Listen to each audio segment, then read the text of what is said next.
I'm Chair Celesta Gorman, and we would like to welcome you to the July 8th, 2026 Historic Resources Commission meeting.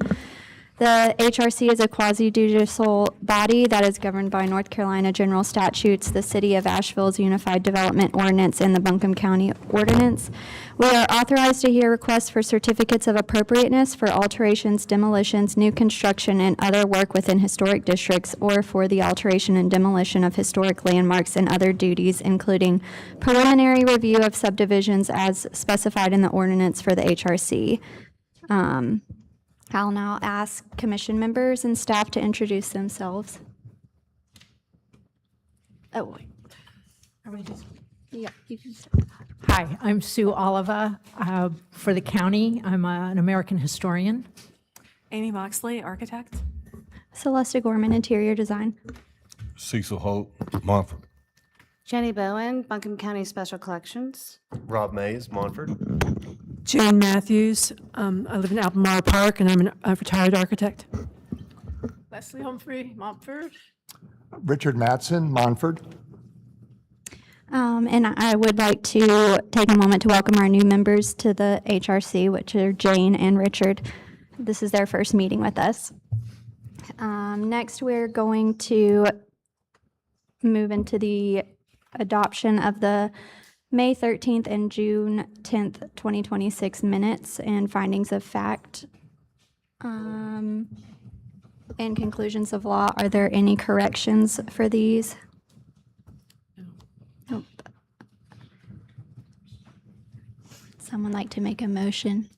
I'll make a I'll move. move to approve the minutes for the May and June meetings. Okay. Motion, second. Second. All in favor? Aye.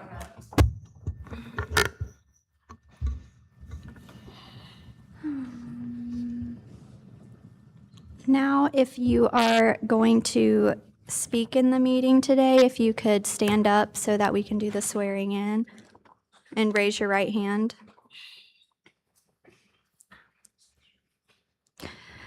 Do you solemnly swear or affirm that the information you present during the hearing for a certificate of appropriateness or preliminary subdivision approval before the Historic Resources Commission shall be the truth, the whole truth, and nothing but the truth? Thank you.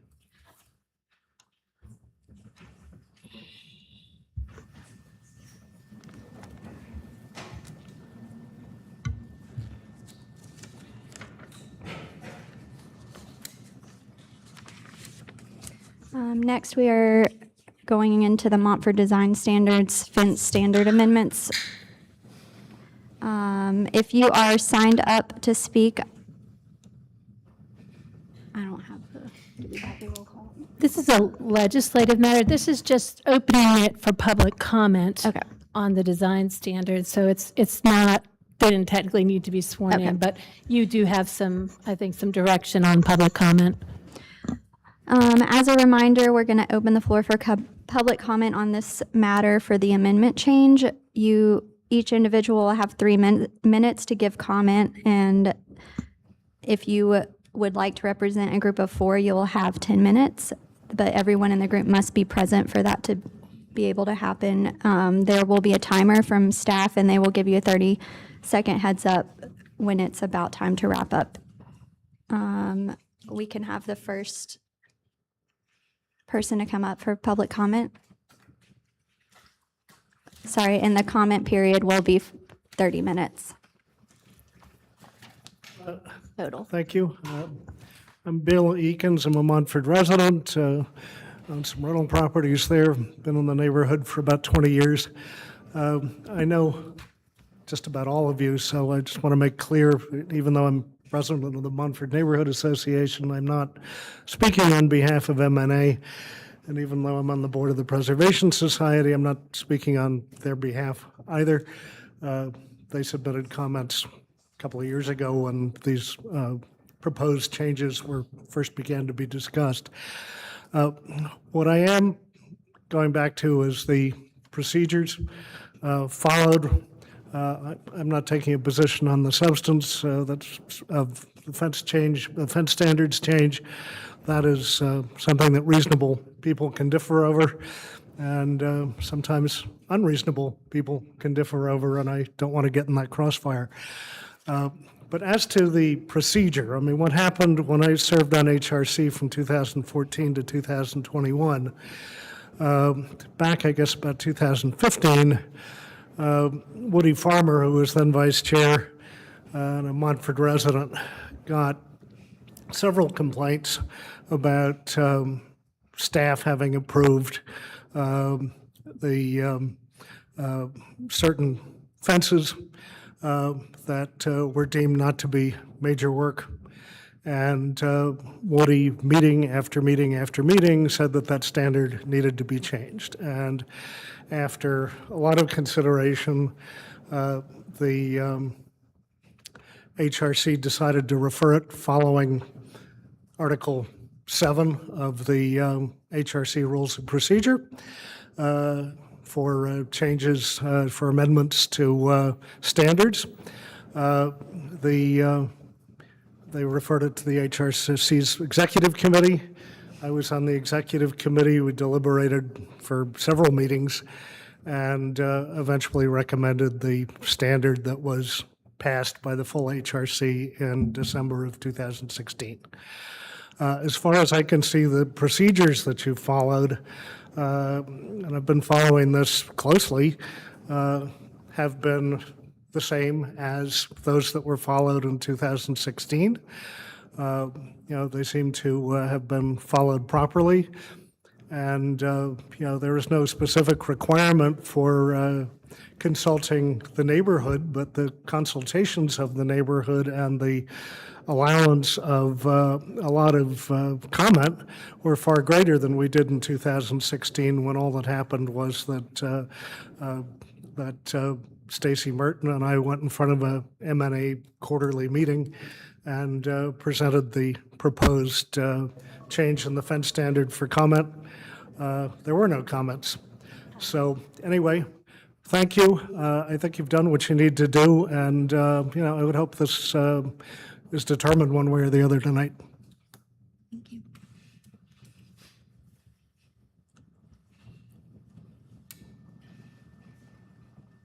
Is there anyone else here to speak on this matter?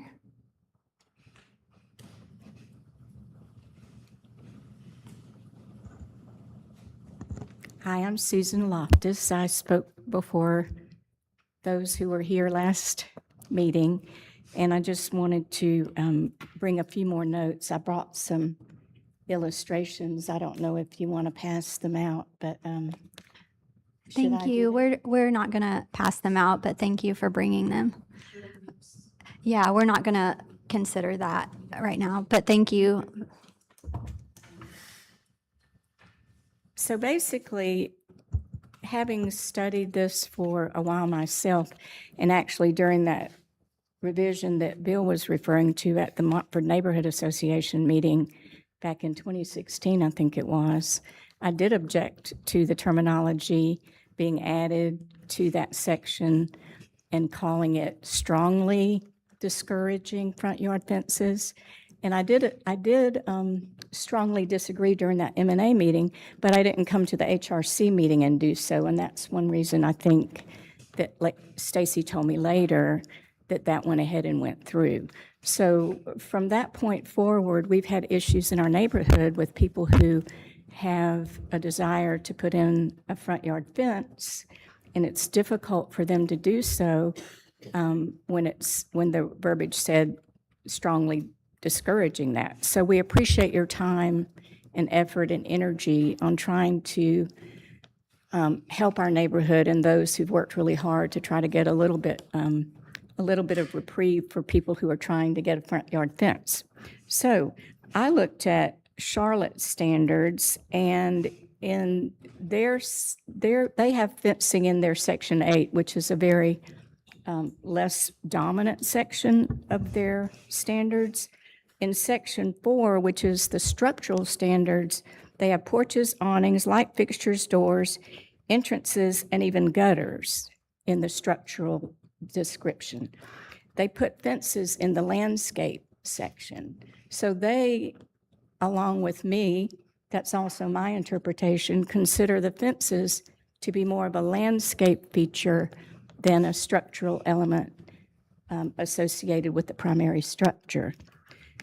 And again, I wanted to thank you all for recognizing the need in our community for people to age in place, and we have more and more multi-generational families living in the same house now. So having that addition that was added at the last meeting for approving side additions to primary structures is going to be very, very helpful, and we greatly appreciate it.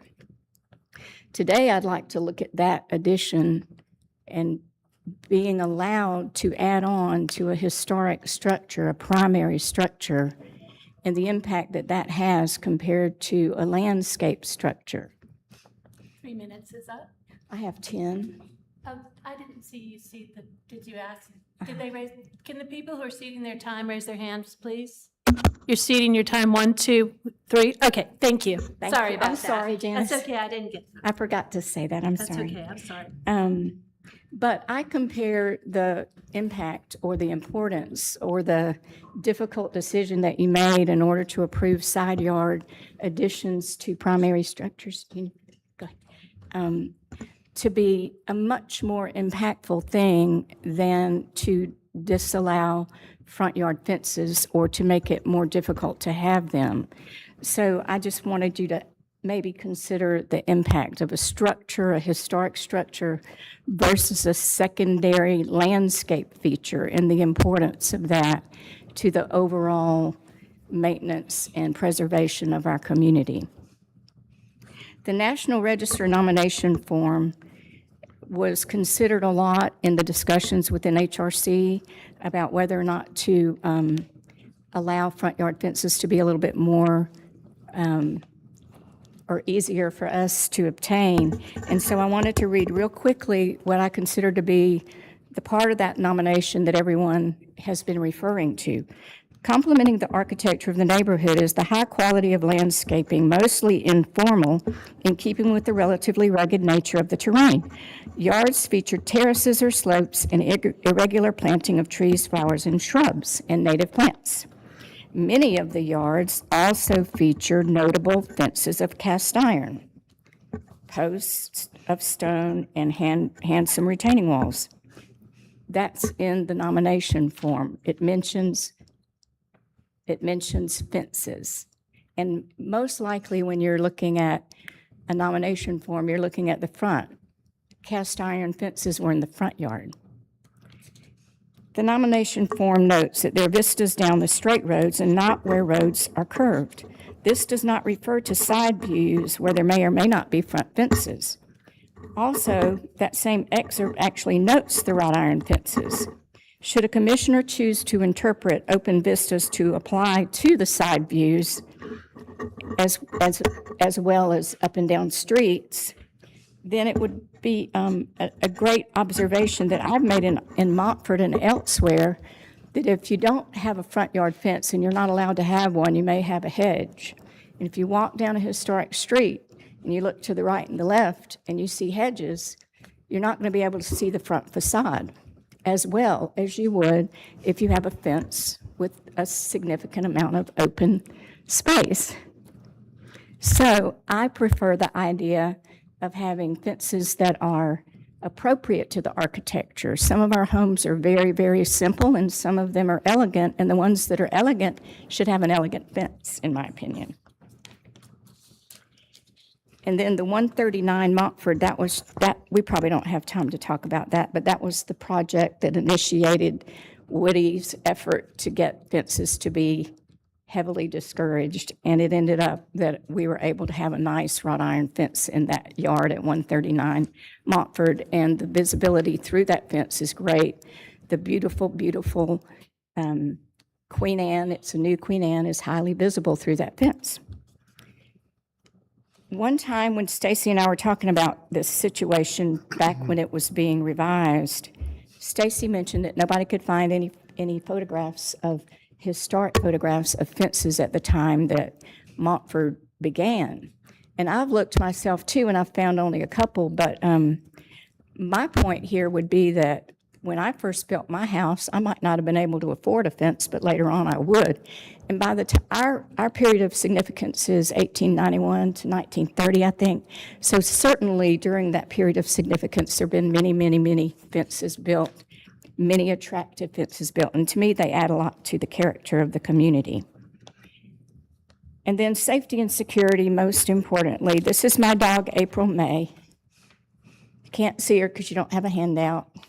But some of the commissioners have actually experienced her running through the neighborhood, jumping over her gate, pushing the fence open, and running around in the street. And I am very, very thankful for the 3 police officers who chased her around I-240 in the middle of the night and brought her safely home to me. And of course, that's on me. Somebody left the gate slightly open. But her situation is she's a front door dasher, and we have a lot of front door dashers. They're not going to be helped at all by a side yard. It has to be the front yard that gets fenced in. So in closing, I would like to be able to help my neighbors. I don't need a front yard fence anymore. My dog has calmed down, but I'd like my neighbors to have that option and not to have it a really difficult situation. So in closing, I really, really would appreciate it if you would reconsider the addition of the verbiage about the side yard, that you're going to consider front yard fencing as being less appropriate if there's a way to fence the front, the side, and the rear, whereas we have front doors that can be pushed open and dogs, children, grandchildren, adults with dementia can run right out into the street. So I think that's the most important thing that we need to consider. And I would appreciate you considering removing that verbiage and also minimizing the setback from the street to 2 feet instead of 3 or whatever it is now. I think it might be 4 in your current draft. If we could change that to 2 feet, it would be great, and it would also be more appropriate from my observations of the neighborhood. Thank you so much. Thank you. Is there anyone else here to speak on this?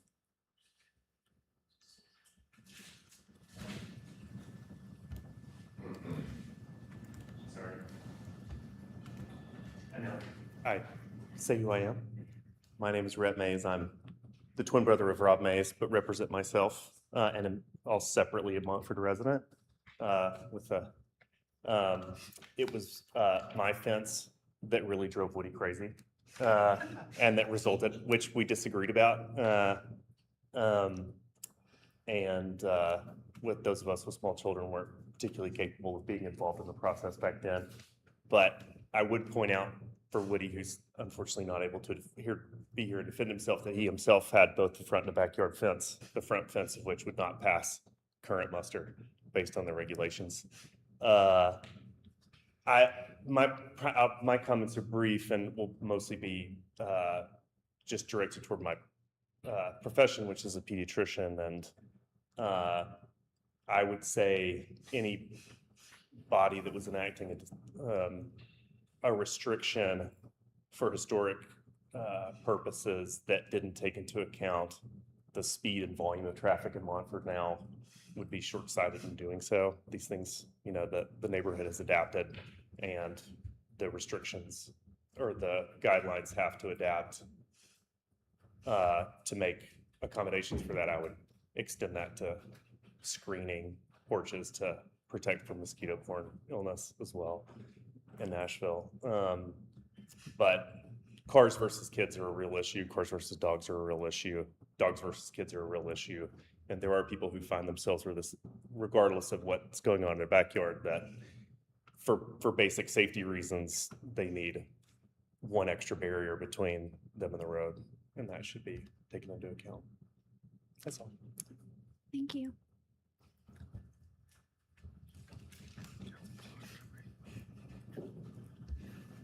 Is there anyone else here for public comment?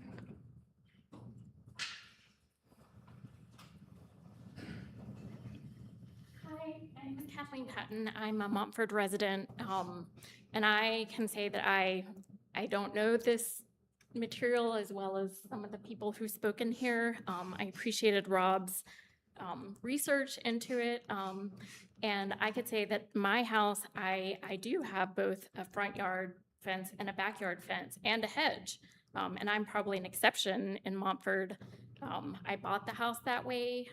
In my lot, it's not a flat lot, so the rear elevation, getting kids or dogs down to the rear elevation, and the backyard is smaller, would not have worked for me. You know, I do feel like I'm not on a main road, but traffic is a concern. And I think that there should be I think government and these kinds of things at their best work to the best interest of everyone, and that there should be, if someone has a particular desire for a fence, for me, I was interested in the house because it was a safety concern. You know, I think it should be allowed. It seems like there is room within the historic precedent to allow that, so. And I think that you know, from what I hear from my neighbors, I think there's pretty broad support for this, so. Anyway, those are my thoughts, thank you.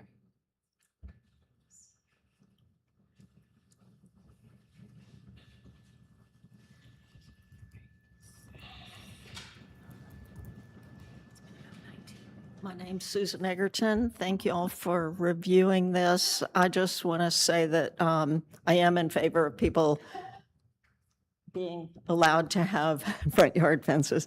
I wish it were a minor work so that people can get review. We've got a talented staff, and once you get the guidelines ironed out, I wish it could be a minor work because the major work is pretty cumbersome for something like a fence that's not permanent.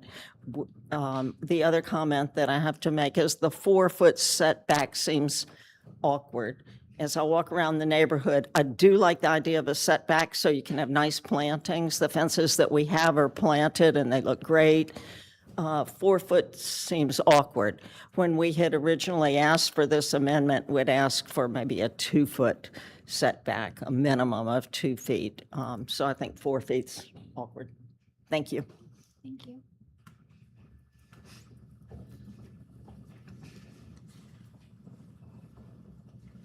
Is there anyone else here to comment on this? Okay, I'm going to close the floor for public comment. We will take brief comments from commissioners with the same 3-minute constraint.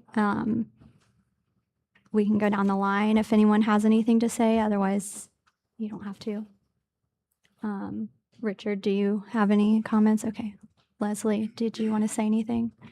I have a question for Janice, I think. Does planning and zoning set the setback for fences? No, because, well, the HRC, the Historic Resources Commission, can decide if it's within the historic congruity. So you might have more restrictive because it's a historic district than what would be required by planning and zoning regulations. Okay, thank you. Rob?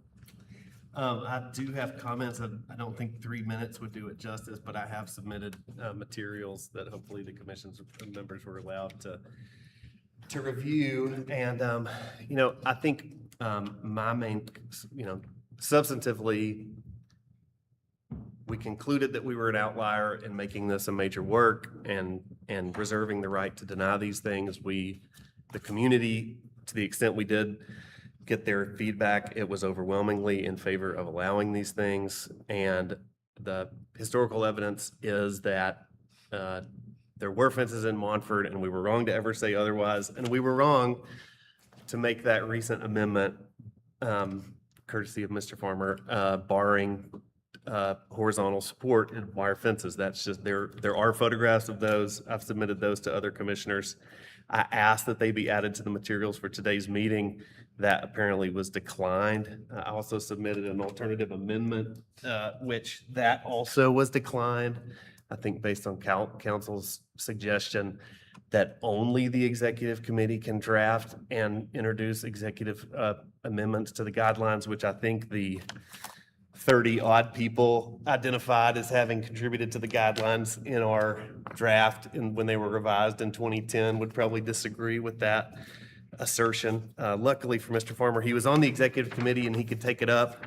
But the idea that the rest of us, random commission members who aren't on the executive committee, cannot attend the meetings, cannot submit materials in support of changes, cannot make amendments today, and cannot submit our own amendments is absurd. It is not regular order. That's not how any commission anywhere works. There is no commission where the executive committee operates and instructs the full commission on what it can consider and what votes it can take. I think that's my comments. Jenny? All right. I've been sitting on this board since I think this commission since 2023. So I was here when this all started, and I was a little naive and trying to, figure it out as I listened to the concerns that came before us. And then it was sort of swept away into the executive committee. We had 2 work sessions, but only one really kind of addressed it, and it was awkward. We did not get a chance, I feel like, to work this through, and we are doing this a disservice. And I feel that our duty is not just a preservation, but adapting preservation to livability. That is something that we deserve to represent to our community, who we represent. We are not, as much as we need to listen to staff because staff knows what they're talking about, we have a duty to the community. And so, as this is a life safety issue, this is probably the most important thing that I have discussed in 3 years. And I feel like I haven't gotten to discuss it. I feel like I've had to go above and beyond in a way that maybe shouldn't have been necessary to educate myself so that I can be present to the community who is asking for these changes. And I think that as a member of the historical community at Buncombe County Special Collections, there is historical evidence, and I have a duty to it to say what actually Montford looked like historically and what fences are appropriate. I think that we need to have a redo, that we have not done this justice as the community has asked it, and there are too many modifications that would exist as it currently stands. The red line doesn't even matter somewhat. There is more that needs to be done. I propose that at the end of this, after we've all talked, we consider making a motion to redo this. As I guess the executive committee I'm frustrated with the executive committee. Let me just say, I do feel like it is a little skew, that we do not really have much control over it whatsoever as commissioners, and it does seem to be a little bit of a slanted. I think that's something that needs to be addressed in the future as well. But right now, I feel like this needs to go back to the drawing board. We need to have a real work session with just fences on the table, nothing else, and take this information that has been brought to us and the information that has been researched and work this out. Thank you. Do you have any comments, Cecil? Yeah, I politely agree. I wasn't, I'm into my 2nd year. I live in Montford, and I've heard from folks who aren't here and aren't interested in coming, but they would like things to be revised. So I do support that. Thank you. I was chair of this commission and also of the executive committee during the past several years when we've gone through this whole process.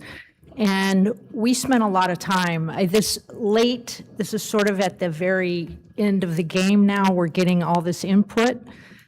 We did look at standards all over the state. We talked to the SHPO. We did a lot of due diligence. I was there for every one of these meetings. We spent hours.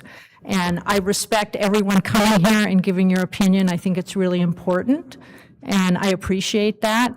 It's hard I'm a professional historian, and so when you're in an event is when you can see what's going on, and I was there. I think that our responsibility is to protect your community the best that we can based on the state standards. And I feel the changes that we've made to the proposed amendments doesn't make it a minor work, it makes it a major work, because for us, that seemed like the best way to protect your neighborhood. It wasn't to try to stop people, it was more for protection. I am not in favor of reworking this. I think that what we have done can stand. Anybody can come in here and ask for front yard fences. The strongly discouraged is gone. And so I respectfully disagree with my colleagues. I think we're okay. I think everybody will be fine. They can come and ask for front yard fences. We will obviously consider everybody's request, as we've always done. Thank you. Have comment? All I was going to say is I'm in favor of how it's like currently written. Oh, could I make one small comment about fences? Yes, sir. So in my experience as a planner, pretty much every late 19th, early 20th century neighborhood in this country, certainly North Carolina, had fences. So they were commonplace. They weren't ubiquitous, but they were common. And I would imagine that strongly discouraged was not the right terminology, and it would be more on a case-by-case basis with fencing, and talking with the people, who want to put them up and have a good discussion about why they might need them, but they were always common. And not just in Montford, kind of everywhere. Okay. Are we ready for the vote? Would you like to make a motion? I guess maybe you'd call it a point of order, really a question, and maybe Commission Member Lydia could answer this, because it's kind of gotten subsumed. There's an issue here that's gotten subsumed within everything else. Paragraph 9, it was covered in some of the comments. The rule says fences in the front yard shall not be allowed on top of retaining walls, but shall be set back a minimum of 4 feet. And the community interpreted that as a 4-foot setback requirement. To me, it was always only a 4-foot setback requirement for a fence that's on top of a retaining wall. But we've now struck the word but and added the word and, which to me suggests there is now, at least arguably, a universal 4-foot setback requirement, which has never been discussed. And I don't remember it being discussed in any of the executive committee meetings, which I've listened to all of them. Is that the intention? No, it's just leaving the intention behind the retaining wall fence thing. If you think about what a fence looks like when it's immediately on top of a retaining wall, if you're walking by it, and oftentimes it's like a big vertical barrier, right? So that's the goal, is to set it back, and that it's not intended to apply to every single fence to have a 4-foot setback. It's just when there's a retaining wall. So it seems to me like it should say fences in the front yard shall not be allowed on top of retaining walls. Well, I mean, I like, or you could say directly on top of retaining walls, but if you just say fences in the front yard shall not be, or shall not, or fences in the front yard shall be set back a minimum of 4 feet, you're creating confusion for people 5-10 years from now about what they meant and what we meant here. And that's a kind of detailed drafting issue that would have been great to have some input on. Also, in paragraph 7 above that, wooden fences in front yards are not traditional and may not be appropriate for prominent historic properties. That really should have been dealt with at the same time as this other strongly discouraged language. This is why there should be a draft and a red line and a markup. And my final point would just be, there's been a lot of talk within the commission and about following procedures and what those procedures are, and how this has to come through the executive committee and can't be amended. But this version that was on our agenda today, that appears here, was not available and voted on in an open executive committee session. We hasn't been wouldn't done. have voted on it because we're not voting on it as an executive committee. We're presenting it to you all as our recommendation. So we would not vote on it because we're not, what would we be voting on? To advance the proposed amendment. We're recommending this as the proposal. How do you decide what you're recommending? Maybe, How do you take feedback? how do you? This amendment that's before you tonight did come to the full commission, has been viewed by the full commission at the May meeting, Right, but we were told before today that it had to come from the executive committee. which it did in May. And and it was approved by a vote of the executive You committee? don't have in to an vote, open- as she said, their job is to make a recommendation to the full commission based on the 2 years of research, and that's what's happened. How do they confirm I'm what they're? sorry, that's what has happened, is that this commission, the full commission, had this very amendment that you're again looking at tonight. You have it, and that is the amendment that is before. Well, one of those executive commissioners resigned after our last meeting and isn't here today and won't be on the executive commission meeting after expressing clearly to everyone that she had a change of heart and disagreed with what was happening. And maybe that's because throughout that whole discussion, she was misled about what the basis of that rule was and told that our nomination for the historic district said something inconsistent with fences, that it had open landscape or continuous yards or whatever. It was said over and over again. And that's what she Okay, was thank told, you, and that's Rob. what she voted on. I think that you aren't able to speak on other people's behalf that aren't here to say otherwise. Well, I listened to those meetings, and I can say what You happened. yes, so- you listened to some of them. You did not listen to every single executive committee meeting that discussed this issue because they were not all recorded. So there is no way for you to have done that. They were not virtual until recently, and that's when they were able to be heard. Prior to that, they our weren't. right as fellow commissioners to know what's going on in the executive committee? Yes, to be and able to when they have were in input? person, people were allowed to be present if they wanted to. They were not allowed to participate. You were able to be there. And I then thought most of now them that were they're on Zoom and, like- virtual, it's live streamed for everyone to see.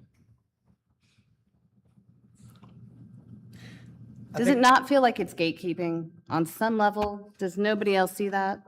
How is it gatekeeping if they are live streamed for everyone to As see? far as being able to get information in to make a difference, to bring in historical information that maybe staff doesn't. Everyone is allowed to offer up Okay, so Really? it has been information. offered That up. doesn't mean that we have I to take offered. it. But it does not mean that we have to include it if that is the Right. decision. But it At the feels time I super offered- I'm stubborn. sorry. I'm No, sorry. you're fine. I'm just frustrated. At the time I offered my information, which was in February, there was no draft.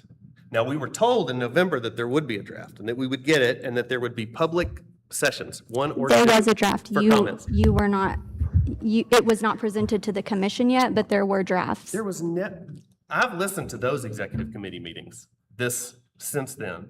There was a draft prior to me being on the executive committee, which was last And year. and it's identical to this? No, it is not identical to this, but there was a draft.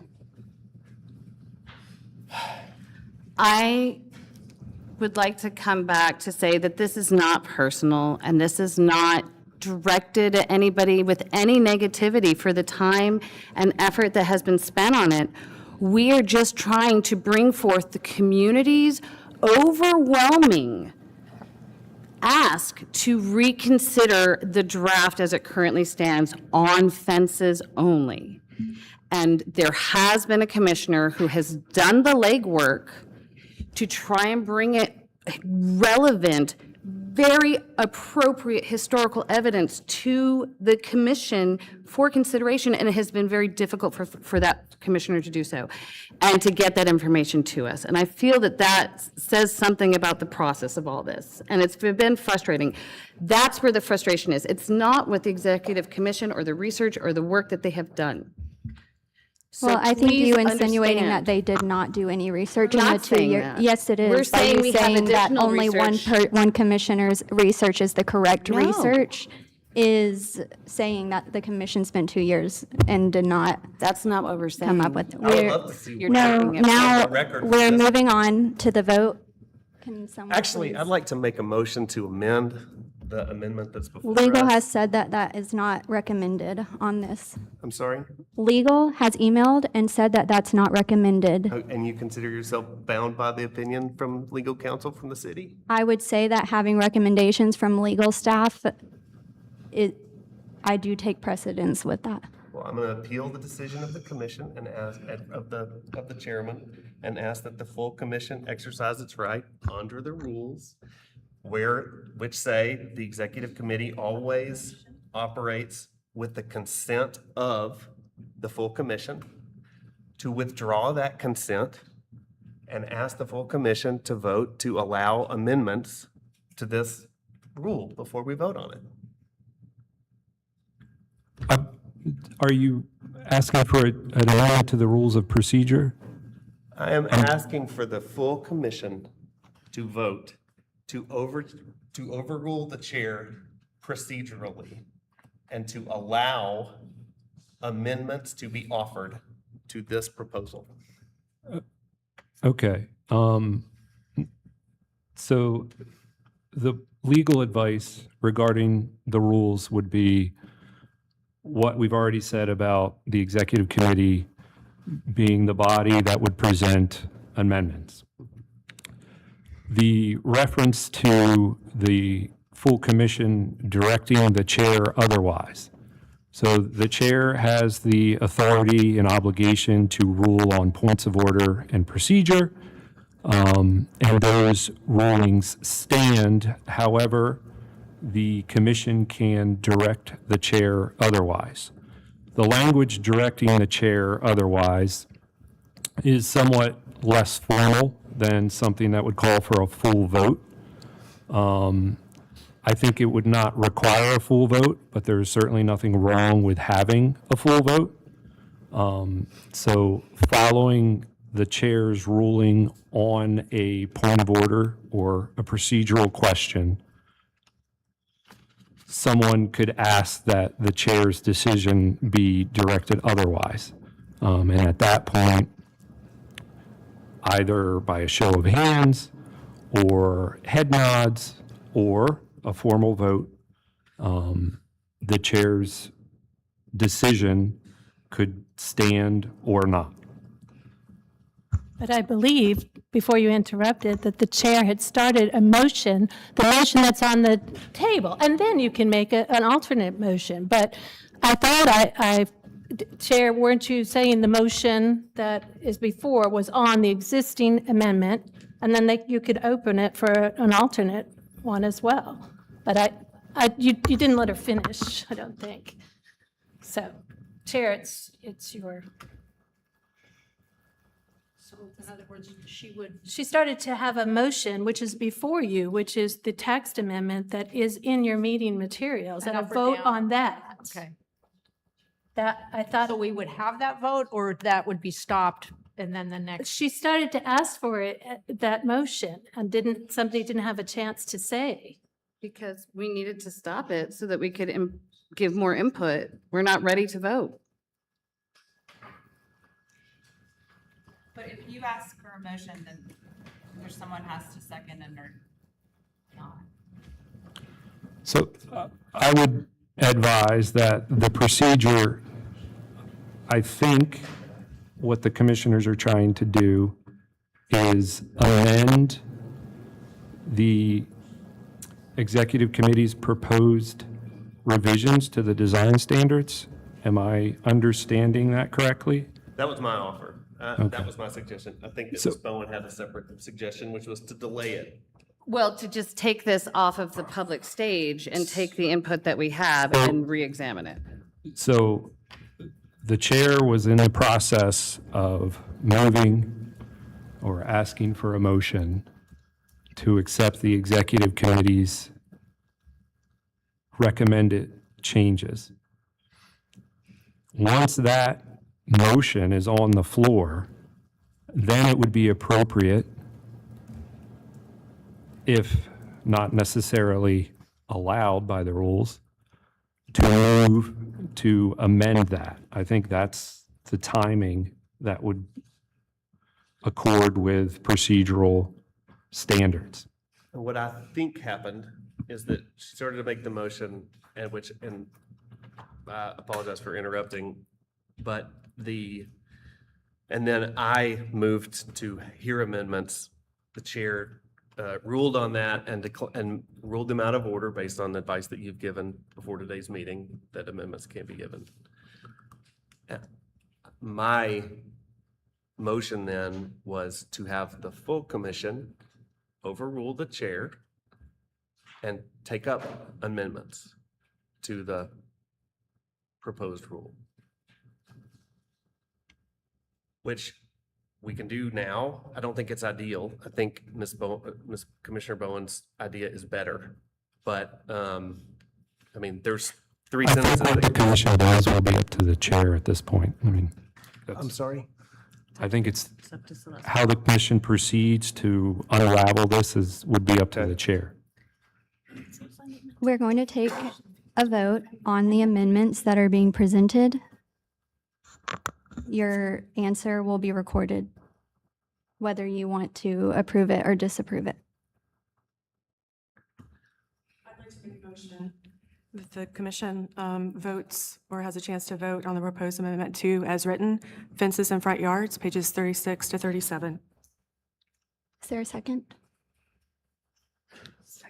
Second, sorry, second. All in favor? Aye. Please raise your hand so that they know. And Proposed text amendments as written. I think that we should work on it. You don't 2, vote for 3, it. 4. You have your hand up though too, Richard. Did you mean to vote in favor or no? are you voting Voting in yes? favor of or the no? amendment proposed? Yeah, they're brand new. They're walking in on, baptism by fire. I'm voting in favor of an amendment to, to the fencing design standards. Okay, the one that you reviewed. The one that we've all reviewed and that makes a lot of sense, and, Yes. but is that not what was being? Not voted on? mine, but That's what we were Or voting on. that Yeah. was the one. This one that's before you that was in your materials. That was in the minute. Is that a the one yes? you're Yeah, reading, yeah. the red lines. Yeah. Yeah. Thank you. All All opposed? opposed? nay. Yeah. Can you have your hands raised, please? Can we, 3, 4. Okay. The motion carries. The text amendment's approved.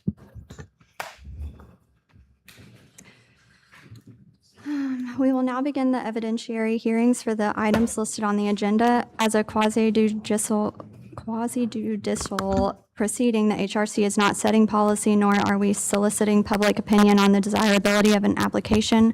The HRC hears and considers evidence presented and applies the standards set forth in the standards of the specific historic district or landmark for the application. The HRC must make its decision upon competent material and substantial evidence to determine the facts of the hearing. The HRC will use judgment and discretion to apply the standards contained in the relevant standards to the facts. The commissioners in voting for an item will not have a fixed opinion, not susceptible to change, have a conflict of interest, or have engaged in ex parte communication regarding the application. This meeting is open to the public, but participating is limited to interested parties who wish to provide comments/testimony regarding the proposal. If you will be speaking as a witness, please focus on the facts and how they relate to the relevant historic district standard, not personal preference or opinion. Have there been any more witnesses come in since the last swearing in? If you could stand. Everybody, you need to. And please raise your right hand. Do you solemnly swear or affirm that the information you present during the hearing for a certificate of appropriateness or preliminary subdivision approval before the Historic Resources Commission shall be the truth, the whole truth, and nothing but the truth? Thank you. Now we'll move to our first public hearing item. Thank you, Chair Gorman and members of the commission. I'm going to give a brief recap since this is an old business item. You all did review this last month, but we have a couple of new commission members, obviously. This is All Souls Cathedral in Biltmore Village. This is a post-Helene recovery project. The main components are, just to briefly summarize, the application is for some modifications to the front entry porch, and to make repairs to the flooring in the entryway. They also need to replace all of their mechanical, electrical equipment, and they also need a new backflow preventer. And then they also are proposing some changes to some windows and doors on the library wing of the church to make them ADA compliant. So for some restrooms that they're installing in that area or are existing. So just a couple of photos of the front entry porch. Obviously, this is the primary facade that faces towards the northeast, towards the train station. The flooring, unfortunately, is sunken because of damage to it from the flooding and probably age over time too. So if you all recall, last time around, we talked about they are proposing that floor height is, I forget the dimension exactly, but it's a little over a foot lower than the interior floor height. So they're proposing to, in addition to rebuilding the floor, to raising the floor height to meet the interior height. The vestibule that's there was designed by Richard Morris Hunt's son and is historic. The ramp, there's an existing ADA ramp to make that grade change within the vestibule. However, it's not compliant with current ADA requirements. So their initial proposal was to remove the vestibule entirely and to bring the floor height up. And that would negate their need to then construct a ramp on the exterior of the entry door, if that would make sense to you. It's a little bit hard to imagine, but if they didn't change the floor height, then it's my understanding from our building safety staff that they would then have to make up that difference within the exterior part of the porch somehow, which would probably look pretty weird because it's not a very deep space. So they have since last meeting, let me see if I can jump around on my slides a little bit. They've submitted some alternative options. Get to where I need to go. These are the elevation drawings just showing the difference. So this would require, raising the floor height would require the addition of one step to the front porch as well. And they will have to remove the limestone band at the back of the porch that's on the facade. There is also a new ADA ramp proposed on the side of the porch that you can see in the image on the right-hand side. There is an existing ADA entryway on the side elevation within that courtyard area. I don't think it's up to code at this point, and I'm going to let Sam Beck with our building safety staff, I'll defer to him on the more technical questions related to that. We've also got water staff and stormwater staff here to answer your more technical questions on those subjects. So this go around, there's an alternative proposed or included, I would say it's not noted as preferred, that would involve removing a portion of the base of the vestibule to accommodate the new floor height. So this is the revised or alternative plan that's shown here.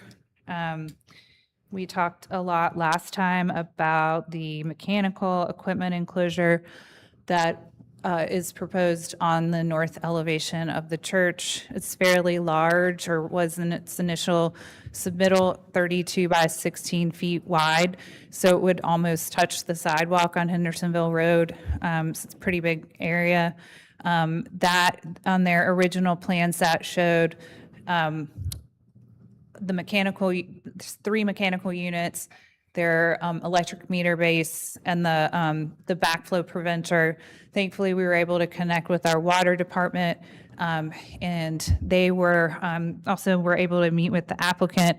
And so they've got a couple of alternatives here. This is the initial proposal, and you're just looking at the northwest side of the church there where the existing mechanical units are. They're screened with shrubbery right now.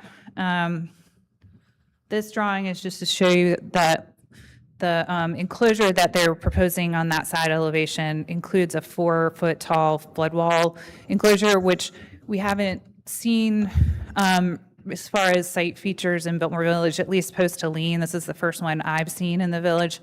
That's, most folks are elevating their equipment to the extent they can and/or seeking variance to not have to elevate their equipment. So the flood wall enclosure, you would see it from the front elevation if it were going to be that wide. So just showing you that, it's on the right-hand side there. And then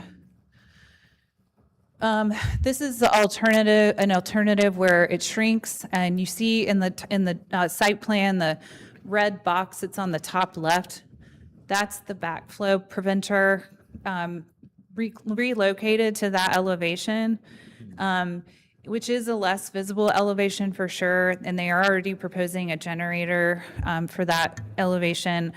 I think that that's a much more appropriate solution to that, because I feel like there's not really an ideal place anywhere to put it unless you put it in the interior courtyard, but it's got to be within 15 feet of the fire line. So I'm supportive of this option. However, I'm still struggling with the flood wall enclosure on the other side. It does shrinks a little bit. My glasses aren't strong enough for me to look at the dimension on my slide deck, so hopefully you can look at it in the plan set. I think it shrunk down to like 20-something feet wide. And so I still am having heartburn about the flood wall enclosure, period. They did include a couple of other alternatives that include breaking up those features even more. The image on the left shows the backflow preventer, which, by the way, does have to be in like also not have the dimensions memorized, but it has to be in a fairly tall enclosed heated case. So it's pretty big. And so on the left-hand side, the long red rectangle is the second alternative location, which I think is far more visible than on the south side of the building. And then the site plan on the right-hand side breaks apart the mechanical unit locations a little bit more. They are still showing flood wall enclosures for all of those individual units. I think that's probably less visibly intrusive, but I still don't know. Typically, we see like screening with, obviously I know we're all focused on flood resiliency, but typically we see screening with fencing or hedges in Biltmore Village is the most typical thing versus building something like a wall, which appears more like a landscape feature or built landscape feature.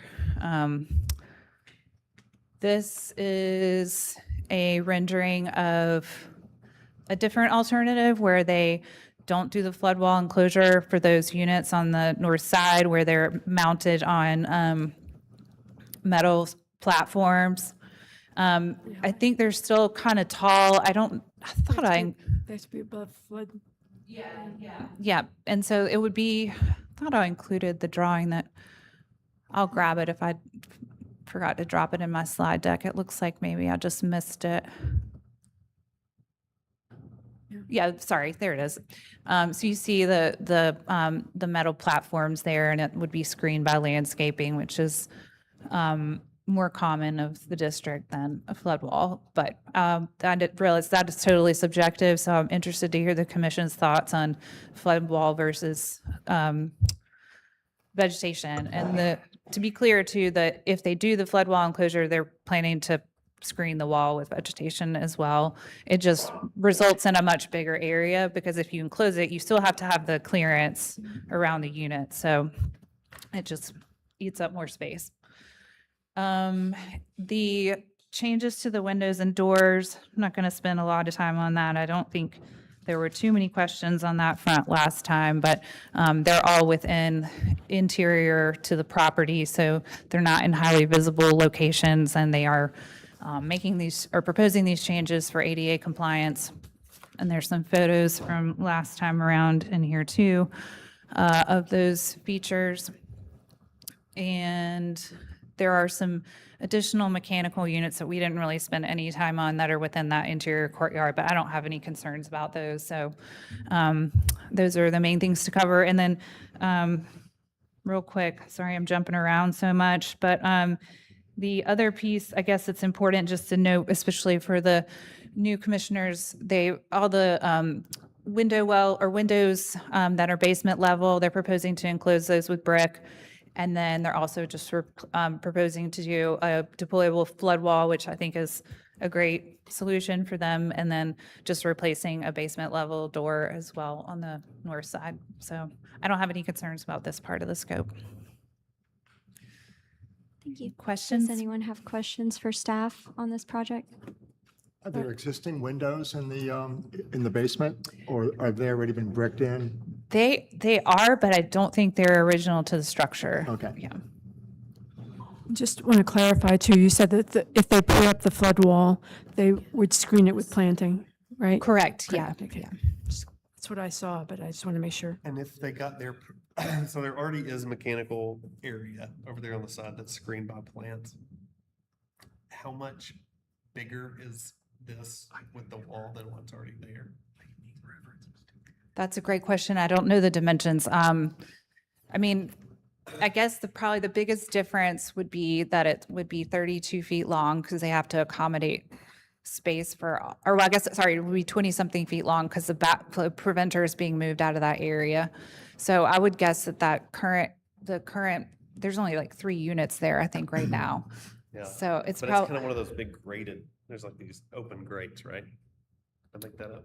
you mean in terms of what's there now? Yeah. There's basically 3 condenser units that are spaced evenly apart on that side. So it probably, I would take some 10 feet, I guess, something like that. I'll defer to the architect on that question, but the original proposal and the revised with the flood wall is to me pretty big in terms of the visibility and the space it will take up on that side of the building. It is, I don't really like, I understand their desire to have the flood wall. I do. To me, it's a little overwhelming, especially on this very highly visible elevation. And the standards say that mechanical equipment should be located where it's not highly visible from a primary facade, so. So if they were put it on stands, you'd be okay with that? I think the stands they're not beautiful, but I think They're really ugly. They're really ugly, but I don't know. I feel like it's the lesser of 2 evils in some ways. But at the same time, like I was saying, I think they take up less space than that walled enclosure. But I'm not gonna, Wall enclosure is of a material of the building and not something industrial. Yeah, that's true. Thank you. Thank you. And can you all can come up. Oh, yeah, that's fine.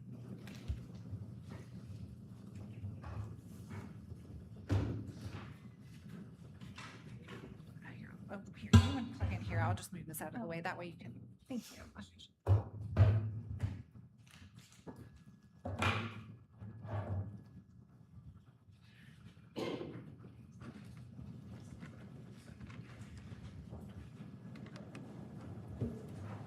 Hi, everyone. I'm Jenny Gwynn. I'm Director of Historic Preservation at Buyer Blender Bell Architects. I'm the architect for the All Souls congregation. And I do want to clarify that our proposal for the porch is unchanged since I was here in January.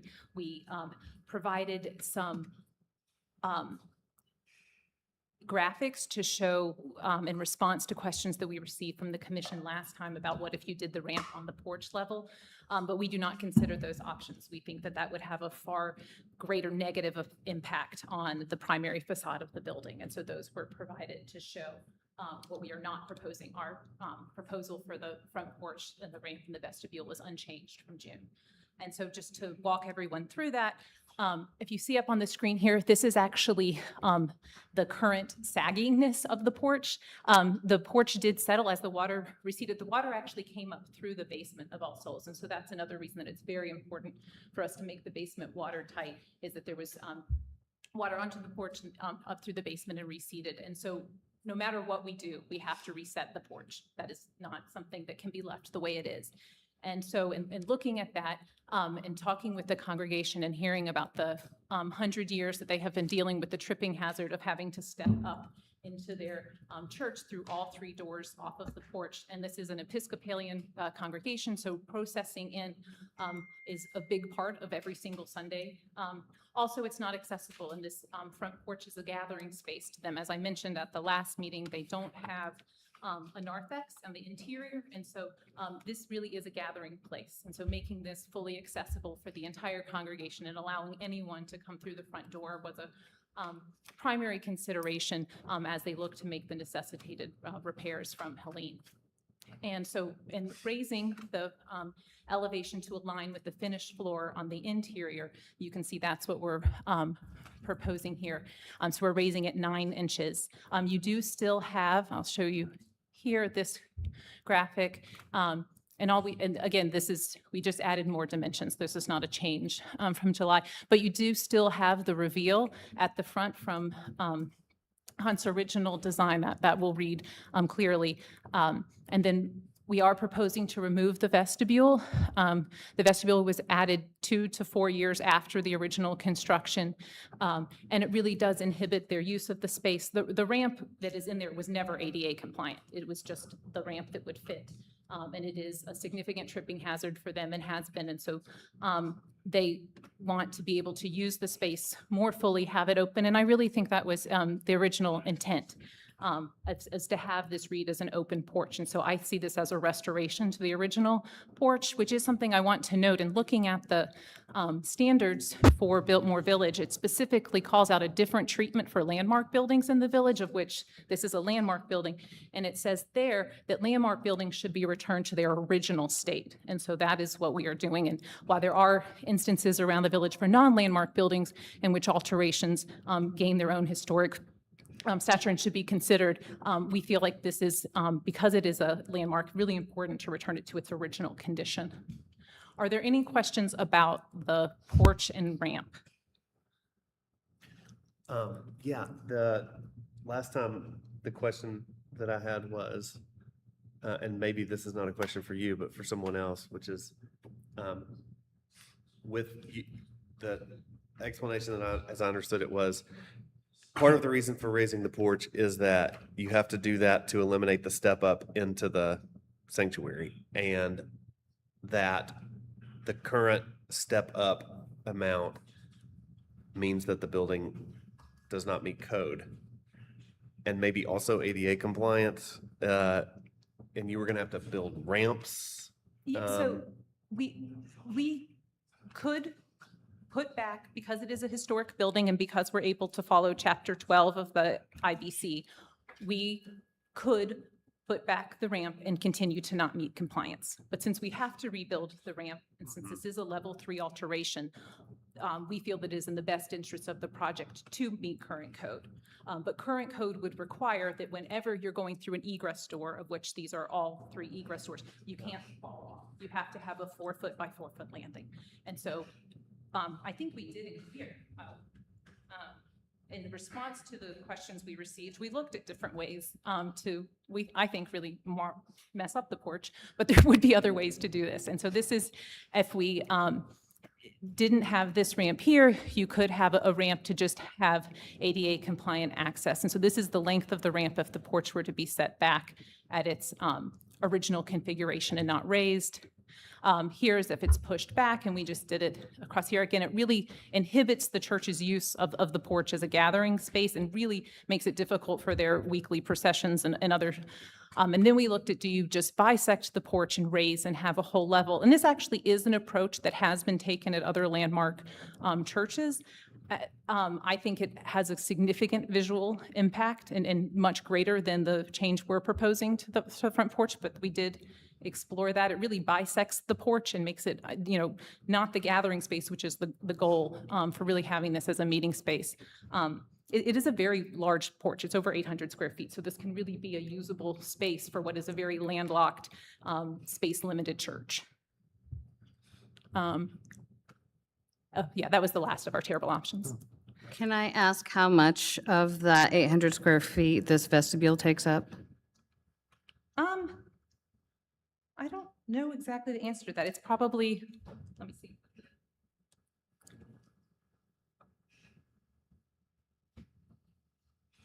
I think it's like 8 feet. School roughly say it's like 7 feet, but 7 feet, so 140 feet.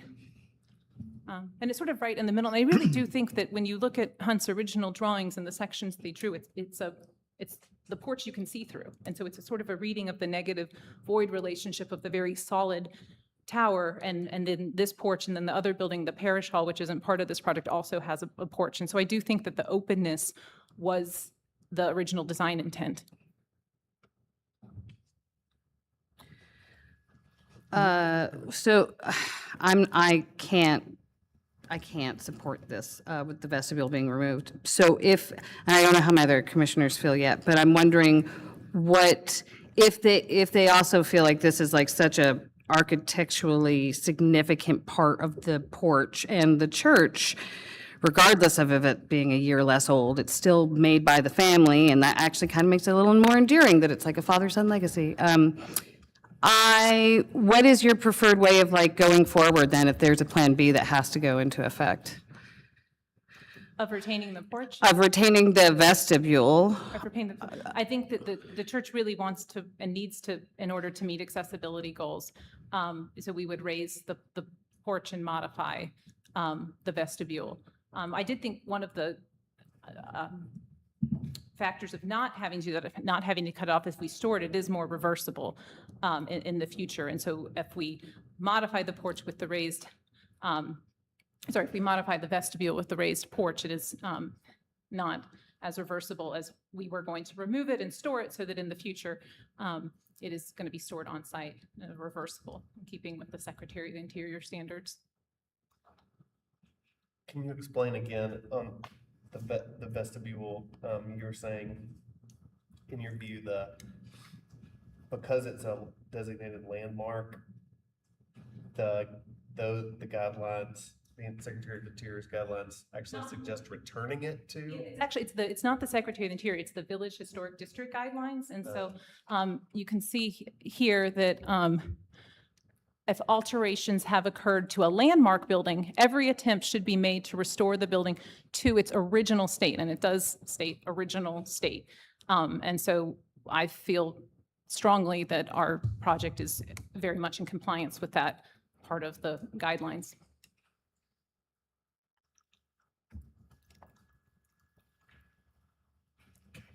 And remind me again, like the porch floor, has it sunk? Yes. So how much did it sink? It's sunk in the middle. Here, let me pull up that graphic again.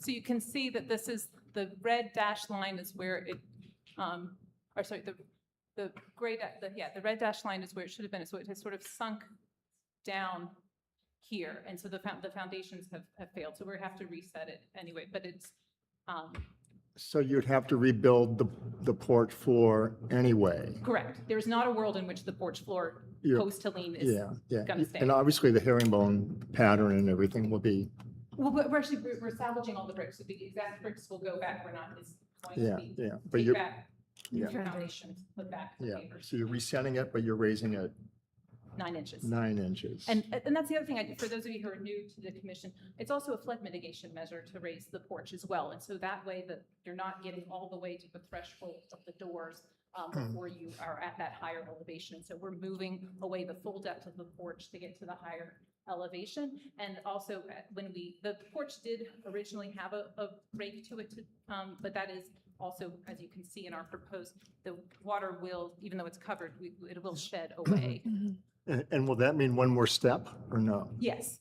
So you're also then changing the steps? We're adding, yes, so that's. Adding another step? We're adding Okay. one step at the lower level, but again, we're going to salvage the steps that are there, Yeah. put back and just do new material to match. Yeah, huh. And just to clarify, you said that if you remove the vestibule, the church is going to save it.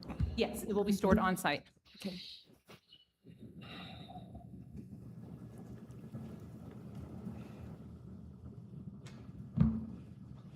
Any other questions on the porch or vestibule. I just wanted to be reminded, you're adding a step because it's not it's not to code, but right now the step is 9 inches or, you're adding a step to make it a reasonable step up because. Currently, the step up occurs at the door level. So you step up at all 3 doors, and so what we're doing is raising the porch to be the At same the level of the door. interior. Right. In fact, the other 2 doors were originally windows that have been cut down and already modified. The staff expressed a concern about the handicap ramp at the front. And I mean, I understand the intent of that because it allows accessibility to the front instead of crawling in the back. But, I mean, your thoughts on that? Yes, and so I think have been able to integrate this with the most minimal impact on the facade. So you can see here's the new ramp that comes along this side. This is actually already a planted area, and then it lands here. As Alex was showing in some of the other elevations, it really And the materials on the ramp, or is it brick? yes, it'll be brick paving and then the limestone side. And so,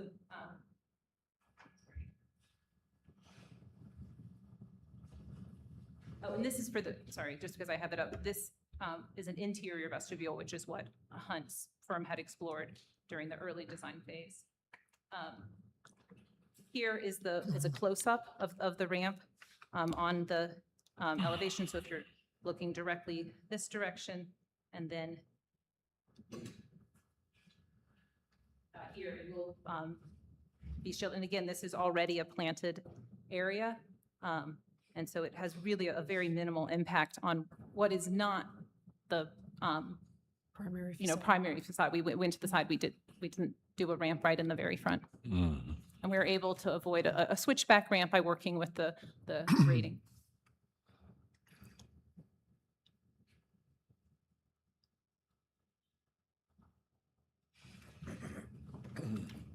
So I'm comfortable with the addition of the step, with the raising of the floor, but not then also with removing the portico. Have you seen it? Have you gone to the site? I went over today, but could only see it from a distance because it's blocked in. And it can be, I'm sure it could be repaired if for somehow it's not in good condition.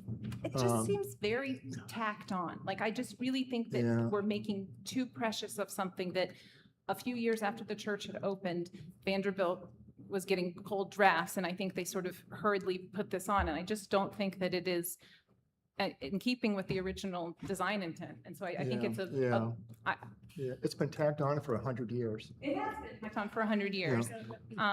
But I think as this is, I really do view this as a restoration of that. I do think that the original open porch was the vision. And I think that there are ways to achieve that, and it seems a little precious to me. Yeah, I think it's part of its architectural, the period of architectural significance. It's the portico. Does your screen still work? It's not in the drawings. Does anyone else have questions for the applicant? Can you just confirm the flood wall? Is that going to be, like, the picture shows cement, but our fellow commissioner said that she believed it was going to be pebble dash. Is that correct? The flood wall? So yeah, so It's just gonna be I want brick. to thank Alex for the opportunity to more holistically look at this and with the input of others in the water department. I think that our refined design and being able to move the backflow preventer, which is required because of the new fire suppression line, as well as requirement for domestic.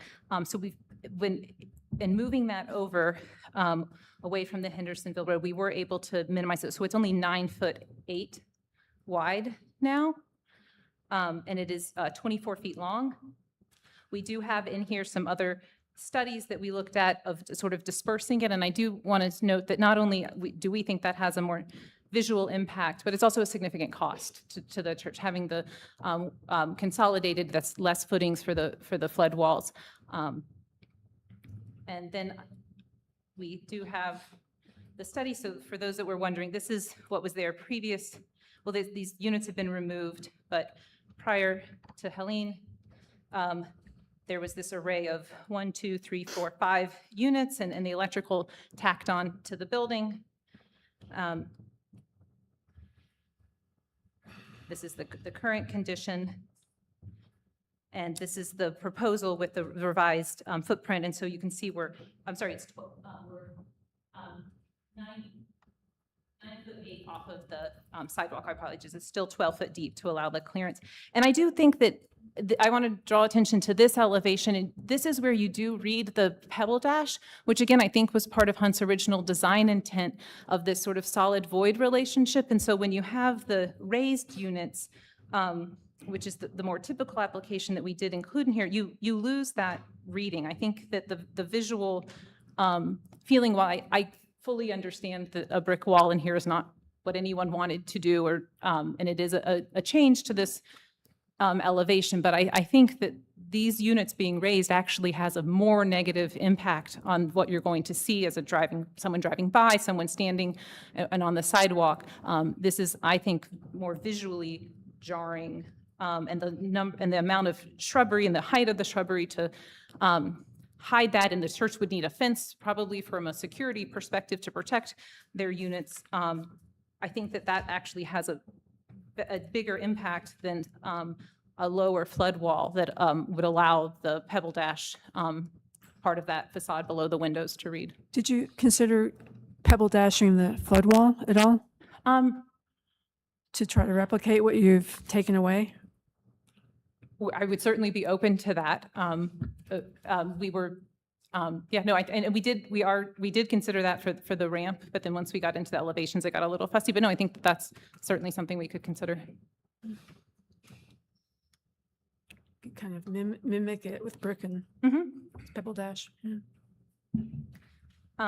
And so, yeah, so I do thank everyone from the city who helped, because I do think that this refinement of the design is better than what we had in June.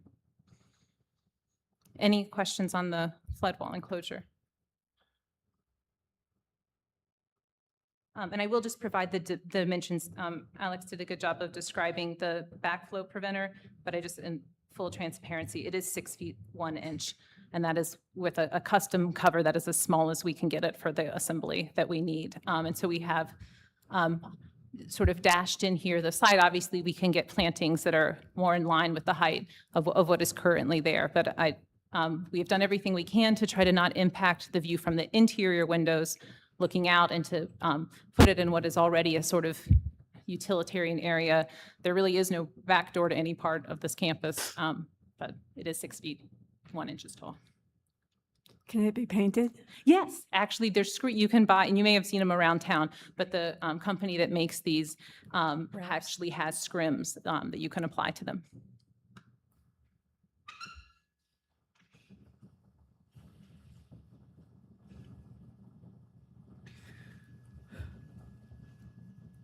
Any other questions for the applicant? One more quick one. If the portico is removed, how's it going to be stored? I hate the idea of it kind of being in a church basement. Well, definitely, we're not putting anything in the basement ever again. Yeah, well, yeah, yeah, yeah. No, I think it would be But if stored. there could be arrangement to store someplace where it would be safe. I think it's best to store at the church, so that way someone, memory of someone doesn't forget. And so we always want to store on site when we're salvaging. And so we have found it, we think we could put it actually in the attic space above the porch. We talked about last time, you said that there was something, because you're going to have this draft problem again when you take it off, that you were talking about some kind of an interior vestibule. You thought about using it on the inside? We have thought about potentially using the,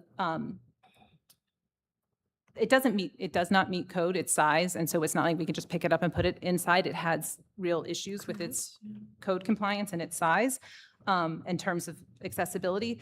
Like the width of the door, or Distance from the door to the yeah, next distance door. from the door. This is, but we are going to do an interior vestibule, and this is one of 3 different studies during the early design phase that Hunt's firm produced, and looking at that. And so that our precedent and desire in the restoration is to proceed with the original design intent of an interior vestibule that will be an actual code compliant size and not what is shown on screen. I see. Okay. Are you the only one speaking on behalf of the application? I believe so. Unless- We do have 2 new commissioners. If you want to say something, it's up to you, but. Yeah, I'll let Sarah speak then. Yeah, I think it's probably good for you to ask any questions that you have of the others. That's fine. Do you have the historical memory to be able to tell me how many times this space has flooded significantly? Because my understanding was that this is once in a 500-year flood, biblical floods, as they said. Mind you, climate change, yada, yada, it's probably going to happen more often, but maybe not to such an extent. And that as well, in the past, this has been a space that people have been able to get to that has been mostly kind of safe from the floods, and that this was partially a city pipe problem that caused the extensive flooding this time. No, that's not part of the situation? I don't know. I'm getting a nod or a shake of the head. City pipe. Or like, what was the situation exactly that set this over? And then how often, like, if this has only been one time in your past that this has happened, do we need to go as heavy as we are on that flood wall, is my long-term thinking about it. I think that's a very valid question. I did pull up, just so you have this image. This is how high the water was in their garth, and so it varies depending on where you are on the site, but it got up to about 4 feet in some locations. They are still not back in their church. And so you can imagine the trauma and what that has done to their congregation and trying to be an active congregation. So there is not a world in which they want to invest the money that they are doing this and be out of their church ever again. And so they are doing everything they can to not have their equipment go down, not have to replace mechanical units. And so I really applaud them for taking the time to think long-term. You are correct that this is unprecedented, but they never want to be out of their church again. And by the time we finish construction, it will be maybe 3 years, which is decimating their congregation. I don't know if either of you want to speak more about the historic flood conditions. Do they need to get sworn in? She did. Okay.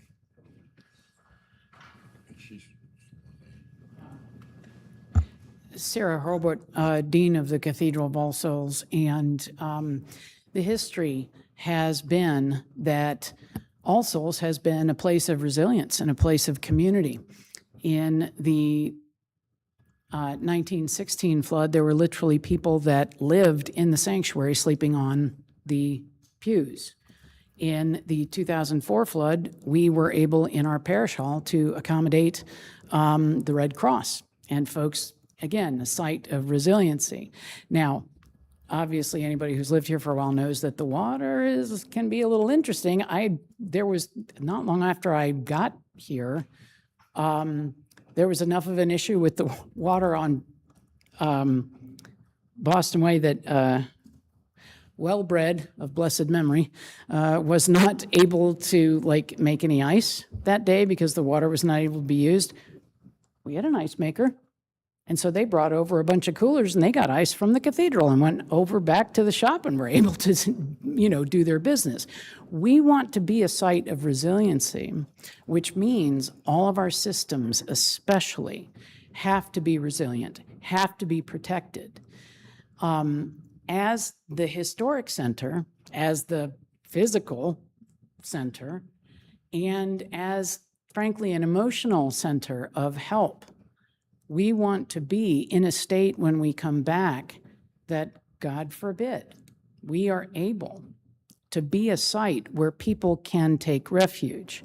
Now, in the past, we have also been one of the shelters that took in people during the cold months, right? We're also planning for our parish hall to have a bathroom with a shower and areas where people can be taken care of, right? And so our whole campus We're all souls, for crying out loud, right? We want all souls to be able to come in, whatever entrance they can come in, be able to use the bathrooms, be able to do all the stuff. And we want people who don't know us, who are in need, to be able to come and get a meal, have a place that's safe, have a place that's warm. Now, we have been doing gatherings on the occasional Wednesday evening just to get people back, and we've been going into our Garth, the memorial garden. And recently, one of our parishioners, who is a Vietnam veteran and is in a wheelchair, was asking me about what we're going to do, and I told him about our desire to make the front porch accessible for him in his chair to be able to enter. And he said, wait, I get to go in the front? I would get to go in the front? And this Vietnam veteran cried because he was able to think about coming into the front of the church.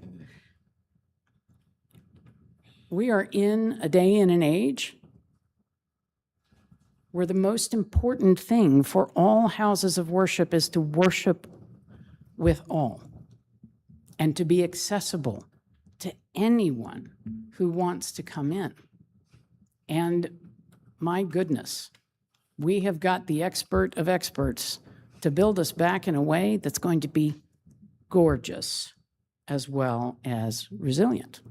And that's what we're excited about, frankly, is to be able to come back with resiliency and to be able to aid the community anytime there's any great conflagration of whatever happens. And who knows, touch wood. Were there any questions that I could? Yeah. So, between 1916's flood and the 2024 flood, it was about, I think, 10 feet difference in as far as the crest.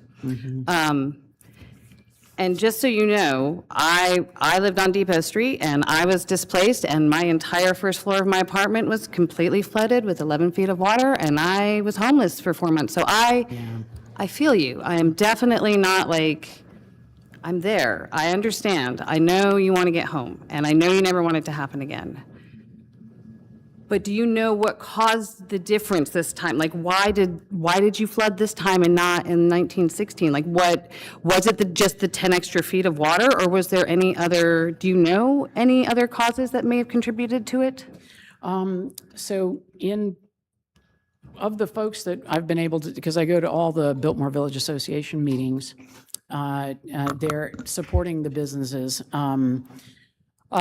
From what I understand, obviously, the biggest difference here was the sheer amount of landslide that came into the rivers that displaced because of mud, detritus, boulders, cars, everything that went into the rivers that so displaced the water to a level that never had been before because of all the detritus that came out, right? Now, I would also argue, if you look in our rivers right now, there's still a lot of detritus in there. You know what I mean? There's still a lot of boulders. There's still a lot of stuff that's in the bottom of those rivers. So I wouldn't want this to happen tomorrow again because we haven't dug deep enough, in my opinion, to take on that kind of water, right? I'm not a hydro engineer by any stretch. But again, the water coming in, it didn't like burst open the front doors. It went into the basements and then came up through the floor registers because all of our systems were in the basement, not happening again. And one thing I did want to mention, it's hard to remember exactly when, but a couple of years ago, there was a spate of vandalism that happened within a very short amount of time downtown and around the village. And I actually came in one morning and went to open up the church, and someone had gone to the vestibule and basically mule kicked one of the side panels and kicked it right in. That's one of the things about the vestibule. The corner pieces, like the structure is beautiful, and that's something we're actually talking about, are there ways that we can incorporate that into an interior vest? But those panels on the side were pretty thin. And so, it was just kind of striking that an individual could kick in the side of that thing and, they weren't, thank God, they weren't able to get into the church, but, that's part of the thinking as well. So, sorry. Is there anything? Thank you. Thank you very much.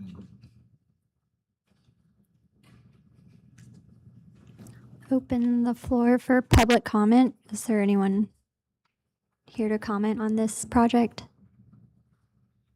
Close the floor. Oh.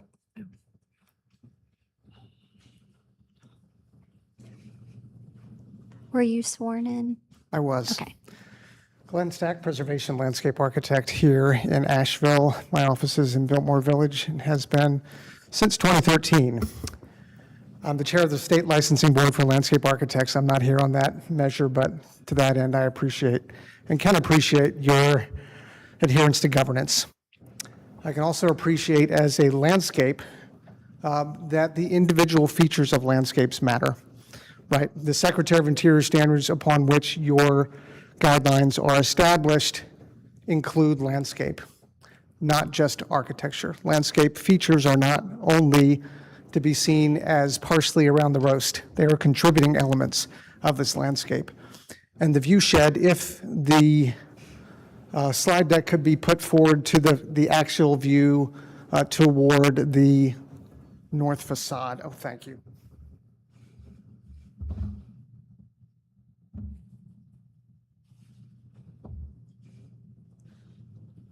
Sure. Oh, sorry, that's actually not what I Yep. thought.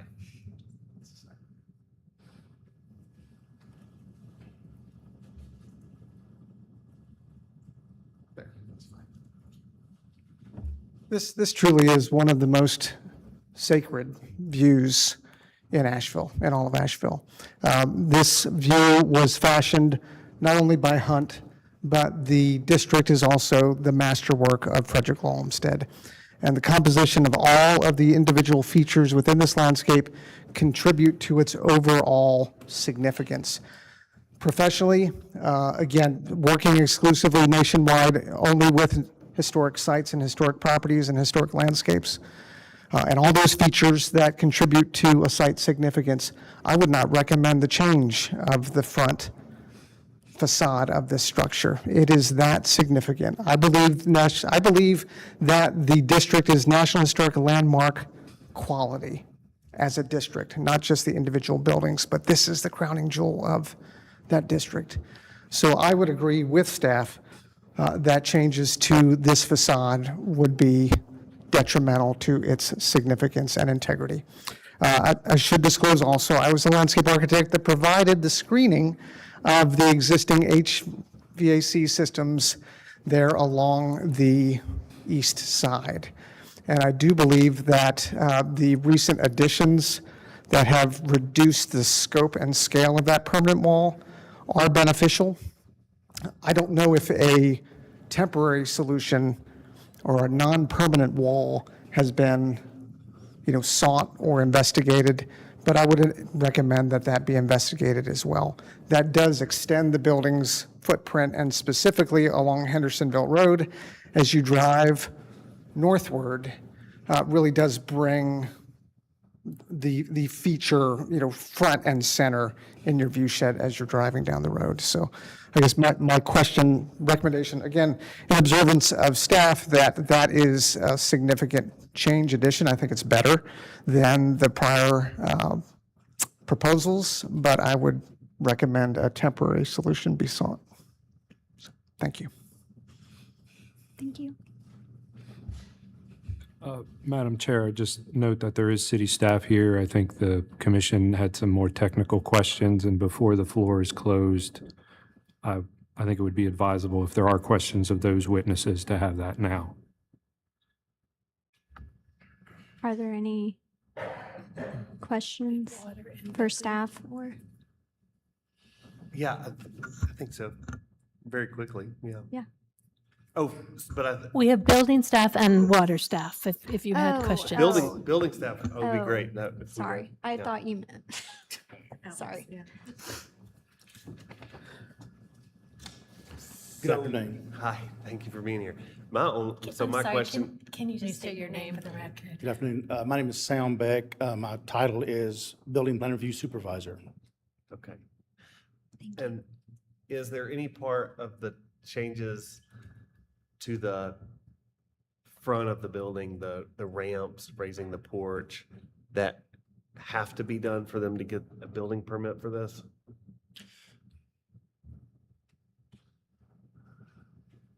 It depends. That's usually my go-to answer, especially with historic buildings.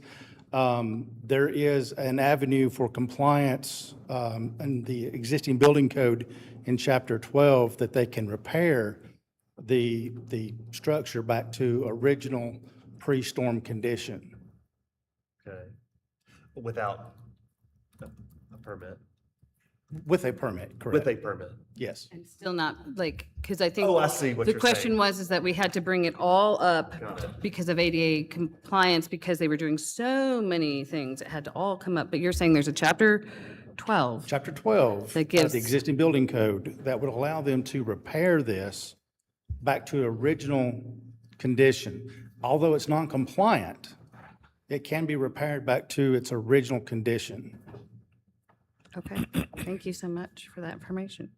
Okay. Now, if, when I say it depends, if the applicant desires to do more work, and if they desire to do more compliance, as stated, they would need to bring that into current code. Okay. So if they're doing anything more than just restoring it to pre-storm Correct. condition. If they exceed the repair, if they get into a modification, then that's where we get into having to comply fully with the accessibility code. Okay. And They add the ramp on the side, they, That would have to be compliant. and would there have to be a compliant ramp from the porch to the building as well, if there's a ramp onto the porch? If the porch wasn't raised? So if I'm understanding your question, you're asking if they created a ramp to that porch level as it currently stands, would they have to bring that entrance into current code? Am I understanding your Yes. question correctly? Yeah.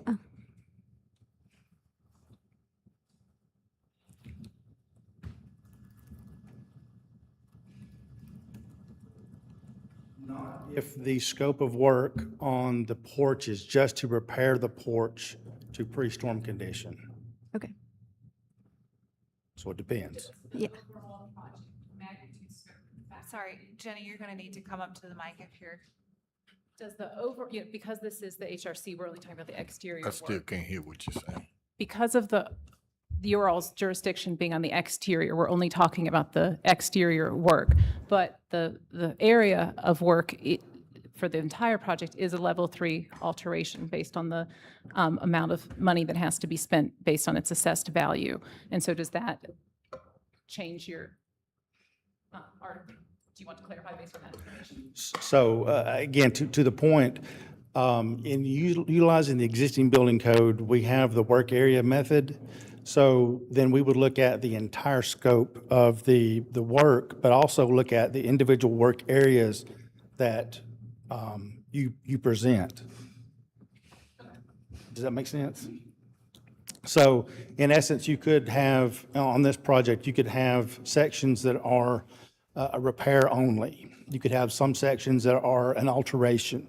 Because I believe in some of the other discussions we've had about some of the interior work, there were questions about modifying the existing bathrooms. So those areas would actually be, would take up that 50% threshold we have for going into what's in our terminology, a level 2 to a level 3 alteration. So, but essentially you could have multiple scopes of work on the same structure.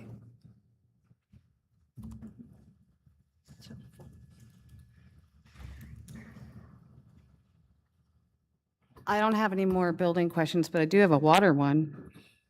If there's staff here Is for there that. anyone else for building? Okay, thank you.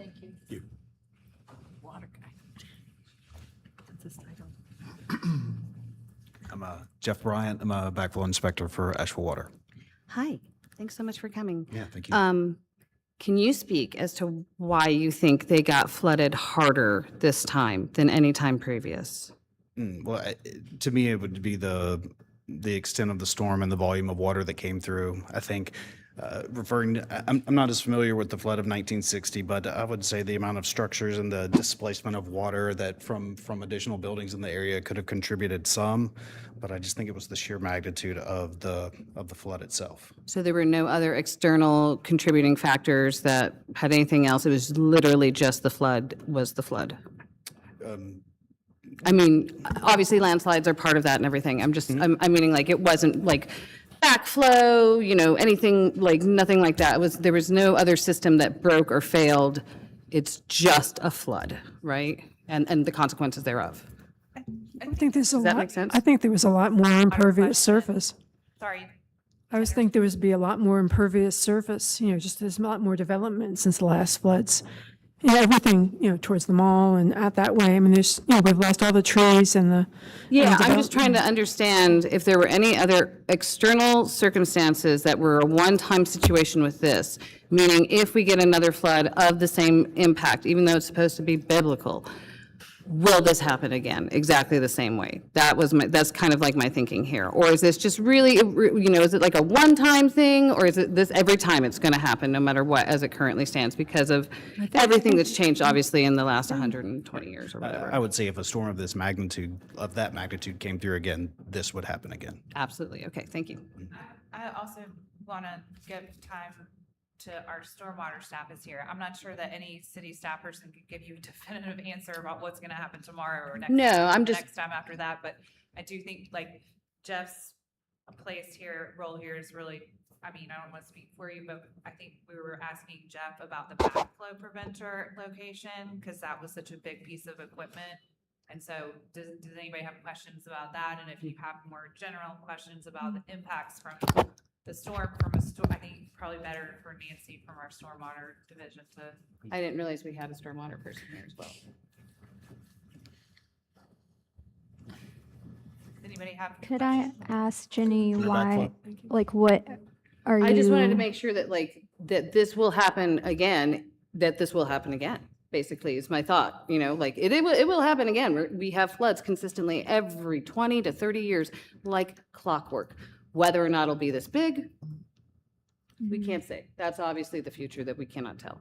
However, with given scientific data, we are to assume they're going to continue to be hardcore floods in the future. And I'm just wondering, were there any other external circumstances that could be fixed in the area outside of what precautions they're already taking? Anyone have any water-related questions? Okay, thank you.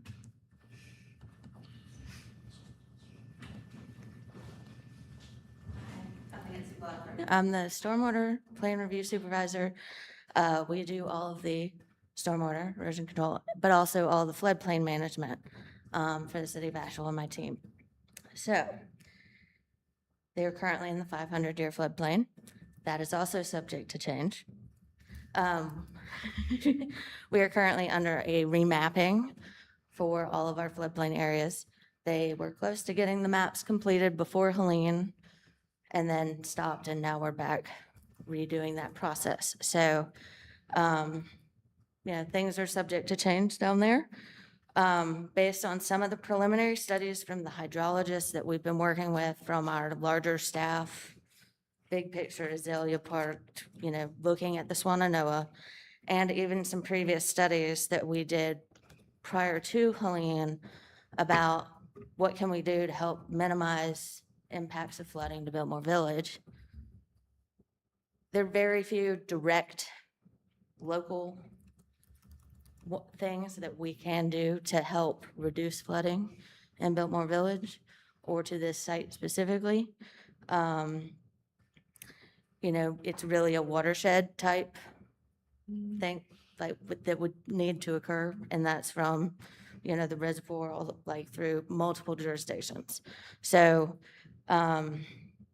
Helene was just the massive amount of water and the fact that we were waterlogged when it hit.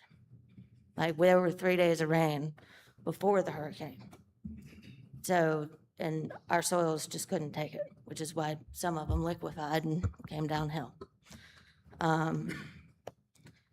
But we do also, from some of the studies that they've done, looking at projected climate change, because we do have our North Carolina's emergency management is helping put some models out that help look at that adaptation as to what a 2-year storm looks like from a floodplain perspective along our rivers, what, a 500-year storm, a 1,000-year storm, what they look like, and also building in some additional climate change data. That with that, there's approximately probably like a foot gain in the Swananoa River, which may put the church in the floodplain. We don't know. All of this is subject to change, and that the FEMA maps don't use that modeling, right? They use specific NOAA data that is on the books to do their models, and it's a 1D model. So our emergency management has adopted some things to help us as floodplain managers, help other, property owners become have some additional tools to say, what does this look like on my property? As we're moving forward and as we're looking and talking about rebuilding and resiliency and so forth. So. Very helpful. Thank you so much. Thank you. Do we have any other for comment? I'm going to close the floor for public comment.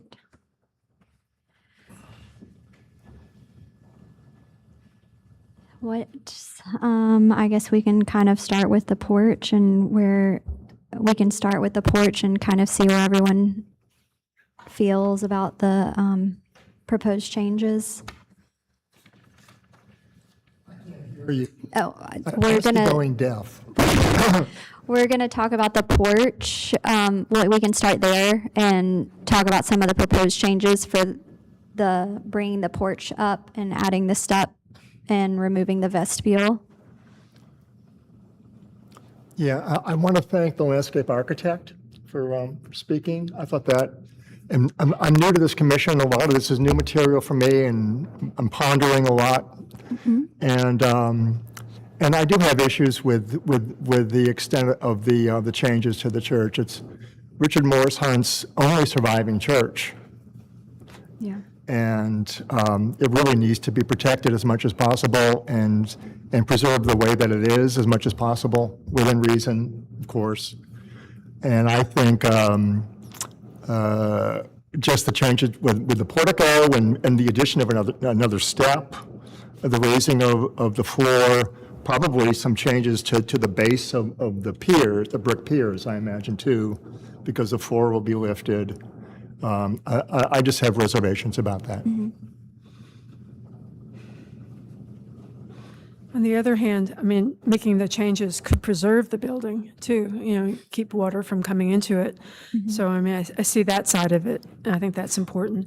And the changes that they're making to bring it back, some of it, like removing the vestibule, I think I'm okay with that, given the history of the building. And I think providing accessibility is not a bad idea either, given today's, treating people with respect, let them come in the front door. I respect that. Mm-hmm. So I'm okay with what they're proposing. I think I'm of the opinion that removing the vestibule is a good idea. It's not in the original elevations. If you look at I thought I was, I'm sorry. I think removing the vestibule is a great idea. You can see the church then, and it's yes, the vestibule is old, but it was added to the architect's design. Raising the floor is a no-brainer. The bringing the brick up so that it's flat. And I think it's a perfect opportunity to add a step so that it's not cumbersome to get into. I don't know how it was originally from well, it was okay to have the door open to a step, but we don't have that anymore. We learned that that's not a good design. And even to address the HVAC, the flood wall on the outside, the elevation that you show where you can see it to the side, you have to be standing all the way back at the Wells Fargo parking lot or something. Generally, you're looking at the church from the sidewalk and you will maybe see a little corner of it, but I don't think it's obtrusive, the view of the flood wall from the front of the church. I don't have a problem with the HVAC, with the wall. I think, I mean, I've been by this building a million times, and to me, the height of it draws your eye up, and you're looking at the tower, and that's what is really like commanding the site. And so the side elevation on Hendersonville Road, it doesn't, and this is not a material change. Now we have something that's, now there are shrubs, there will then later be shrubs. So I don't have a problem with that. I think the porch in the vestibule is like, I don't know, one of those issues that's right on the edge of, I mean, it is the primary facade. It would change the proportions of things on that facade. But then, if you hadn't seen the church before, would you ever notice? And I think you probably would not. I think the vestibule is maybe, there are maybe some options, maybe taking the sidewalls out and leaving the frame still there so you can bring the ramp out further. Maybe there was another option there, but it's pretty rickety to me. I mean, having seen it in person. And so I'm okay with taking it out.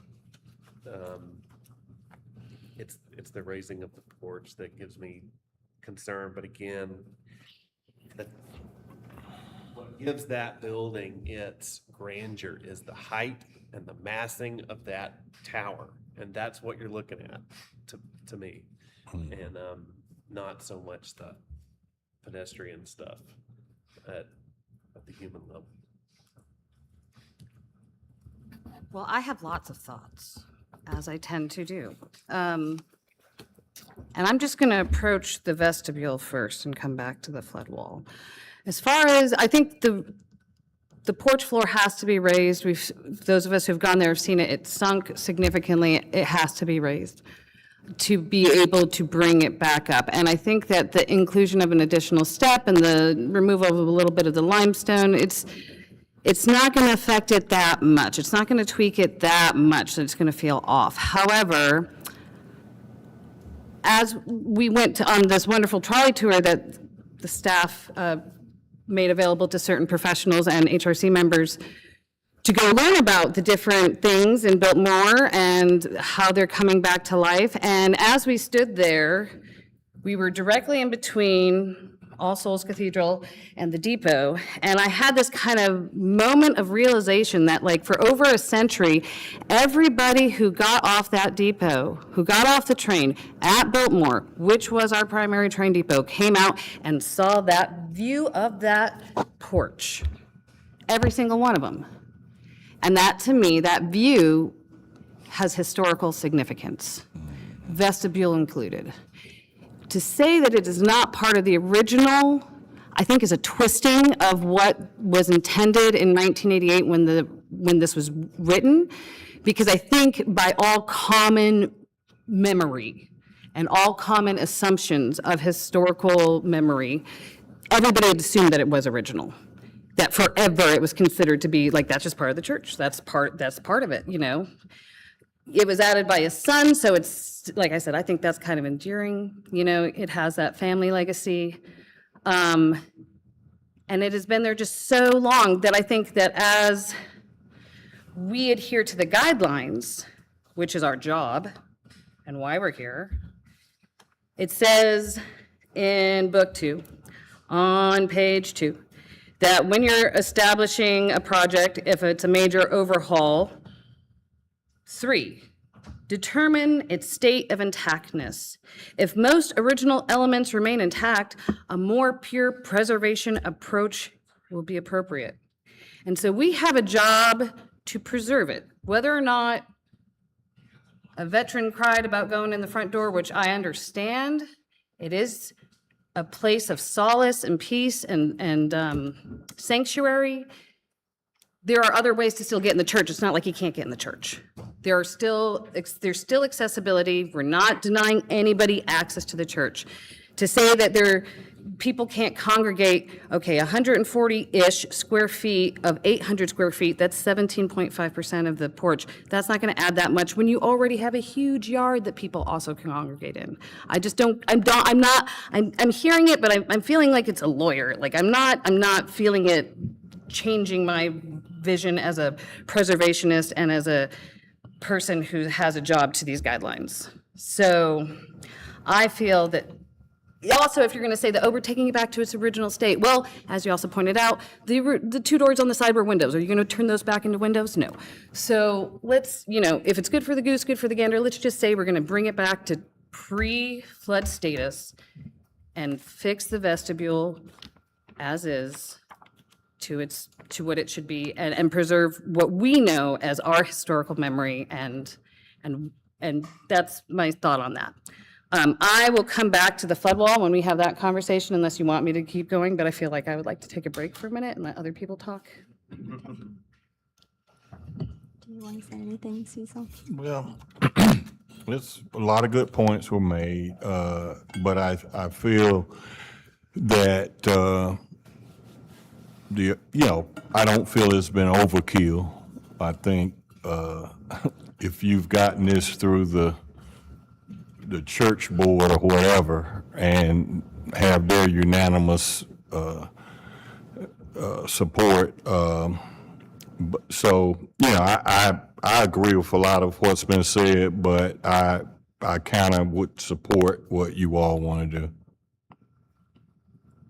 Thank you. I think I'm kind of in the middle, but also with Jenny, I think if we're going to argue to take it back to the original state, then that doesn't mean that you can pull the porch up. I think that the vestibule has been there to add to the historical significance of it.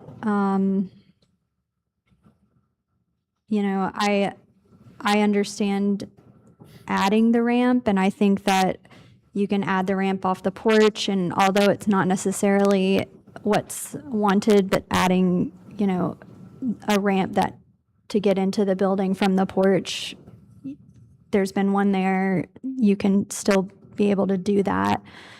The other thing about raising the porch, I feel like, is saying that it's for the flood mitigation. If it was coming from the basement, and it was coming from below, I don't know that raising it just that little bit would have changed it for the flood at this point. I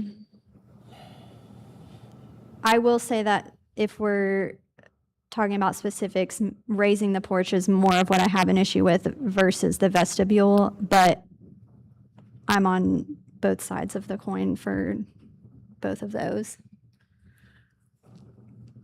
Yeah, I would not support the changes to the front porch. I would be open to compromise, in terms of storing the vestibule in a safe location. Well, I think Commissioner Mays made a good point about that tower. You're absolutely right. That is the dominant feature of the building. But I do concur with Commissioner Bowen. I think the historic building needs to be respected.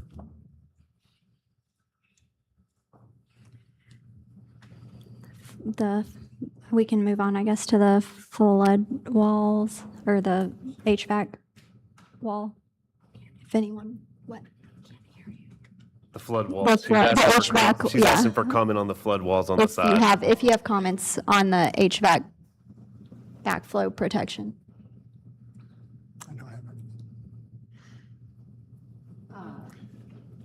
I mean, I have a concern about the flood wall, the brick flood wall. Only because, and I mean, I'm not trying to be petty, but we are right on the heels of a brutal vote. So in Biltmore Village, fences and walls, they're always paired together because they're so similar, right? In their intent. It's a minor work in Biltmore Village, which means staff has approval. And I am leaning with staff in this regard, for sure, in saying that, well, one, in our standards, it tells us that we should, if they're going to build a wall, it should be pebble dash, probably more than brick, because that's more aligned to the original architecture as it says on page 15 of book 1. And then also, if we could, I know it's not great, but I think like putting up some sort of, it's better perhaps than we either have to hold them to the full standard of what it says that they need to do for a wall, or we need to consider a different option, which is to put them up on the, like some sort of, there wasn't really photos of that, so I'm kind of trying to get it in my head of what that would look like instead. Yeah, agree. But on the other hand, like if we just told Montford, all of Montford, that fences weren't enough of a life safety situation for us to consider making it a minor work for them, then why are we saying that a wall in Biltmore Village is more appropriate when it isn't as much of a life safety issue? Although they're saying as a sanctuary space, they want to prevent this from ever being as bad again, and I totally am agreeing with that. So this is what we're talking about on this side, is that? That's like a 3D rendering if they put. This is a rough visualization of if the units are raised above the flood line of Helene and not with this wall. I mean, I don't know. I'm not sure if I just feel like we have to apply the standards and the guidelines as they're written, because that's our job, right? So in that regard, we either have to say that it should be like a pebble dash wall, or like, again, it's a minor work. Really, Alex gets the final say on that. No, I don't. We can She refer said anything to the commission as major work. This Okay. would definitely require major work. I mean, this whole thing is major work, obviously, but if you as staff would say, like, if this came up without the entire overhaul, if it was just this one part of the project, you would We probably, would bring this to the commission. Just because something is typically reviewed via staff level does not mean that staff is always going to be good with signing off on whatever it is. Some people bring stuff to us that is just not consistent with the design standards at all. But also sometimes it just exceeds what we think is like within scope's authority to approve, because that's a statutory thing. If it's something that's more subjective and or substantive change to the property, then that's something we would defer to the commission for review. Unfortunately, I don't think the design standards for the village are like abundantly helpful for walls. They're not very detailed as far as like that site feature in particular. They focus a lot on the other site features that are found in the village. If you're looking at book 1, it says in the back of the book 1 where it breaks apart what is routine maintenance, minor work, and major work. It just says fences and walls. Fences are low walls of wood, stone, brick, or cast iron which comply with the guidelines can be reviewed as minor work. That's obviously very vague. I don't know that there's an exact standard for what the wall should look like other than those materials. So it can be brick, but I agree with Commissioner Matthews' suggestion that changing the material to be pebble dash and kind of mimic the actual building wall would help it recede probably a lot more than brick wall. The other thing is that the other thing that's tricky about these standards is when it talks about utility equipment and service areas, it says those are typically screened with fencing or lattice or vegetation, which is far more common in the village than walls. There aren't very many walls down there, so I think that's why this is kind of like a little bit of an odd duck for the commission. So, but I mean, if you all are supportive of the enclosed area being a wall on that side, and I would just go with Commissioner Matthews' recommendation. I agree with that recommendation. It'd be a combination of like, a brick base, that mimic the wall behind it. Exactly, that's why I have this image up here. Yeah. Absolutely, I think that makes sense. I think that would be, I've had to design units that are up on platforms for historic buildings, and they're ugly, and they take away from the building, and I'd rather a wall that mimicked the wall behind and protected the units than trying to put it up on something industrial that would take away from the building aesthetically. Yeah. Jenny, I had one follow-up question for you. It occurred to me last time we were talking about how the wall wouldn't attach to the facade of the building. If that's true, would water not be able to go between that space, or what's the plan for that? Correct. So we are making a complete bathtub in order to not damage the pebble dash and limestone and brick behind. And we will have a flashing cap here, and we are going to have drainage within that so that water that comes into the bathtub can drain out. Got it. I just missed, I think, that there was going to be a wall on the backside. And that wall is what the electrical will be mounted to, so that we'll not be mounting any more electrical to the original wall. Yeah, because the electrical has to be mounted above the floodplain, right? The electrical that you're seeing in those photos is not new electrical. But yes, the new electrical also will be all elevated above the floodplain. So water will come into the wall, but then there's a drain on the ground? If rainwater falls within the footprint, then it will drain out. But otherwise, it will be a wall that will resist hydrostatic pressure and keep all the water out. But we didn't want to fill up the bathtub without a drain. Got it. And the flashing is also just like a maintenance thing, so the leaves don't get stuck behind and everything.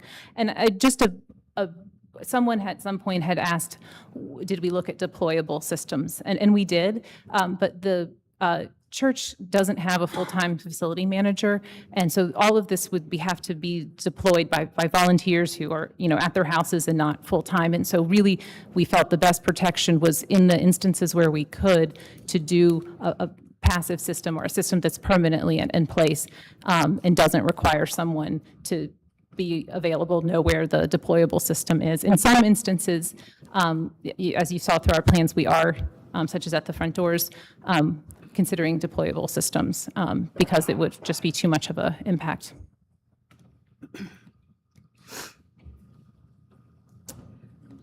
Should we hold the porch, the vestibule, and the mechanicals?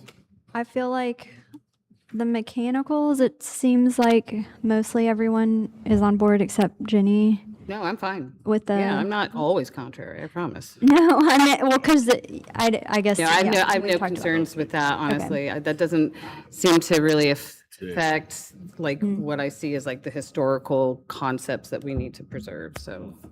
Okay. Yeah, I mean, I guess when it comes to the porch, I don't know if that's something that, you guys might have a different idea because it is sort of split, or if you would like to see who would accept it as it is versus not. Can I just say one more thing?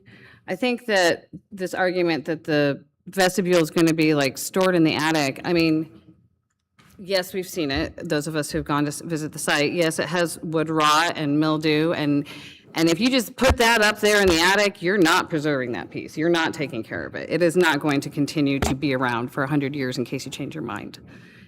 It will continue to deteriorate. It'll probably get worse because of the conditions of an attic. It'll be dry. It'll still be humid. It'll still be hot. It's a conditioned space, right?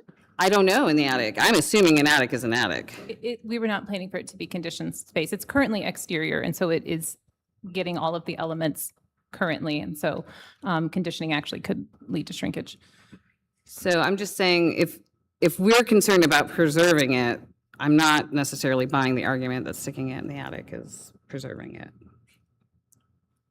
What are alternatives? I just want to, I think I failed to make this clear, that if we raise the porch, which is extremely important to the congregation from accessibility points, I think I spoke on that last month, and Sarah highlighted that, that really being able for anyone, whether you're in the church choir or a priest or someone visiting, being able to come in the front door, being able to process and, walk your kid down the aisle are priorities for this church. And to go to that expense and fix that very obvious problem, and then have this vestibule that is not compliant seems really challenging, I think. And so that is why, if we're going to do this, it really would be in the best interest of everyone to bring the full approach up to full compliance. And that cannot be done with the existing configuration of the existing vestibule.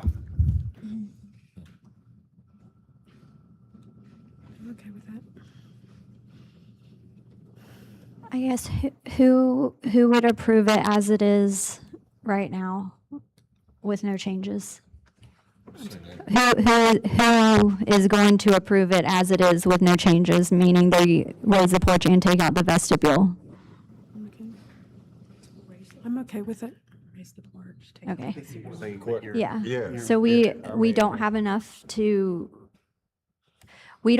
votes for it to get approved as it is. So we either need to kind of separate the application so that the porch, vestibule, and all that can be separate, and you can move on with the rest, or we can just have this pushed to the next meeting and maybe have some more ideas.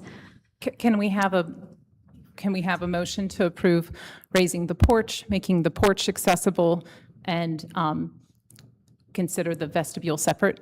Can I have a motion for the porch and making the porch and the front entry of the church accessible, and to then consider the vestibule as a separate? You'd have to amend your application. Yeah, she is, but I guess Yeah. straw poll about it Like, is as that is having the vestibule and the porch separate, is that make anyone's vote change? Potentially, yeah. I do still kind of want on there that the flood wall, which is the other thing I was concerned about. All my questions are answered. Thank you so much for everybody who came and brought such good information today. I'm now in support of it. I wasn't necessarily before. But I do think we have to, again, follow the guideline standards, which say that it should follow the design of the original thing. So it should be pebble dash with brick lining, or trim rather. Otherwise, I'm fine with that. So if that is the case and it's just the lifting of it, yeah, it's just the vestibule for me. Okay, so that leaves still a majority not, because Richard had said he didn't want to raise the porch. He's gone. Well, he's gone, so it doesn't matter. Yeah. We vote now? No, Yeah, I'm joking. I mean, we can ask him when he comes back again. I think he don't think he's left. coming back. He left for He's good? gone. If a commissioner leaves mid-meeting Yeah, so without then- being excused, then they're His presumed to vote is yes. considered a yes. Yeah, okay then. Interesting. So I guess I mean, So just so I understand, what you're saying is that you would be, like, like the modification to the bottom of the vestibule is the alternative? Is that what you're saying? she's just, we would be, separating the application for pretty much everything except the vestibule. The vestibule, we're going to. But you had a need to go forth with the modification of keeping the vestibule in place. I'm not supportive of raising the floor height, so that's just my 2 cents. But as far as the commission's concerned, my question was like, you can't separate the vestibule from the floor height, because if you raise the floor height, you're gonna have to modify the vestibule, Yeah. either by removing it or cutting the bottom of it off. Yeah. So. But it doesn't, Restoring it doesn't to have the enough original. clearance inside the vestibule, Correct. right? It is- Correct, yeah, it it doesn't is- meet code. Correct. Did you ever discuss an alternative to, it sounds like there were a number who said not even raising the porch, that was an issue. And I know you're saying you need to raise the porch, but I thought last time you had some alternative to make it not appear as if it had been raised. You had, and I don't know, somebody had asked, what other alternatives are there if you couldn't raise the porch? There was an alternative, but it shortened if you pull the lime base up, then it shortens like the rest of the ratios above it, which was the issue that was brought up when we spoke about it last time. Yes, I believe that people are concerned about the front band being modified from 1'4" to 9 3/8 inch reveal, that is the change to the front. And I don't think anyone was concerned about the removal of the limestone band. We are amenable to keeping the limestone band. That would change the relationship of the stucco dash fields within the brick. But we are amenable to that change. But I do just want to, for all those who are concerned about the columns, there is still a reveal, and you will read the limestone base from the depot, from standing right in front of it, from standing on the steps. You will still have a limestone base at the piers. And if everyone thinks it is more in keeping with your standards to have the limestone base remain here, we can do that. But I think we all discussed a little bit last time, and we felt that shortening the brick in the front elevation was not as desirable. I think the only alternative we saw that didn't involve raising the porch was some kind of addition that you showed, like on something elevated that covers part of the porch that gets you. Yeah, if you do a longer switchback ramp and then you have another compliant switchback ramp, you can not raise the porch. I meant there was one that had something kind of continuous across the porch. Yes. Didn't you have that? Again, or sorry.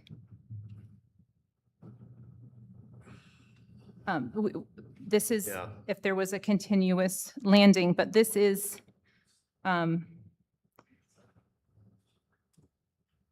think this is very challenging to their use. One of the main, beyond the accessibility, and speaking with the congregants and especially the choir, it is a tripping hazard going up these steps, and they've brought that up repeatedly.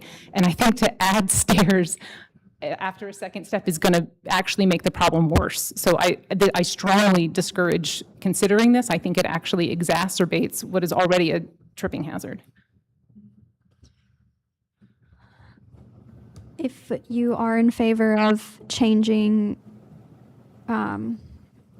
raising the porch and all of that, like there does have to, you do have to have a reasoning that you feel like in the standards that allows you to do that or not do that. Like we're going off the standards. So if you feel like there's a standard that allows you to change it from pre-storm, we need to discuss that too. You mean like accessibility being the Secretary of the Interior's providing for buildings having use today and being accessible by today's standards and the use of buildings today as opposed to 100 years ago. And I guess it seems to me like the vestibule and it being raised are like they're so linked you can't even separate them at this point, right? Like if you have one, you got to get rid of the other, or you're going to have to modify it so that it's not pre-healing standard, and so then it doesn't count, right? So I guess I can't be in favor of the porch? Because the vestibule to me, I mean, I'm like, it's a make or break on this for me as a preservation-minded person. Strictly from that, not on accessibility or anything else. We don't have a role in that. That's not our job. As much as I care. I think that if you would like to separate it to where the porch and the vestibule are separate issues that we can continue discussing, we can do that and approve the rest.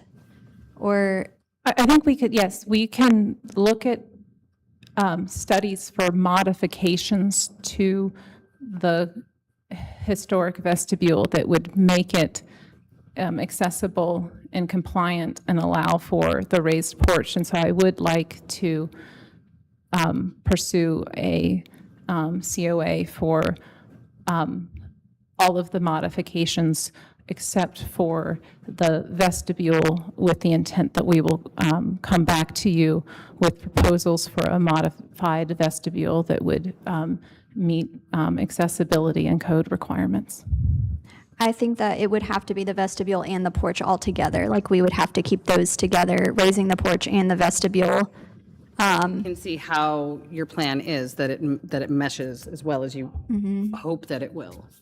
And we can move along with the mechanicals and the windows, doors. I would like to know if the church was to accept a non-compliant, and if we were able to retain, if we're able to make this level of change in this area of work, and because of the historic fabric of the vestibule have a non-compliant condition, is the proposed design that is on the screen now, where we're raising the porch, making it accessible, and we just have a door sequence into the church that is not compliant. If the church were to accept that, it would be very helpful to know now if this would be acceptable to the board. We are trying to go for permit, and the church is working closely on their fundraising, and we are very much needing to have some certainty about what design options we can move forward with at this point. So I would, if possible, like to have your consideration for a modified vestibule with the raised porch.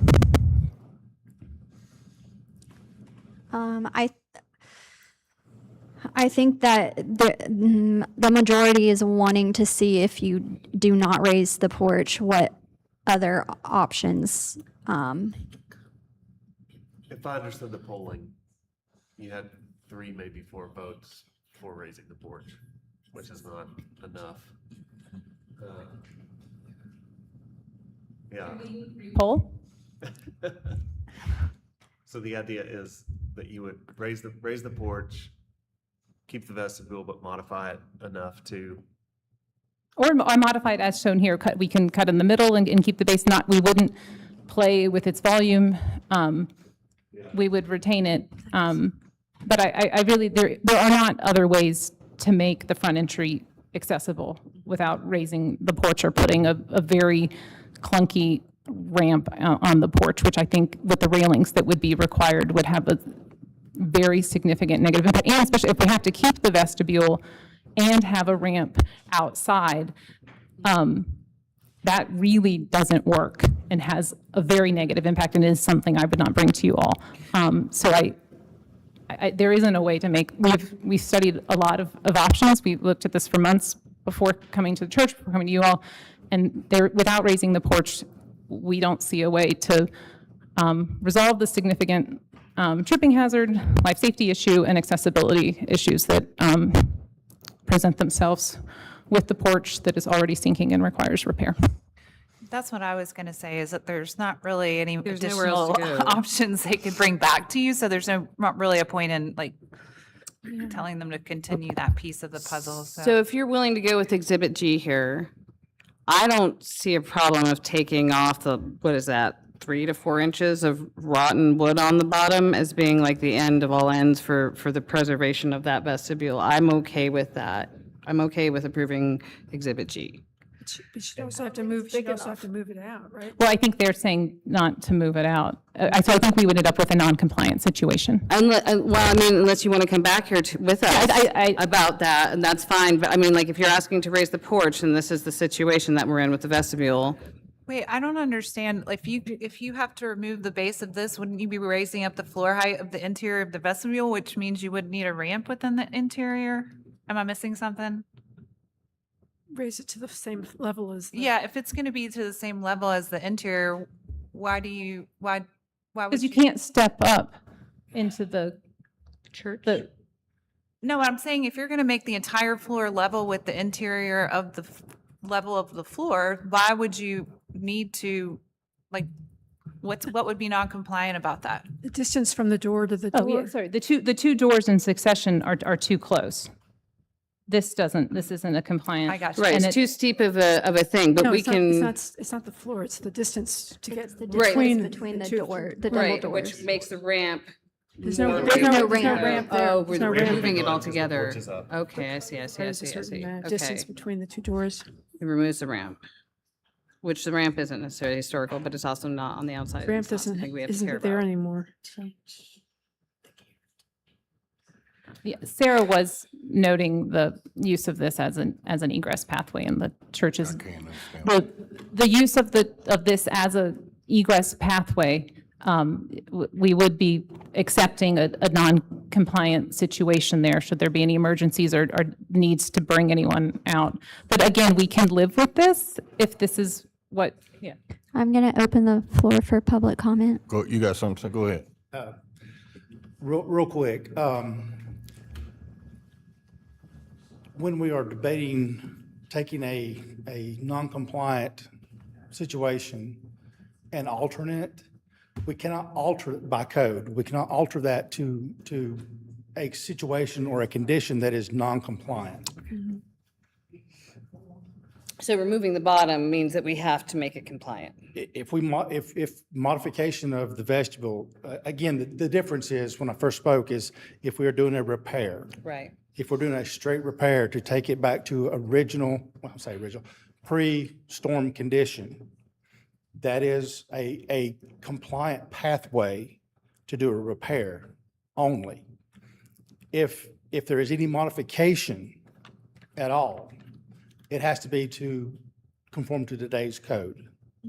In which case, they would have to add more square footage to the vestibule space. Correct. In order to make it compliant. Correct.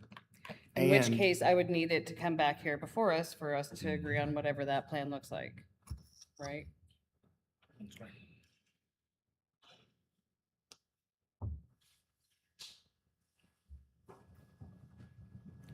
What a bummer. I need to take a bathroom break soon, though, so we gotta figure this out. Is it possible?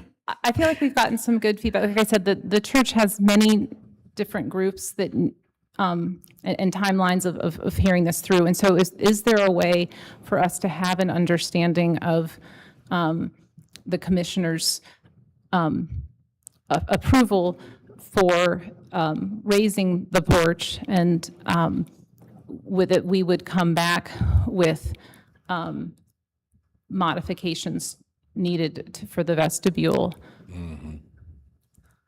The commission would have to know what those would be. Yeah. Yeah.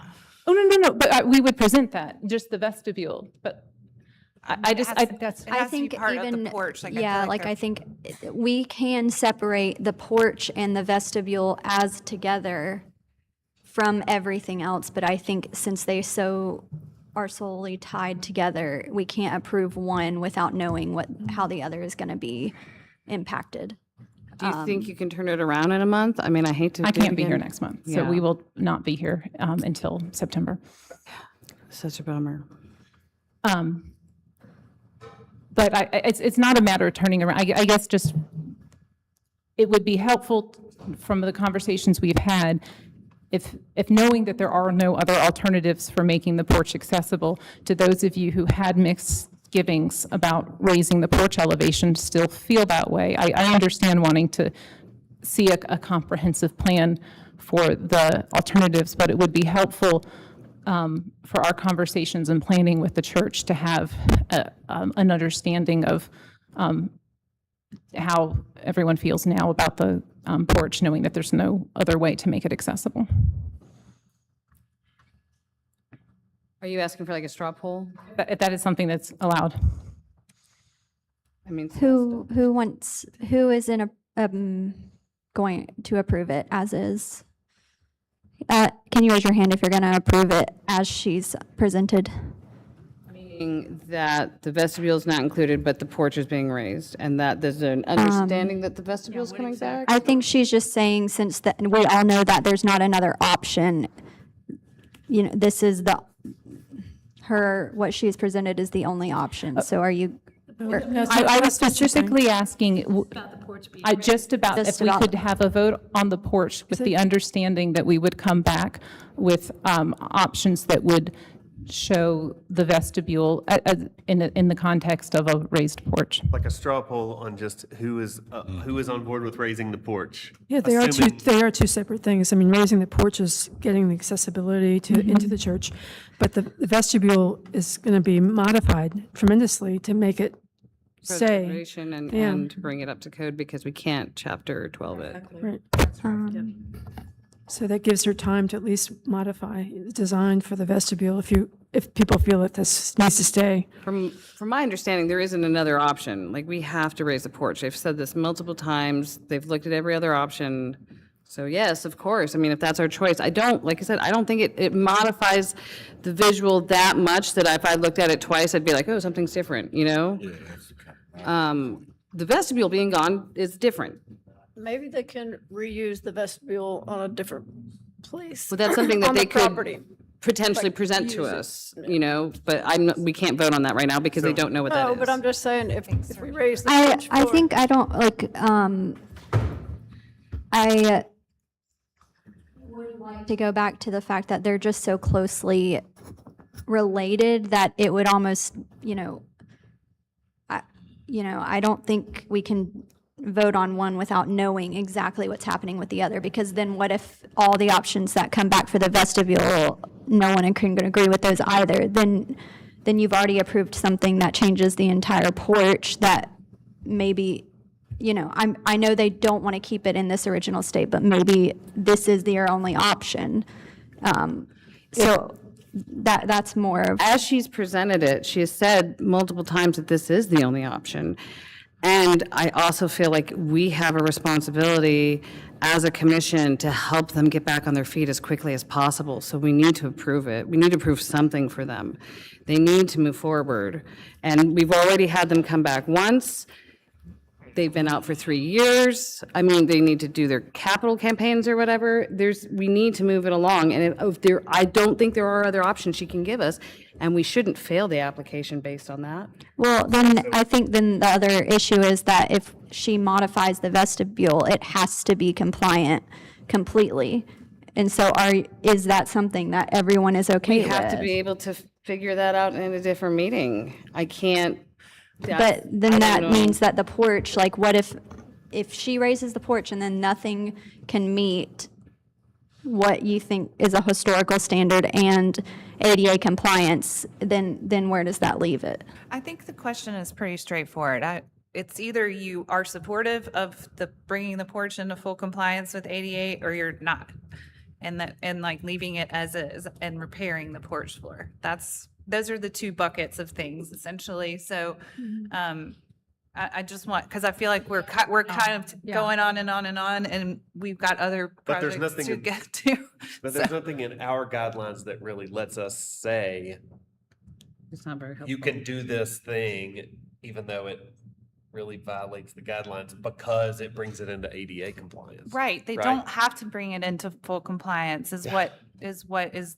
Unless That's the mission of the church. The mission of the church, of the organization, is to be open to all. I'm not saying that I don't understand the desire of the accessibility needs to be more fully met. I'm just saying it's not required, and your job is to apply the design standards. And so the design standards say, preserve older alterations that have themselves achieved historic significance.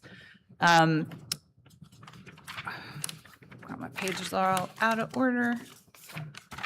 and that avoid removing or altering any historic material or significant architectural features. So those are the standards that you're, Although there's also tasked the with looking at. landmark standard that she presented, which was about, I agree with Commissioner Bowen on that, though. I would highly doubt that when the standards were drafted in the 80s, that they were like looking at this particular vestibule saying, well, this isn't important from a historic standpoint, so. no, I'm just saying that there is, I don't think they're thinking that either, but there is another thing to hold on to, you know, in the standards. I mean, it's, some of these are so, you know, like, well, anyway, I won't complicate the decision. It sounds to me like, the basic straw poll was that you had 3 people who were on board with raising the porch and changing the vestibule, and that's not enough to proceed today on that.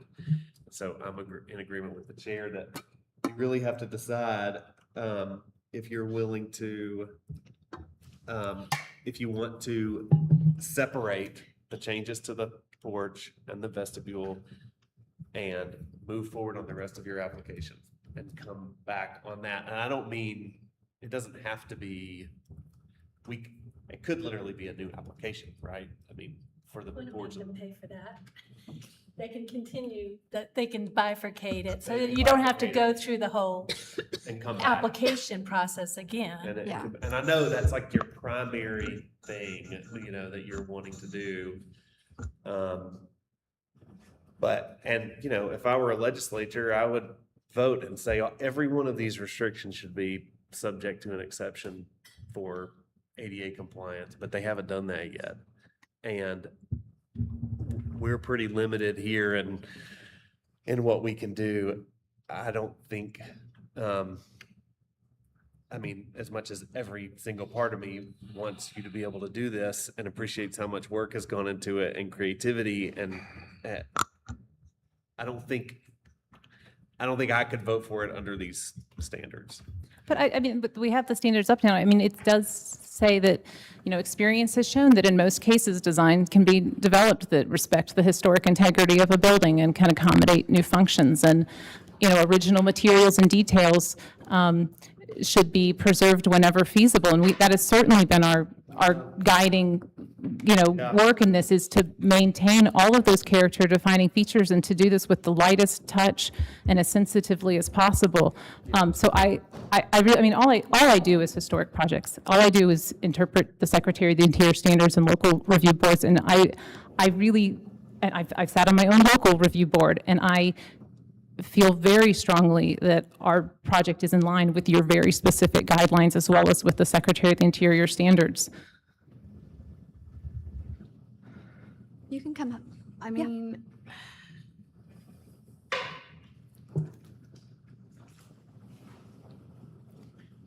I made this comment at the last meeting. If you go to the Biltmore today and go to their ADA compliant ramp, it's not pretty. If you get into this building from the ADA compliant ramp, it's not pretty. If you look at the picture of what she has designed, of what the experts, the top firm in this nation that did the renovation of Ellis Island, it's going to be pretty. I just want to say, can we maybe get out of the weeds and make some progress before we rebuild an empty building? Because my congregation will have left us. That's what will happen. And I have not been hired to be the head of a museum. I'm really glad you brought up the fact that this firm did Ellis Island, because I think it's very evident that the architects are extremely sensitive to the historic nature of the building and the original design intent, and they're doing the best they can to maintain all the best features but be in modern times where we've got to be able to walk up the steps and not, you've been to houses where the one step is 6 inches, the next one is 8 inches. They've got, I don't understand what the problem is. Well, I will say, I am like right on the edge, but there are actually solutions. I mean, you know that you can build a ramp. Everybody's been to buildings that have the wooden, temporary, plastic, whatever ramps on certain doors so that, so that people can get in. And that could be done here on some door that's not inside that vestibule. And so it's not a matter of, is there a way to get people into the building in the front? It's, is there a way to do it and make it pretty? And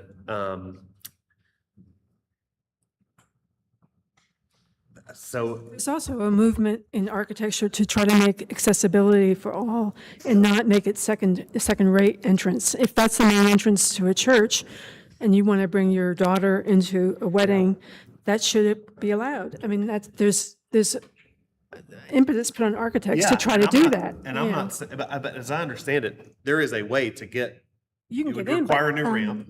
Sorry, I don't mean to interrupt. I think we're going around in circles or kind of around the same things. And so I think at this point, the option is to separate them or not. And, I don't know that we have an approval that would go through for what's being offered up today.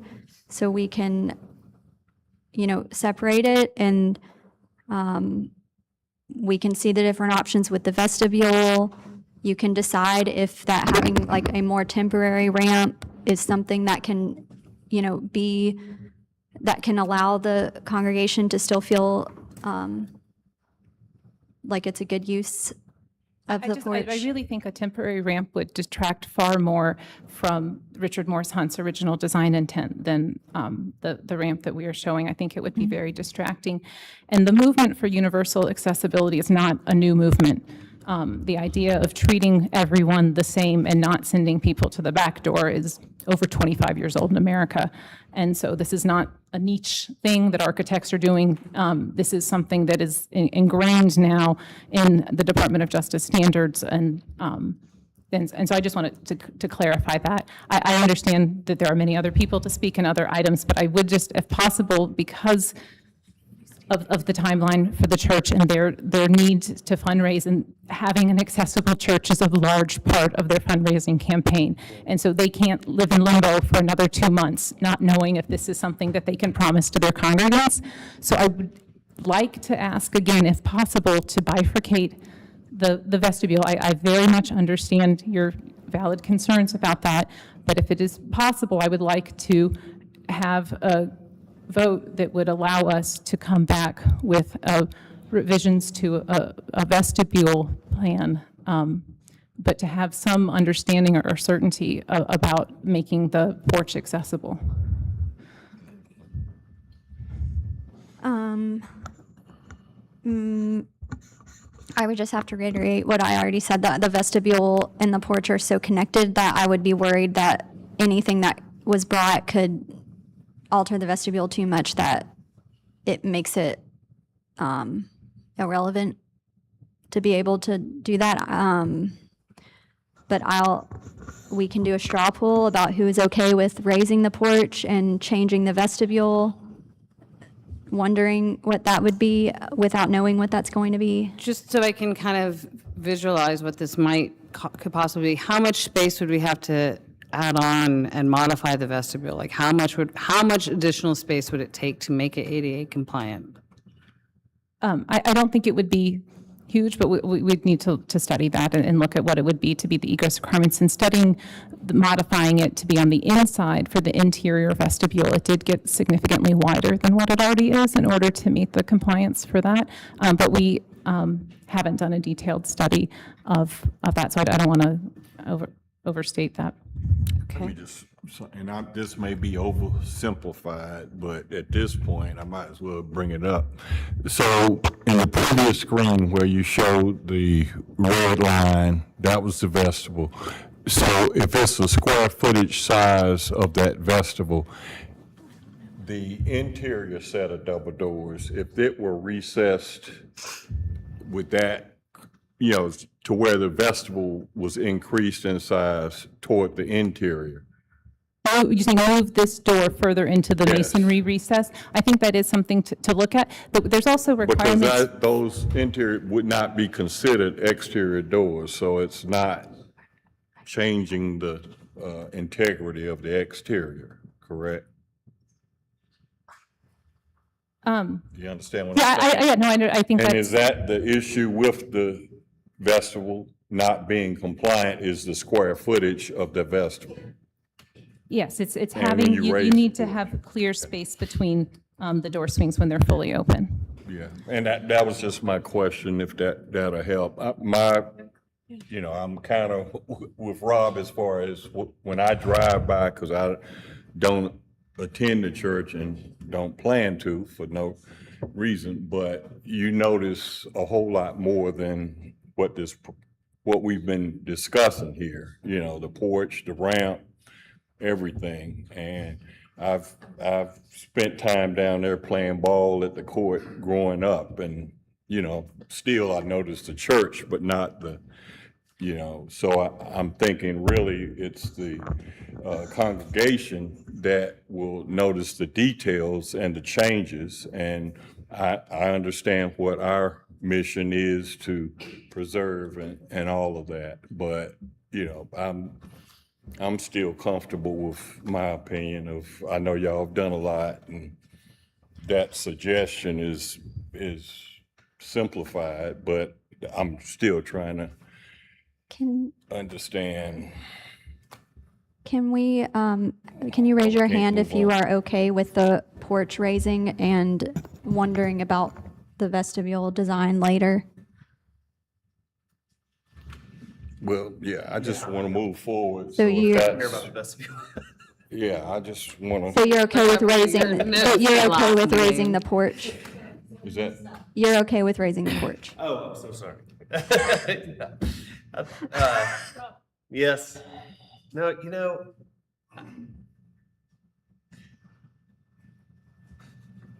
I'm not seeing anything in our standards that says that it would be somehow against it. And I don't think it modifies the architectural intent or design that much that it configurates the historical significance of the building.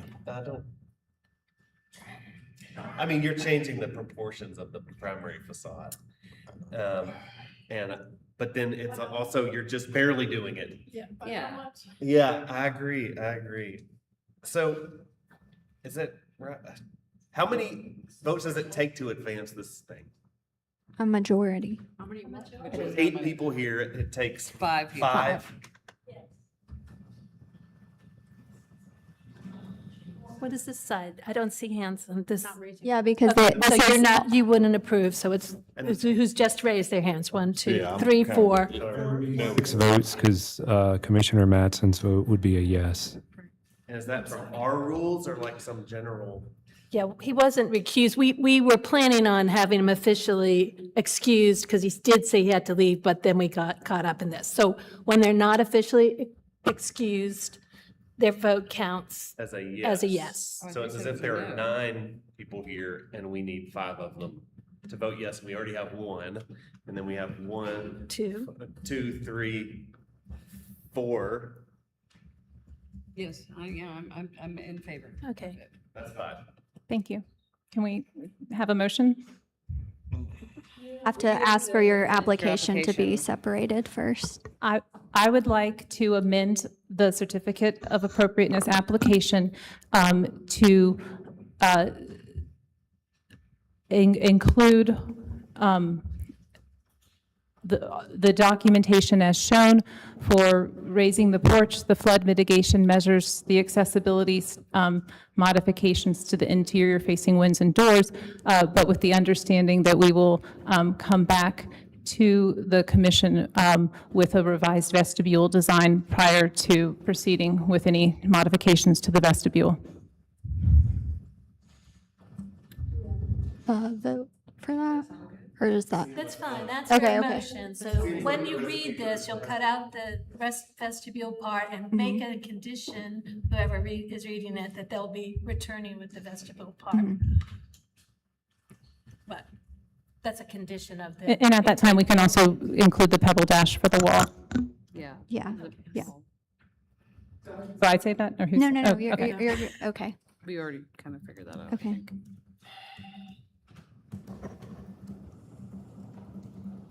So are we ready for a motion?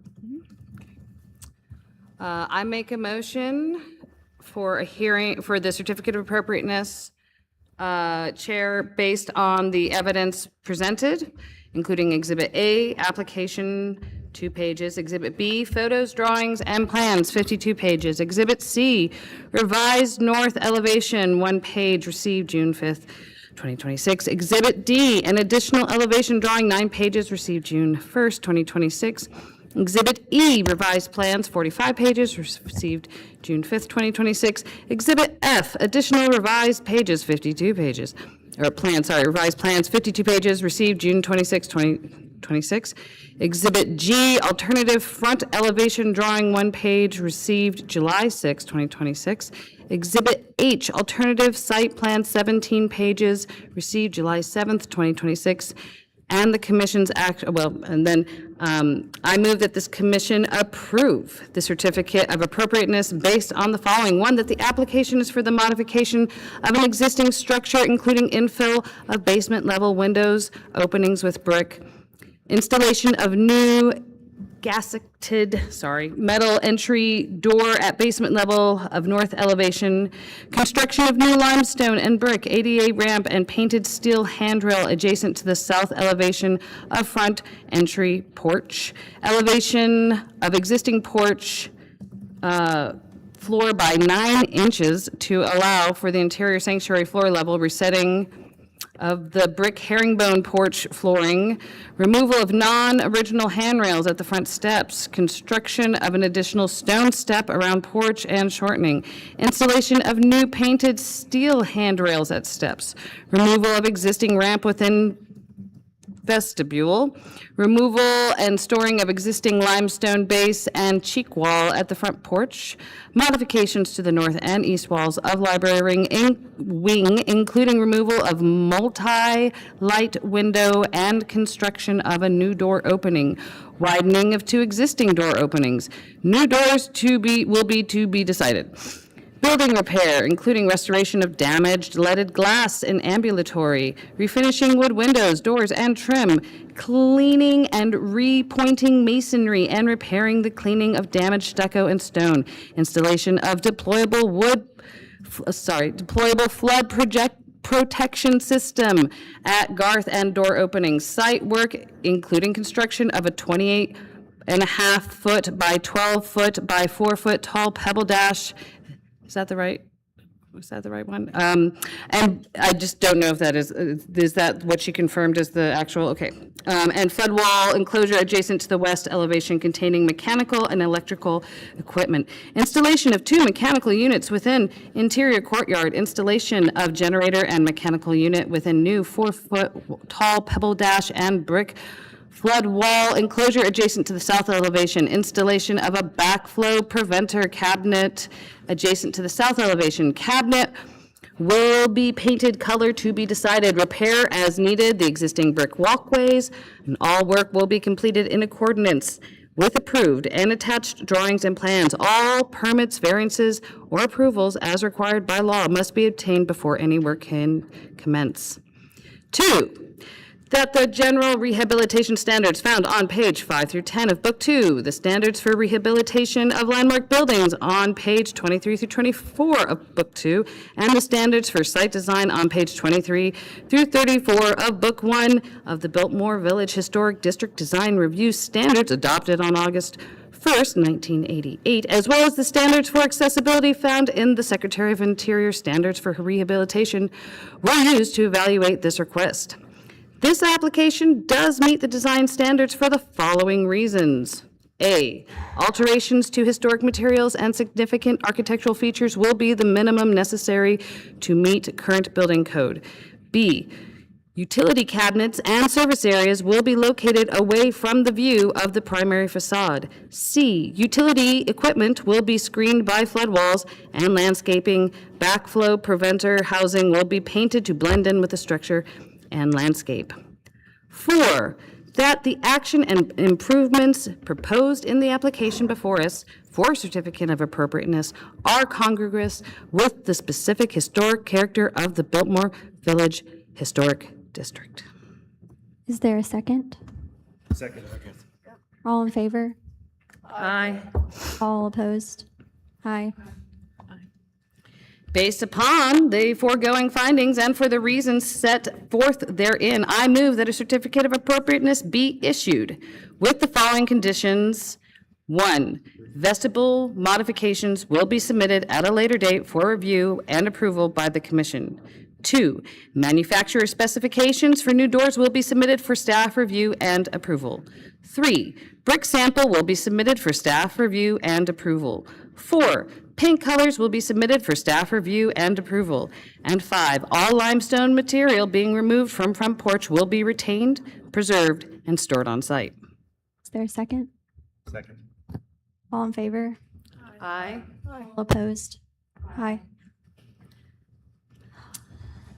Motion carries. Thank you. We are going to take a 10-minute break. I'm sorry. I know you've been sitting there a long time. Teeth are full.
He wants to request to be Okay. excused. And you just have to vote on it. Yeah, I need to leave.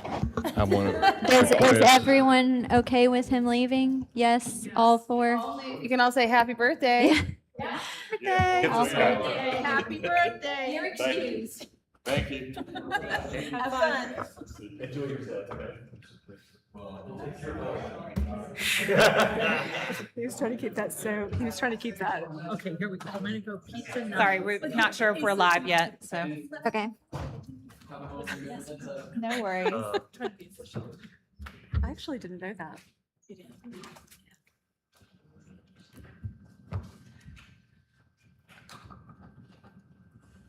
Sorry, we're just waiting to see it, make sure our live stream is working.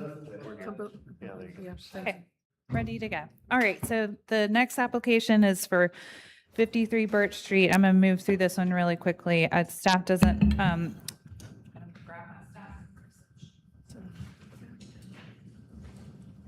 little bit of an unusual application, but one I think is pretty straightforward.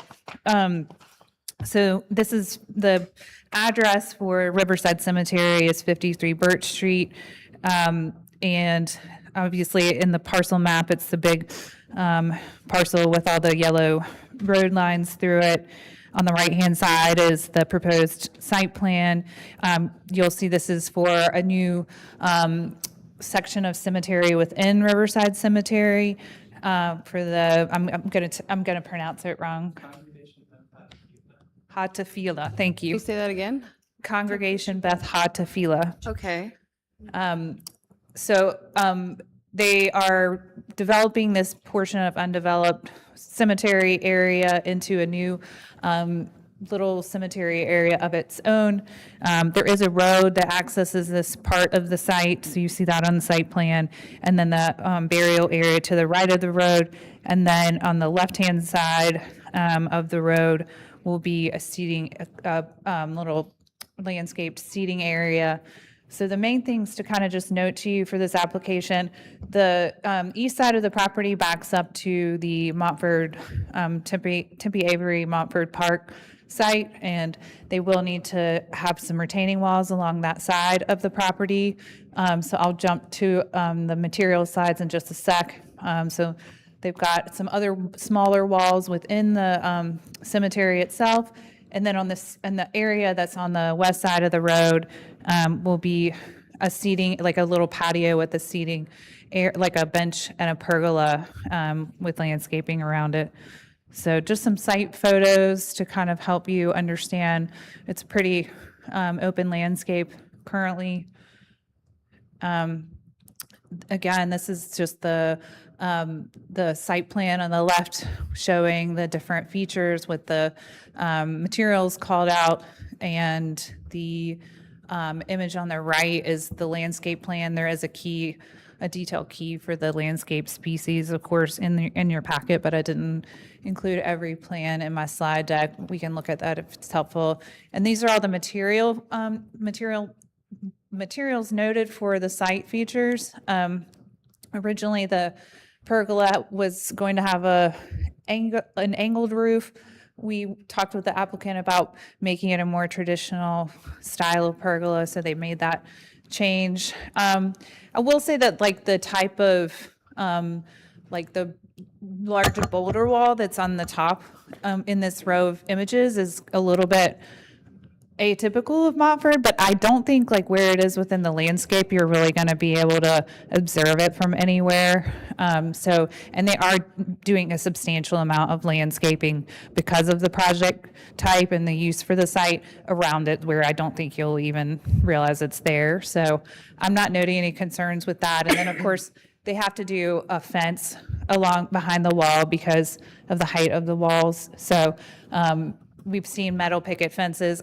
This is a minor thing. Again, it's not going to be really highly visible, but just as an FYI to commission members that in some applications in the past, the commission has suggested that if you're going to do a metal picket fence, that it not have the top rail, that the pickets go beyond the top rail, if that makes sense. So that it doesn't have that kind of visual barrier at the top.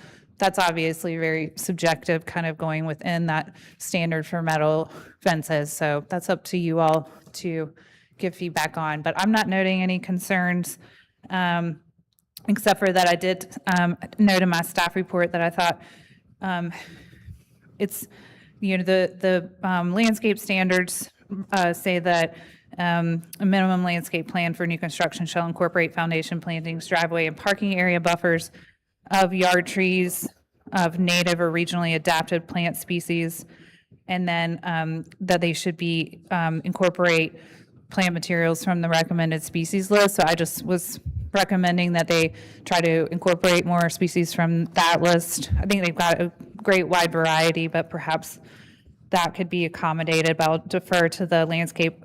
The site design team is here to answer questions for you. And then I asked them just to confirm if there were any trees that were going to be impacted. It didn't look like it from the photos, but I just want to make sure on that front. So, but I'm not noting any concerns overall. Any questions for staff? Okay, I'll take. Nope. But this maybe this is for that. I have walked through there many times, and there was always the rumor that that area down there was unmarked graves from the. It sounds like you know how to address this. Never mind. Yeah, I'll defer to the applicant on that. Yeah. Okay. We did have, just as an FYI,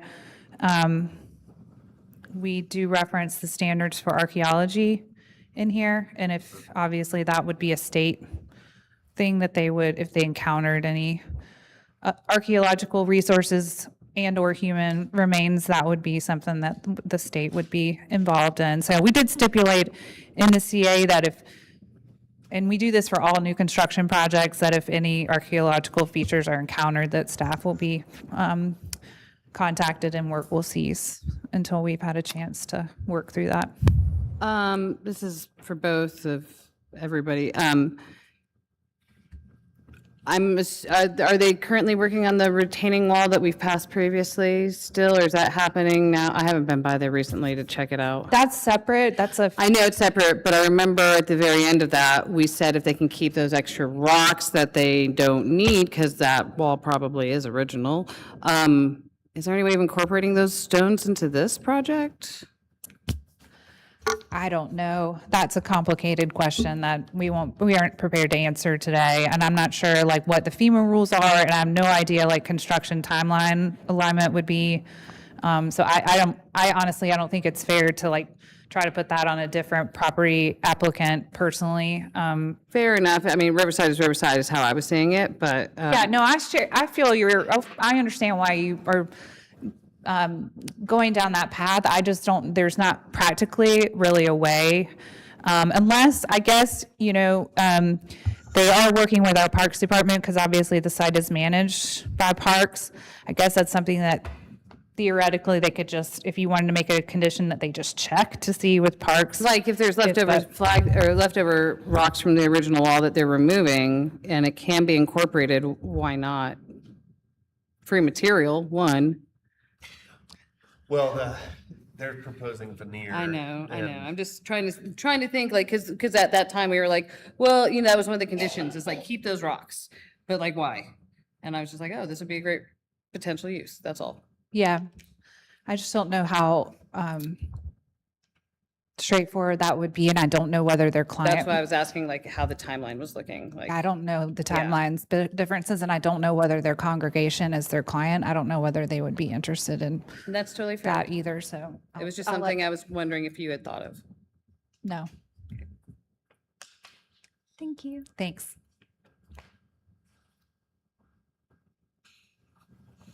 You're welcome to come up. I've got you can use my slide deck, or I've got all your plans are open here. We just relabeled them. So tell me if you need help finding something. Perfect.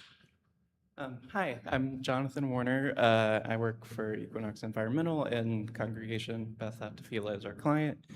And I am the applicant in this case. To answer about the unmarked graves, we did talk with the city staff in in the cemetery, and that area is further down and even lower. It's not, our side is not quite at the bottom of the cemetery, but it's pretty low down. Okay. As far as the archaeological remains, part of how this project even came about was, and you can see in that aerial here, that the reason that's all brown, there's a tiny little truck there, that was all fill soil that was brought in by the city, and it's just structurally not stable. And so we're, as part of this project, we're having to excavate all of that back out again and bring in structural fill so that graves aren't popping out of the ground. So pretty confident, unless they brought in remains, that there aren't any remains there either. So how long and how tall are we talking about retaining walls, really? So on the either end, it tapers out to curb height. The tallest point is on this corner here that looks directly into the overgrown ravine, and that is 7 feet tall. We have 2 layers of shrubs and a layer of trees in front of that each get 6 to 12 feet tall. So as staff noted, the wall won't really be seen. Okay. So the walls that will be seen on that drawing? So the walls that will be seen are this one, which is cut into the bank, and that is clad with local hooper stone and a random ashlar pattern. We have small walls kind of creating the entry into the space that are that same treatment. Those are only about 2 feet tall and surrounded by planting, but it's more just having that guiding structure. And then you would see this space here, but again, it's planted in front, and that wall is a maximum of 4 feet. All the other walls are shorter. Just out of curiosity, is this property that the congregation has owned for a long time? No, so this is part of a land swap with the city within the cemetery. So the city is assuming some of their formerly controlled land, and then they're taking control of this portion. I see. So this is or isn't the same congregation that has the space on the other side? It is. It is the same. So yeah, Okay, some of that property is going back to the city's control, and this property is. As part of the highway project, or? No? I'm not certain of the terms. We were just brought on when they were like, hey, how do we make this a cemetery? I don't think it's not close enough to 240, that section of the cemetery, to be impacted by that project. Okay. Yeah. Okay. In terms of the plant palette, 100% of the trees and shrubs come from the approved plant palette, and 100% of the understory is native to the area and has been for centuries. So.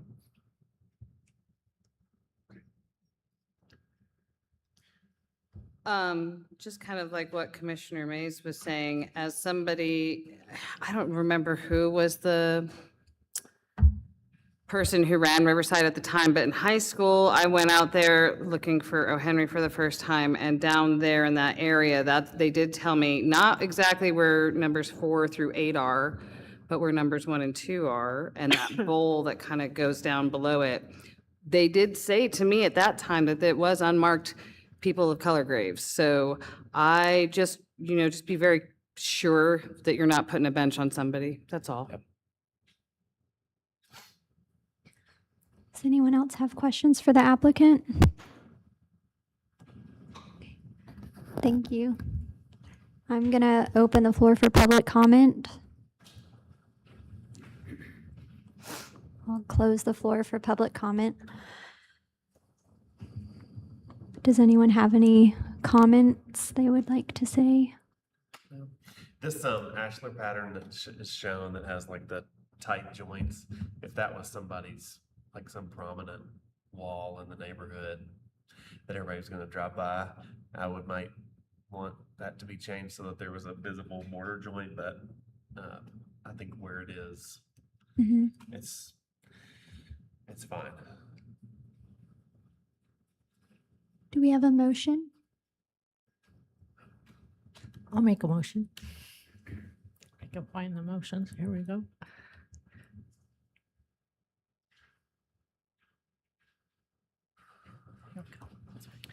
Chair, based upon the evidence presented to this commission, including Exhibit A, application, 2 pages, Exhibit B, site plans, 11 pages, Exhibit C, fence, wall, and pergola specifications, 3 pages, Exhibit D, site photos and material images, 2 pages, and the commission's actual inspection and review of subject property. By all members, I move that the commission approve the certificate of appropriateness based on the following. 1, that the application is for site improvements for a new burial area in southeastern section of existing cemetery property, including installation of stabilized granite fines paths, 1 3-foot, 25-inch tall stone veneer retaining wall, 1 4-foot tall stone retaining wall, 2 2-foot tall stone veneer freestanding walls, and 1 6-foot stacked stone wall, installation of a 40-inch tall section of black aluminum fencing, construction of a brown flagstone paved area with a 9-foot 4-inch tall by 28 feet wide stained wood pergola and bench, and installation of landscaping. Ground cover must be established within 15 days of completion of construction, and the remainder of the landscaping must be installed within 3 years. If archaeological resources are discovered during site work, work will cease until city staff and state archaeology staff have been notified and have inspected the site. All work will be completed in accordance with approved and attached drawings and plans.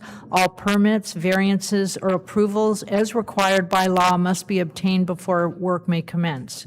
2, that the standards for landscaping and trees found on pages 40 through 41, fences and walls on pages 36 and 37, archaeology on pages 32 and 33, and walkways, driveways, and off-street parking on pages 50 through 55 of the Montford Historic District Design Review Standards, adopted April 14th, 2010, and amended May 13th, 2026, were used to evaluate this request. This application does meet the design standards for the following reasons. A, landscape plan incorporates foundation plantings, driveway and parking buffers, and yard trees of native and non-invasive plant species from the Montford recommended species list. B, new landscape structures are compatible with the historic neighborhood in material and scale. C, new fence will be metal and sited in a location that is compatible with the traditional historic relationship of fences to historic properties in the district. D, new walls will be of stone and site in locations that are compatible with the traditional historic relationship of walls to historic properties in the district. E, new walkways will be stone and compatible with the site and district in terms of dimension, configuration, materials, color, and texture.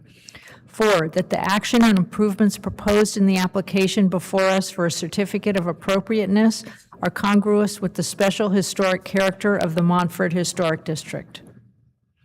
Do we have a second? Second. All in favor? Aye. Aye.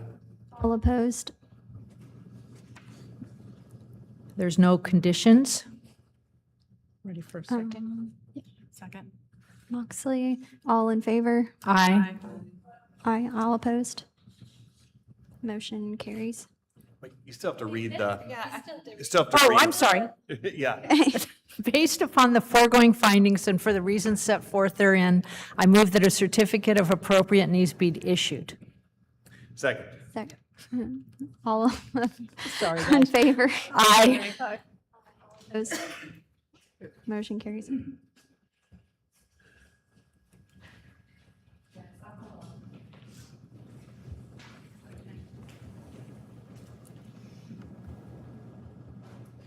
Alrighty, last public hearing item is 215 Cumberland Avenue. This application is for construction of a new primary structure. This is parcel map photo of the site and streetscape rendering. I'm sure that some of you all were on the commission at the time when the subdivision of 209 Cumberland, the neighboring property, this lot was subdivided off the north side of that larger parcel a couple of years ago. So this is the proposed site plan. Obviously, this lot is on a corner. The house to the south is the existing house where the lot was subdivided off of. So just gonna kind of quickly go through these in the interest of time, because I imagine the bulk of your time needs to be spent with the applicant.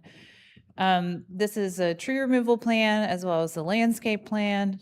There are obviously some trees that will need to be removed on the site, but they have engaged a landscape architect for the project and are trying to preserve as many trees as they can. These are floor plans, front and rear elevation drawings, and side elevations. And then there's some renderings in your packet as well. I think I included all of those in my slide deck. So I think my main concern with this project is the overall size and scale and footprint of this house is super large. If you read the new construction worksheet, it's just under 7,000 square feet, which is very large for Montford. There are like here and there. What I think there's actually a B&B that's maybe 3 or 4 houses down that's about the same size, probably because it's been added on to over the years. I did just, if it's helpful to you, drop in the folder the like properties that are like immediately adjacent to the south. Like I think I did 4 or 5 on either side of the street and added the total heated square footage for you so you can compare if it's helpful. But I'll go back to the site plan.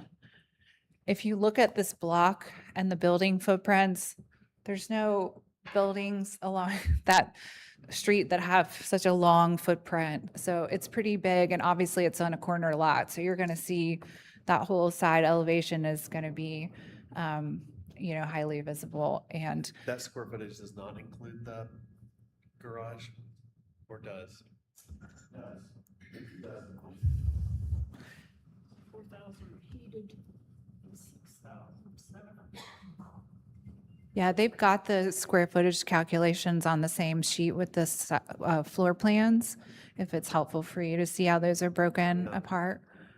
I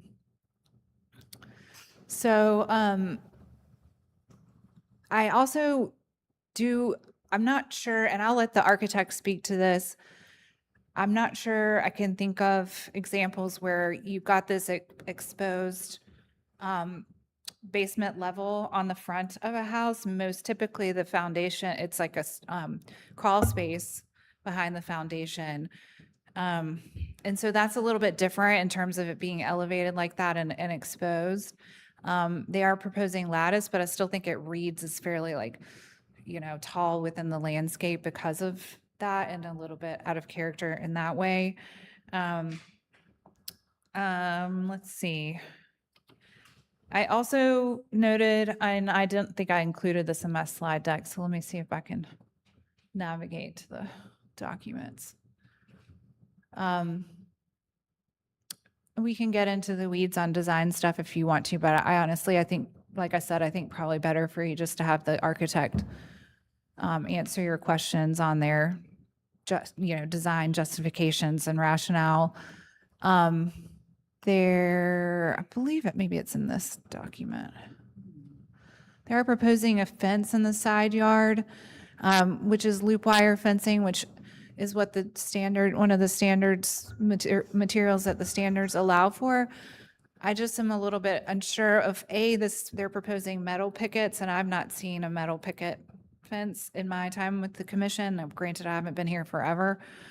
The post. Yeah, the posts. Sorry, the mostly that we've seen wood, and then also I'm not 100% sure. There is a standard, the last one for fences, that says that it should be compatible with the architectural style of the house, and I'm a little bit, I don't know, a loop wire feels with this contemporary house, but that's obviously very subjective, so take that for what it's worth. And then I'd ask the applicant to provide some additional info.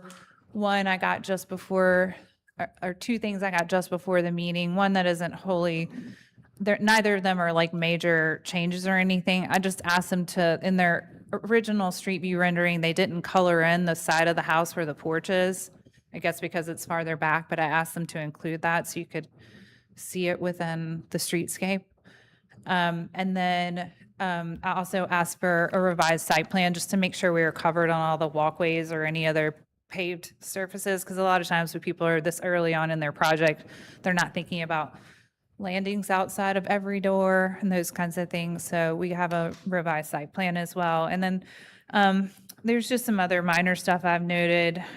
We need porch railing detail, patio materials, the exact manufacturer specifications for the windows and doors. And also I want the I would like the applicant to clarify one of the items they have in their materials is this screen door that's a little bit unusual, and I'm wondering where that's proposed to go, the red door on the left. So those are my notes. Do you have questions for me? Have we had another one like this with a integrated or non-separate garage? I think we've had one or two. I do remember one that we had on Elizabeth Street maybe 5 or so years ago. The porch was, though, like the grade sloped down from the street, and you wouldn't see the garage from anywhere. It was tucked under. It was in the back of the house, and it was tucked under a porch, so you wouldn't see it. What so. about those? It looks like it's a continuous garage door, no divide. Rather than two doors with a divider, it's just one big door. Is that right? I'm not sure. Let me go.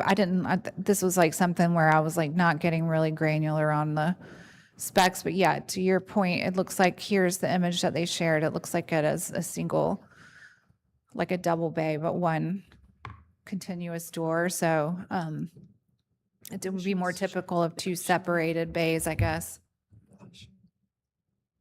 More defined than what's there. Okay. Any other questions? Thank Okay. you. All right, thank you.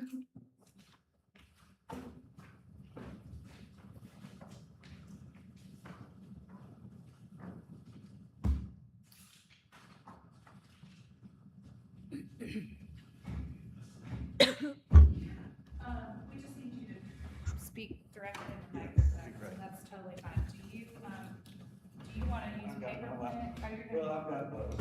Okay. Let me start with your drawings, I guess, and then I'll.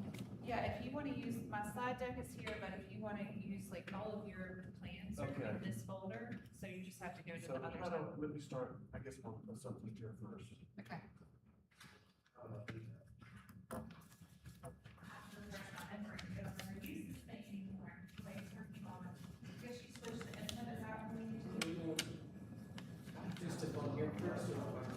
He wants to use the projector.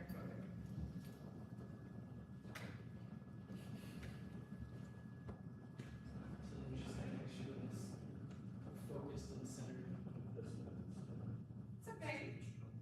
Whatever works.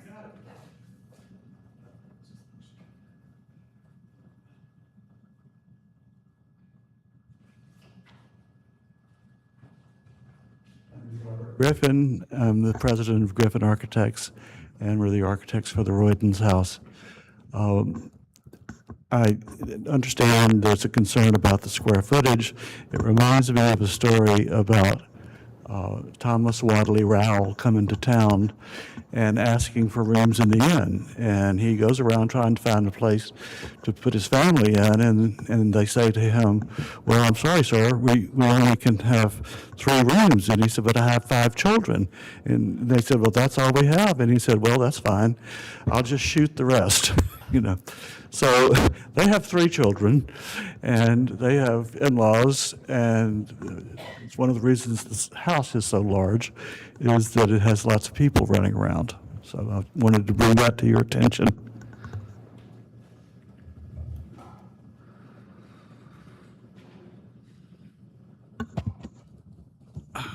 Pardon me for sitting down. I've got a bad knee right now.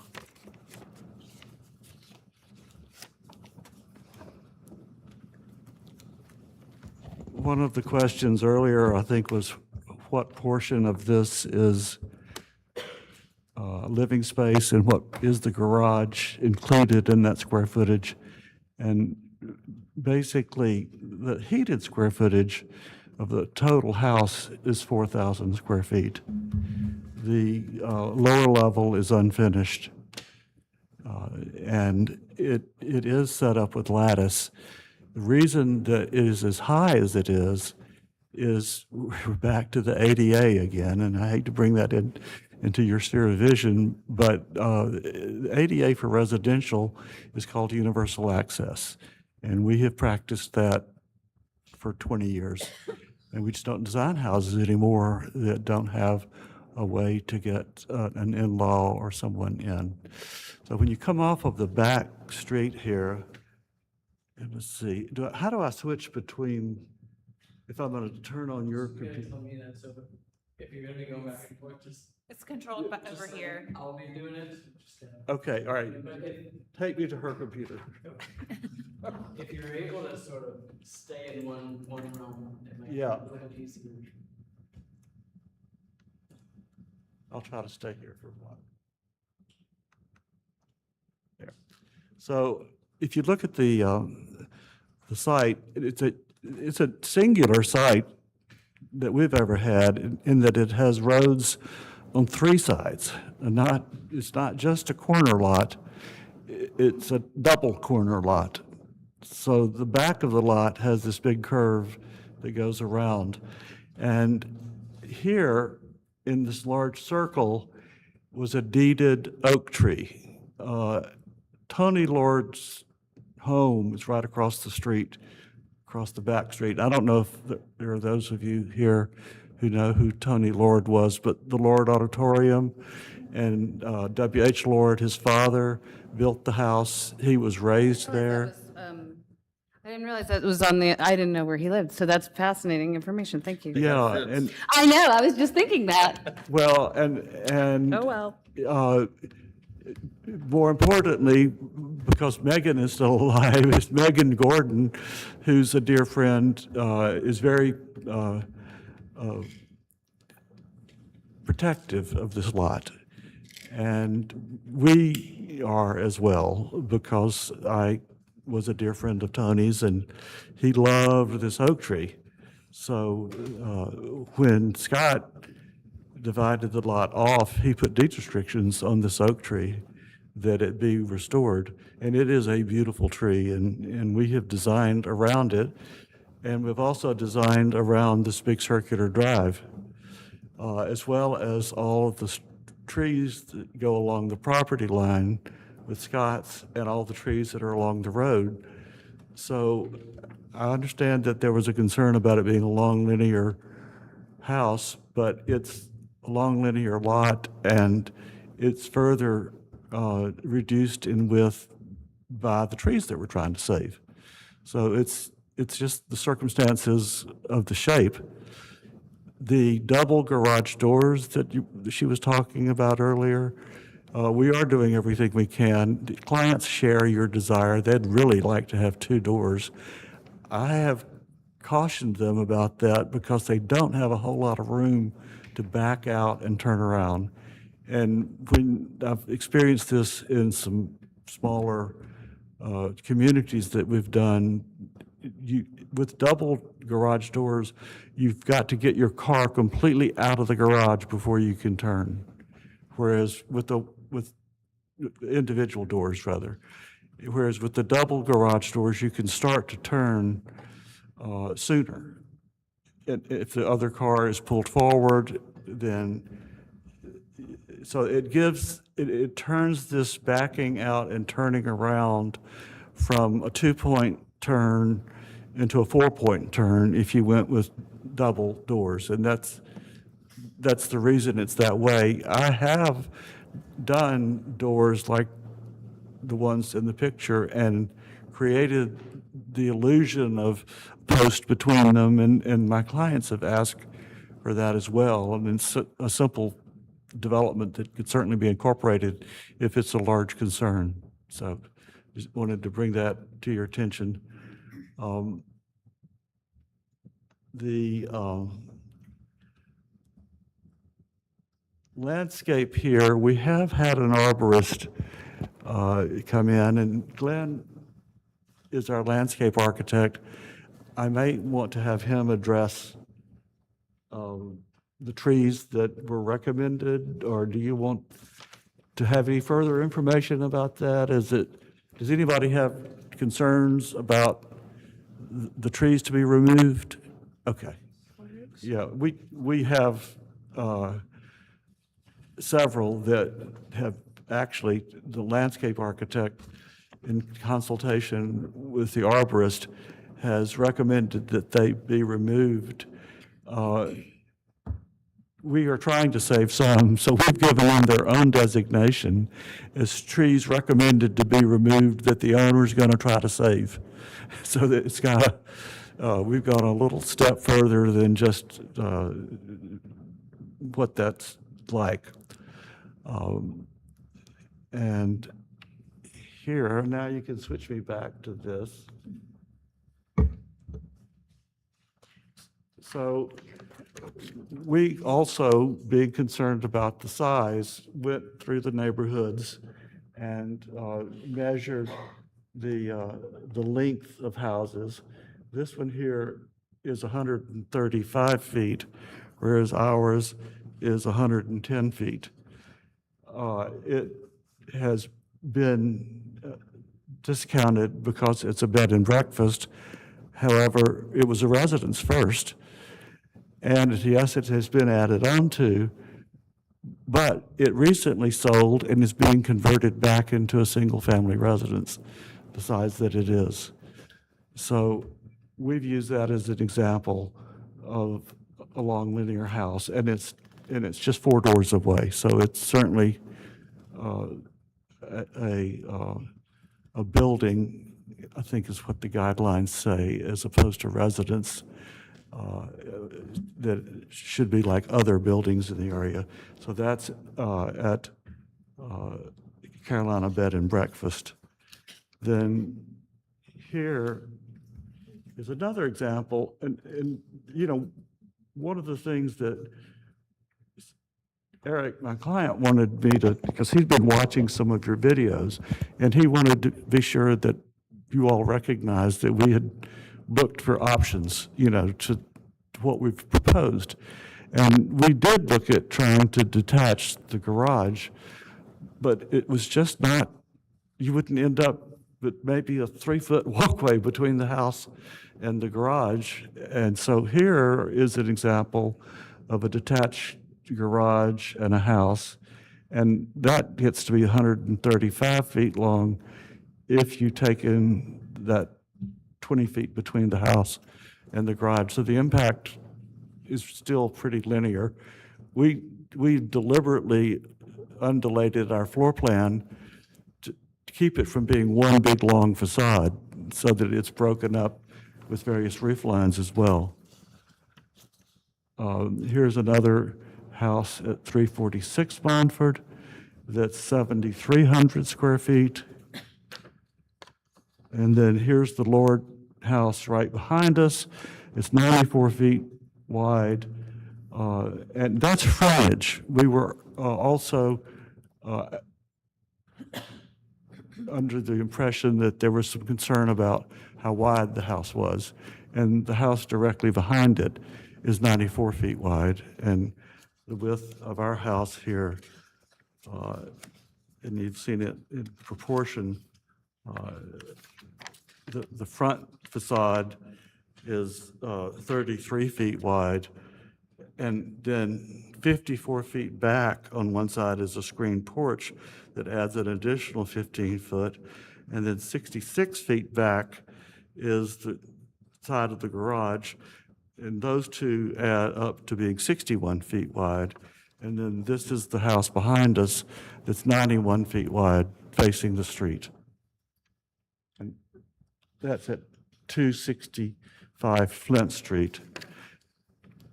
And the guidelines do say the size of other historic buildings in the district. It doesn't say other historic residences. So I don't know that I would differentiate whether this was a residence or apartment building or what. If I were living next door to it, it's still big. And this is at 141 Cumberland, and it's 160 feet. So here we've got 63 Pearson Avenue. It is a small house on a small lot. And the other thing we started looking at was the percentage of impervious surface compared to the lots. And we've got some additional data on that to show you. This was actually a fairly new house. It must have come before you all. I don't know, Alex, are you familiar with this one? It's at 41 Cumberland. In the tax maps, it said it was built in the 90s. But it's... I was going to say, it's a little before her time. Sorry. That doesn't seem like yesterday to me. Get you some glasses. Were you born yet? How much does this age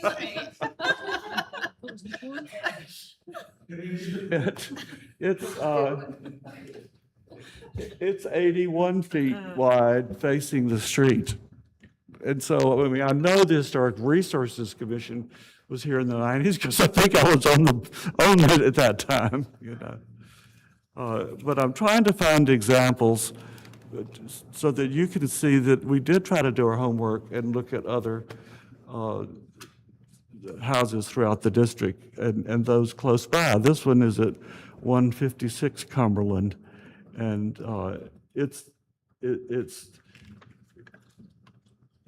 you can see the way the footprint is done on it.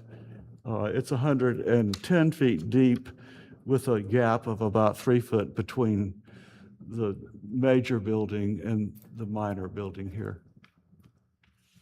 So that's at 156 Cumberland. And then at 208 Cumberland, there's a building there that the total estimated square feet is covered by my screenshot button. I don't know, but it was a big one. And then here we are again with frontage of 66 feet, and that's on Cumberland, just diagonally up the street.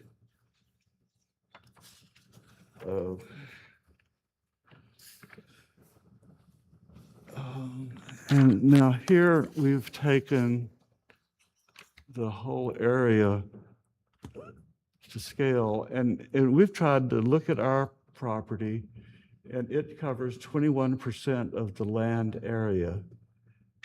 We looked at various ones. These cover 20%, 34%, 20%. Some of these are 12%, much less.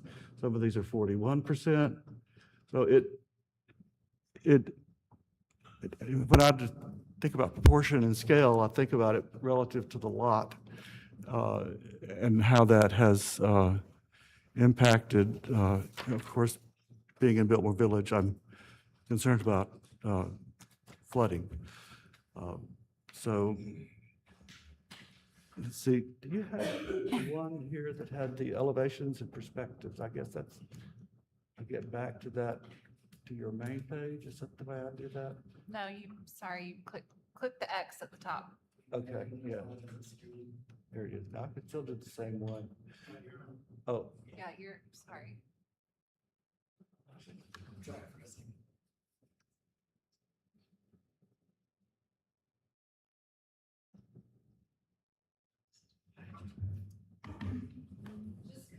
a couple of Aspen. it's just maybe the perspective or something. Yeah, that'd be great. So, so here's, these probably tell more than anything. The landscape architect has shown what he plans to do with the proposed plantings that are on the site plan. And he and my clients both want to be sure that this side elevation is screened with evergreens. They've got dogs. They don't want, you know, them barking every time somebody drives by or walks by. So that wire fence is going to be planted out. We were trying not to look too proud by having a wrought iron fence. It seemed a little, given the fact that the house is large, we didn't really want to draw attention to that it was, here we are, you know, kind of a thing. And an elaborate iron fence seemed a little ostentatious for the house, I thought. Yeah. So this is the side elevation that's in question. And this drops back here quite a bit. And this is just their screen porch. And Jill is a gardener, and she wanted a garden space. And this was on the side of the house that we were able to get some morning light. And so we created a little recessed garden, and it gives windows into the center of the house and the family room. And what kind of a door is that? This door here that is in the back is a 3-panel wood door. We currently have it as sliding.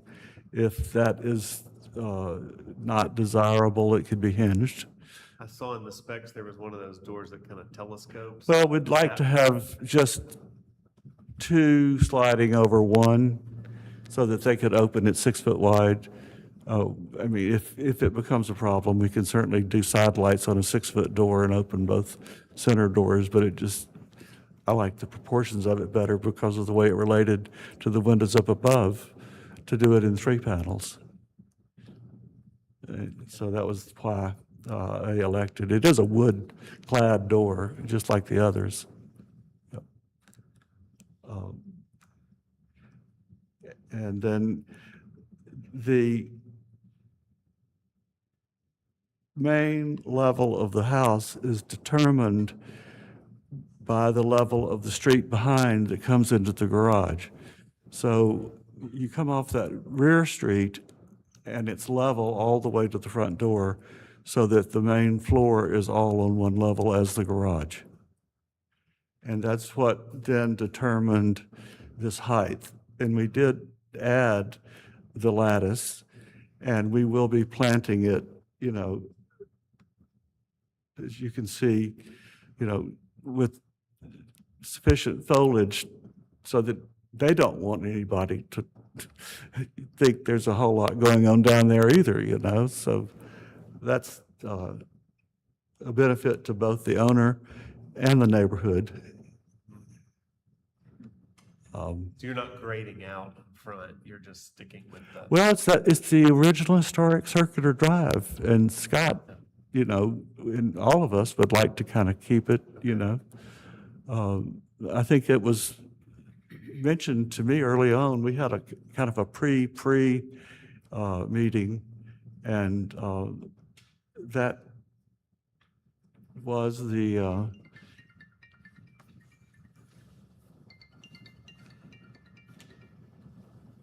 that was the takeaway that we had, was that was an important, I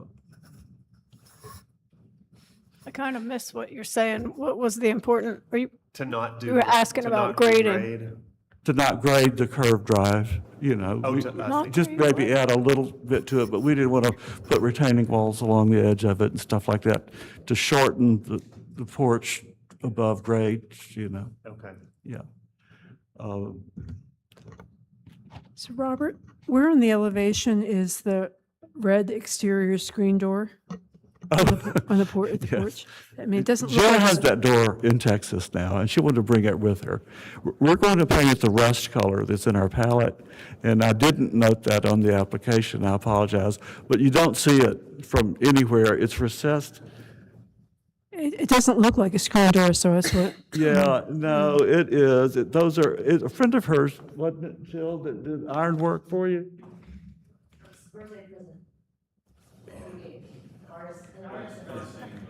Get back to the floor plan.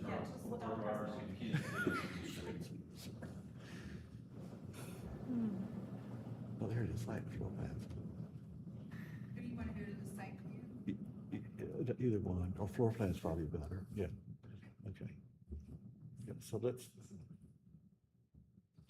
that screen door is right here. Can you see that side there to the screen porch?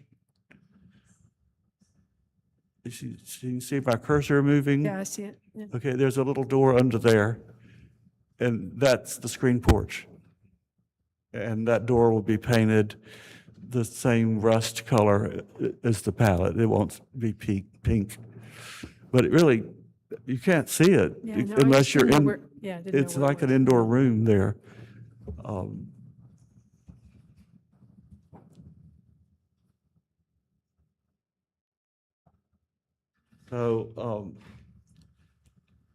I guess I think I've shown it enough. You all are starting to look bored. Does anybody have any questions? Been here for 4 hours, that's all. Underneath, underneath those front stairs, that's like solid brick, is that, or it's, That's what it looks like. no, there's no pass through and it's not, it's just, Looks like you broke it. is that right? Yeah, I did those brick steps like my steps on my office in the village, and I really love them because they're no maintenance. Renderings here, yeah.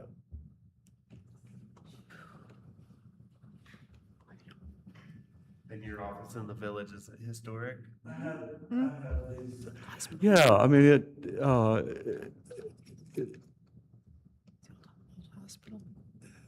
there, you can get I don't know if I can zoom in on that one picture, but maybe on your Plus monitors. sign up there.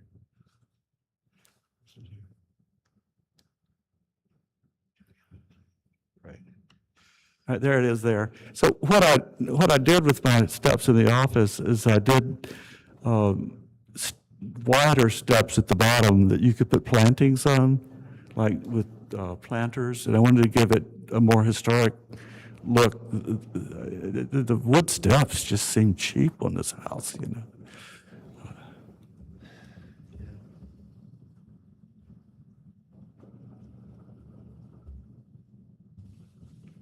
Any other questions? And how tall is that at that tallest corner? of- It's about 7 feet, because we have to step down. You can't see it real clearly, but there's a retaining wall across the bottom of the porch, of the lower level. And we're stepping down to get into the basement from here, about 3 feet, I think, or something like To that. walk into the basement from the. There is a door underneath those steps that goes into the basement.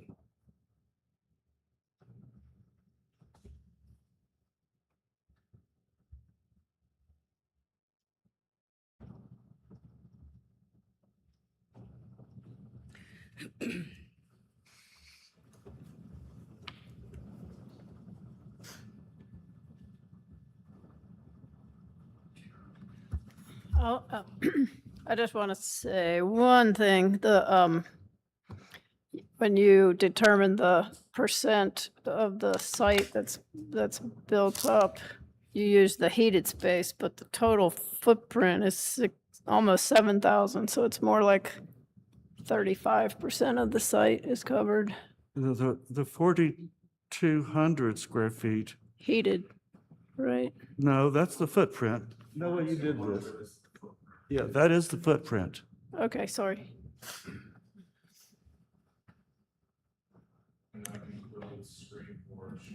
Sorry, you'll need to come up to the mic and introduce yourself if you're gonna. That's okay, I That's heard you. okay. I'm Noah with Griffin Architects, and yes, that includes garage, screen porch, overall footprint. Thank you. Does anyone else have questions for the applicant? Is there any HVAC on the outside? Any HVAC units on the outside? There's one, and maybe two at the most, but we do have them shown on the landscape plan. Okay. It's on the west side, or It's on south? the south side, Okay, thank you. but it's screened. Yeah.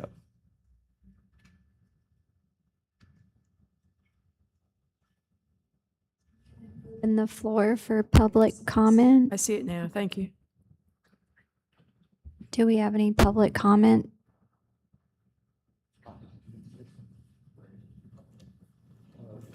The owners, are they considered public? No, and do you have somebody else that,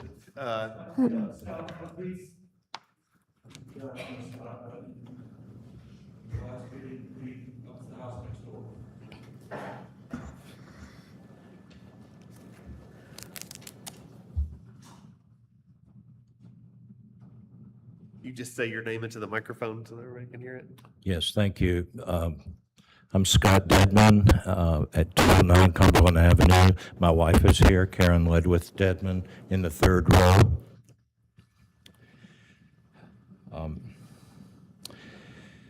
We purchased our home in December 1988, 37.5 years ago. 2 years ago, this commission approved our proposal to subdivide our side lot, which is 0.44 acres, leaving 0.6 acres with our home. Almost 1 year ago, we sold this new lot to Eric and Jill Roden for a future new home for them and their 3 children. We share, or will share when they move here, a 261-foot property line with the Roden family. Perhaps more importantly, her dog will share a property line with their dogs. We support the proposed plans enthusiastically. I would call their site plan a tree preservation plan to save and protect the trees. They have saved the wooded area in front with the hemlocks that we've treated on a regular basis to save those hemlocks on our front and on their front for all these years. So they've saved the wooded area in the front, which is to the west of the old driveway. And they have taken care to protect 4 large maple trees at the edge of our property, trees which may be 100 years old or more. They have designed the house to be more narrow in the area beside those old maples. And they have carefully protected the grand oak tree in the curve that Robert Griffin mentioned on Flint Street behind the proposed home. They have preserved the original driveway.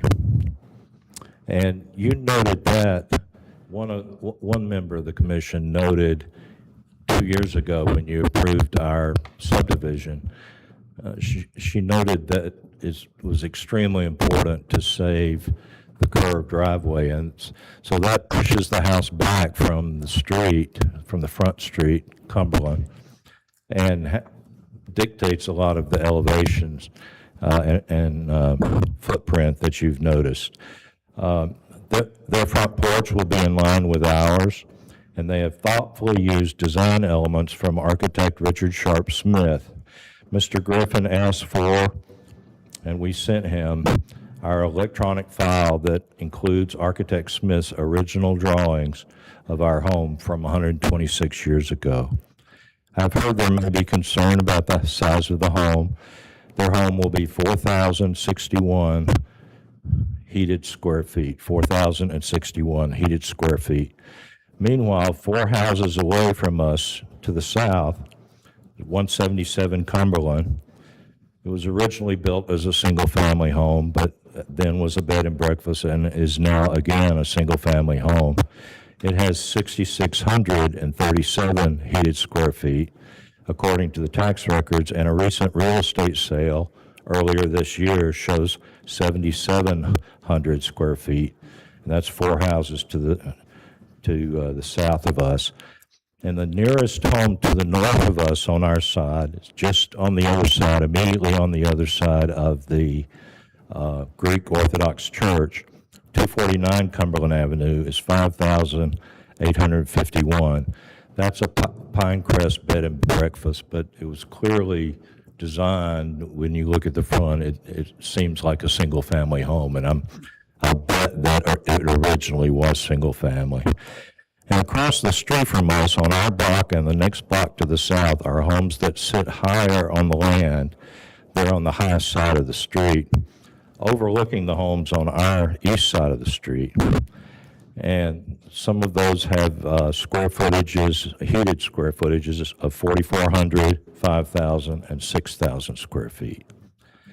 Richard Sharp Smith called our home a commodious cottage in his advertising brochure 126 years ago, and that was not a negative criticism. We respectfully ask that you approve the plans of the Roden family.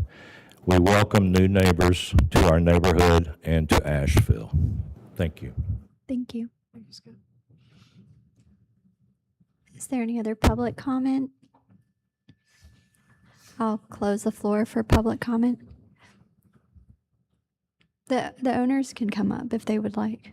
That's not public comment because you're. I'm Jill Roden, and I'm here with my husband Eric, and I just wanted to introduce ourselves and thank you for all the time that you spend doing this. We were excited to have the opportunity when we found this lot to build a home in Montford that looks historic, but also meets the needs of our family, extended family. We've got 3 kids, we've got grandparents, and we see, our future of family as well. We also, as they've mentioned, we want to try to preserve the trees. Robert considered my my idea of bringing the outside in. So that's part of the length, is having that courtyard area to bring the outside in and the inside out, because that's important to us, and that's part of why we want to be in Asheville. So that's I just wanted to let you know kind of our background. So thank you. Thank you.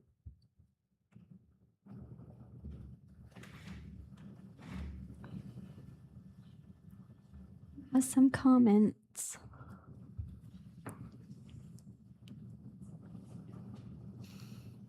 So I don't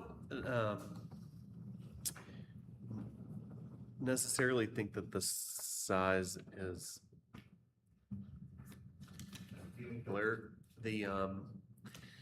I'm not sure that the Carolina bed and breakfast is a great example, because it's a lot that it's not, you've got this real challenge with having 3 front yards sort of facing onto, because Flint wraps around and then you've got Cumberland in the front. First of all, actually I should say, this is a lovely design, and it will improve the lot to have it there. The lot is, it would be better to have another house there. It's one of those lots that just by being vacant, it seems like an opportunity that's been lost. So great. I'm so glad somebody's building a house there. I would say that I do have a couple of concerns. I think number one is the garage. It just looks a little suburban. I don't know of another attached garage like that. There may be one. it's really close to that property line. I guess that's mostly your concern, but I'm more concerned about, there's been some new infill houses around the neighborhood that sort of absorb the whole lot, and yours doesn't do that, to me. There's still a lot of green space around it. But the garage that's visible from the front, kind of sticks out to the side, and then it's gonna be, the garage door's gonna be visible from Flint Street when you come around the back. It seems a little much. The screened-in porch, I would love to have that screened-in porch too, but it sticks out towards Flint on the other side with the chimney built on it. We did approve one of those on Montford Avenue in the rear. I think that's 133 Montford. But it was in the rear where it was only visible from the alley. I'm not saying that that is a deal killer either, but it does look a little odd for Montford to me. That sort of screened porch with this big chimney coming out of it, and we're gonna have it's just a very modern touch. One that seems enjoyable, but very modern. And then my last concern would be just those front steps. It's a huge mass of brick underneath that front step. I think there are a lot of houses that have exposure in the front like this. I'm not sure it's quite that much, but there are some. My house had, before somebody filled the front yard in, would have had maybe not quite this much exposure, but close, on some rock piers. But that big solid chunk of solid brick underneath that front steps also looks a little, I don't know, suburban or kind of modern beach house to me. But those are just some mostly pretty subjective thoughts, and the only one that I think is, well, I think the front steps and the garage are maybe the most important to me, but.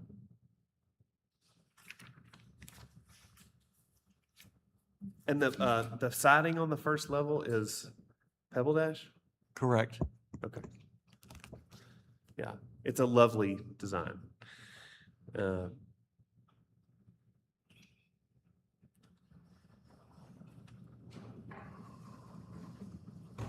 Anybody else? Let some other people talk for once. Anyone?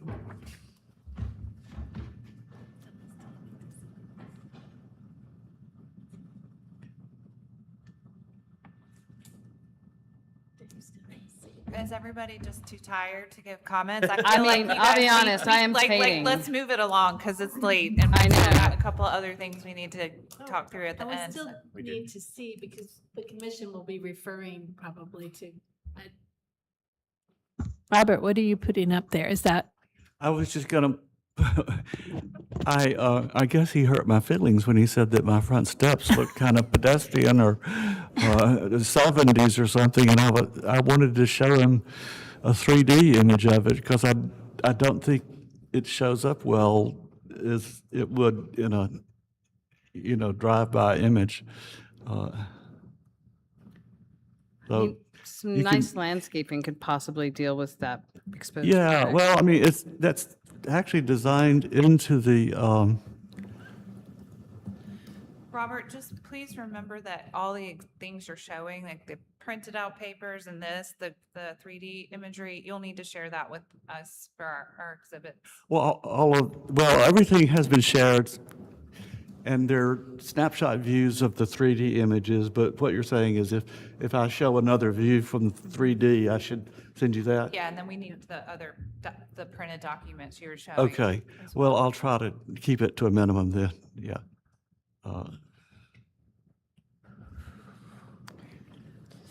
When I did the site visit, I kind of had the same concern that Commissioner Mays had about, like, I couldn't visualize that front stoop in comparison with some of the other houses in the neighborhood. Like, it just didn't seem like it flowed. But I do really, really commend, like, the preservation of the trees. That's a big thing for me. So I do appreciate, like, yeah, it does feel a little sprawly. It feels a little big, but for the sake of the trees, trees. It's important. Yeah. Got to deal with the topography. Did, try to keep on the side, we've terraced some planting beds to kind of tip our hat to the terraces that were on the site so that people, like, Yeah, it looks a little better than what we have, I think. it's the same Oh, no, thing that that you is have, it's just a different view. It's just a different view. It doesn't kind of look quite as much. Yeah, and we don't have all the detail in it, you know, there's going to be nosings on the steps, you know. If you are concerned about the mass, I have seen sometimes where they'll do just the stringer in brick and maybe an arch or something underneath it to kind of open it up a little bit. I think once it's planted, though, you're not going to see it. That's probably true. And it slopes from this side over to the other side. So the other view that you were looking at made it look a lot higher out of the ground than it does from this side. And there's room to plant on the other side as well. It's grass. Yes, yeah, we've left planting everywhere. Yeah. Jill would not like us if we didn't. How many risers is it from the ground up to the porch? More than I'd want to climb tonight. Right, so what if you turned it and had a landing, so I not? tried that, yeah. It pushed the house further back on the lot. It took up Came down more. the side. Yeah, when I put that landing there and turned, because I had that originally and ended up going back to the straight run, you know, and Okay. I was kind of surprised too. You know.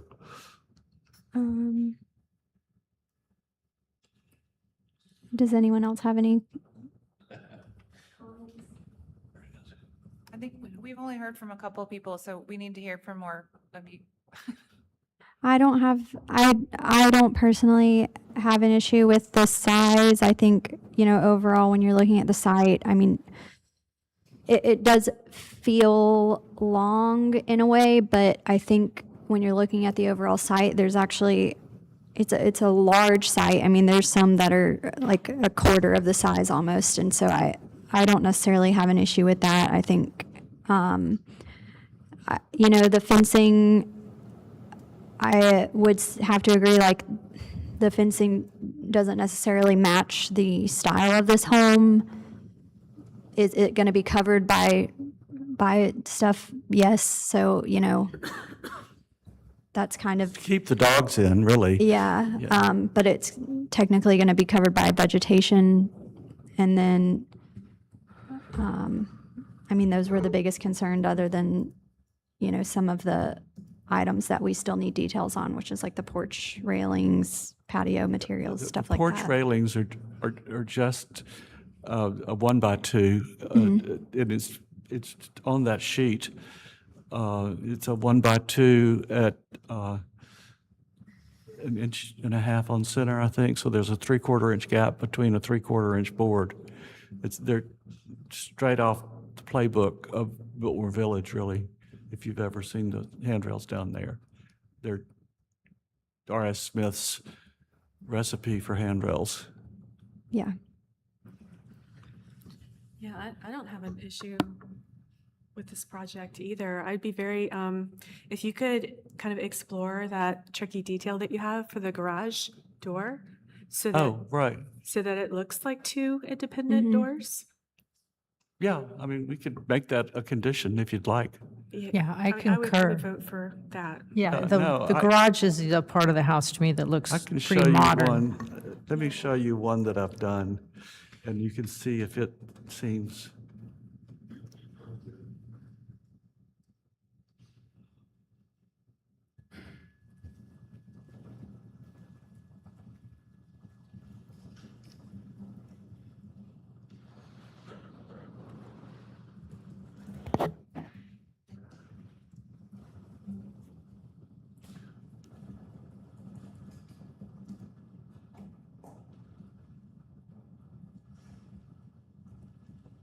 this was a more arts and crafts style house, but that's a single door there. And we made it look like there was a passage door in it. So, yeah, we could do something like that. Yeah, just something to break it up so it Right. doesn't. Yeah, no, we understand. Yeah. We would rather have, individual doors, but I just didn't want to add 2 more three-point turns to their It's pretty life tight, every day, yeah. And what is the setback on that? How, I can't hear, I'm sorry, talking to the microphone, please. sorry, what's the setback requirement from the, South side? 6 feet, The site plan there. Sorry. Let me, 6 feet. and is that measured from the wall or from the eave or? The eave can encroach into the setback by X eave. amount. I think it's like 36 inches or something like that. yeah, so the side of the garage is on the setback. Is that what you're talking about? Yeah, and there have been some additions built close to me that are built like that, and yeah, by the time the eave is in there and everything, it's close. It's really Yeah, close, but well, if the you look neighbor at- is supporting it. So. Yeah, if you look at the site plan, we deliberately pulled away from his property line at the trees. And the place where it was behind his house, and then that's where we encroached more. So we really did kind of work with them so that everybody was happy, and I hope we can make you happy too. Well, I'd like to live in this. That one. It is bishop. This is not a good look. No. This part, but yeah, these very huge. It is. Okay, for a motion? Yes. I'd like to make a motion. Chair, based upon the evidence presented to this commission, including Exhibit A, application and owner's affidavit, 2 pages, Exhibit B, site and floor plan, 6 pages, Exhibit C, renderings and elevation drawings, 5 pages, Exhibit D, material specifications and new construction worksheet, 7 pages, Exhibit E, photos, 2 pages, Exhibit F, adjacent properties, finished square footage and parcel map, 2 pages, added by staff, June 29th, 2026. Exhibit G, revised street view rendering, received July 8th, 2026. Exhibit H, revised site plan, received July 8th, 2026. Exhibit I, site and square footage comparison documents, received July 8th, 2026. Exhibit J, 3D imagery, received July 8th, 2026, and the commission's actual inspection and review of subject property by all members. I move that this commission approve the certificate of appropriateness based on the following. 1, that the application is for the construction of a 2.5-story, 6,968 square foot primary structure with brick veneer foundation, painted gravel dash, pebble dash, gravel dash? Gravel dash. Okay. It's the smaller of the 2. Okay. Yeah. Gravel dash and smooth fiber cement, shake siding with 5-inch reveal, 2 brick veneer chimneys, and a GAF Timberline HDZ asphalt shingle roof and hazelwood color. Windows to be Marvin, TBD.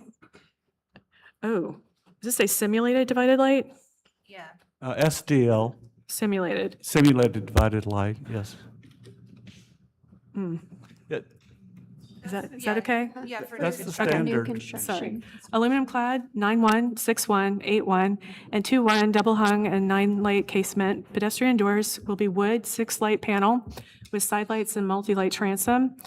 Wood 3-light and 9-light panel and Marvin Ultimate fiberglass multi-light siding. Garage doors will be Cloveplate Canyon Ridge paneled with multi-light transom. Front entry will be set within 347 square foot covered porch with painted wood railings with 2-inch square pickets spaced 4 inches on center. Painted wood posts with brackets, wood flooring, and ceiling supported by brick piers screened with painted wood lattice. 321 square foot screen porch with custom painted screen door. A north elevation will open to a 210 square foot patio with, We don't know what the paving material is. Can you talk to the microphone? What is the paving material for the patios? Great. with brick surface.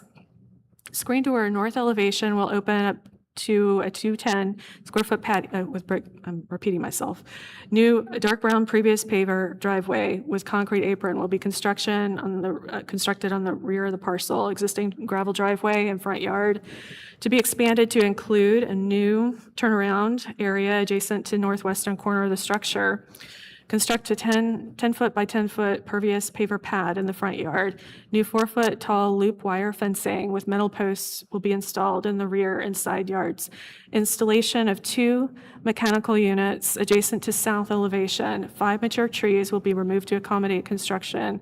Ground cover must be established within 15 days of completion of construction, and the remainder of the landscape must be installed within 3 years. If archaeological resources are discovered during site work, work will cease until city staff and state archaeology staff have been notified and have inspected the site. All work will be completed in accordance with approved and attached drawings and plans. All permits, variances, or approvals as required by law must be obtained before work may commence. 2, that the standards for new construction, primary structures found on pages 92 to 93, walkways, driveways, and off-street parking on pages 50 to 51, landscaping and trees on pages 40 to 41, fences and walls on pages 36 to 37, utilities and mechanical systems on pages 82 to 83, lighting on pages 42 to 43, and archaeology on pages 32 to 33 in the Montfort Historic District Design Review Standards adopted April 14th, 2010, and amended May 13th, 2026. We're used to evaluate this request. 3, this application does meet the design standards for the following reasons. A, new primary structure is cited so that it's similar to the historic pattern in terms of orientation, setback, retention of green space, and the spacing between structures. B, new primary structure is designed so that the overall character of the adjacent streetscape and building site is maintained. C, new primary structure is compatible in height, roof form, scale, massing footprint, material, detail, fenestration, and proportion with surrounding historic buildings and other historic buildings in the district.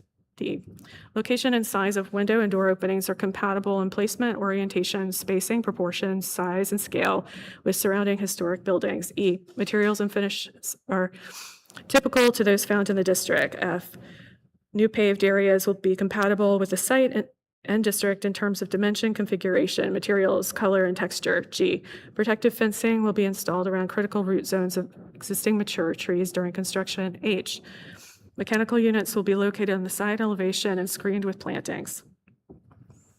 Number 4, that the action and improvements proposed in this or in the application before us for a certificate of appropriateness are congruous with the specific historic character of the Montfort Historic District.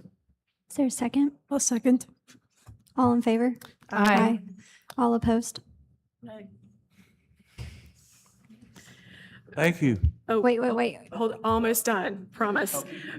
Based upon the foregoing findings for the reasons set forth therein, I move that a certificate of appropriateness be issued with the following conditions. 1, porch railing detail, manufacturer specifications for windows and mechanical units will be submitted for staff review and approval. 2, revised garage door specifications and rear elevation drawings will be submitted for staff review and approval. Is there a second? Second. All in favor? Aye. All opposed? Nay. Carries. Thank you. Thank you all. Thank you all for staying. Bring you the rest of it. Apparently, she's giving you all her binders. That's amazing. Oh, I was gonna go I'm get sorry, I'll bring you the we rest haven't of 'em. adjourned, and I need to just cover a couple of things. You're done. Yeah, you're done. Yeah, you're done. But yeah, but we still have. Yeah, we just have a couple more things really quick. I just wanted to update you all that the education event that was scheduled for. I'm sorry. Can you guys? We're still having a meeting. Yeah. Sorry, we can't hear. The education event that was. Shh, guys. The education event that was scheduled for June 12th, as I think everybody may know, had to be canceled because the speaker His flight got canceled. He was coming in from out of town. And so that event has been rescheduled for August 14th, and we're going to do lunch and learn at the YMI. So I'll send that info out as a reminder to you all if you want to register yourselves when we have the new registration info up. Also, in August, there is a CLG training in Waynesville on Friday, August 7th. I'll forward you guys the registration for that as well, as just as a friendly reminder. We are required to have at least 2 commissioners and staff attend a CLG training annually between October 1 and September 30th. We've already met our CLG requirements for this year, but if you guys want to attend, we would obviously encourage you to do so. And last time we were in Waynesville for one, it was really a great session. So do they need, we're asking for them to support a letter of support for our TDA grant application.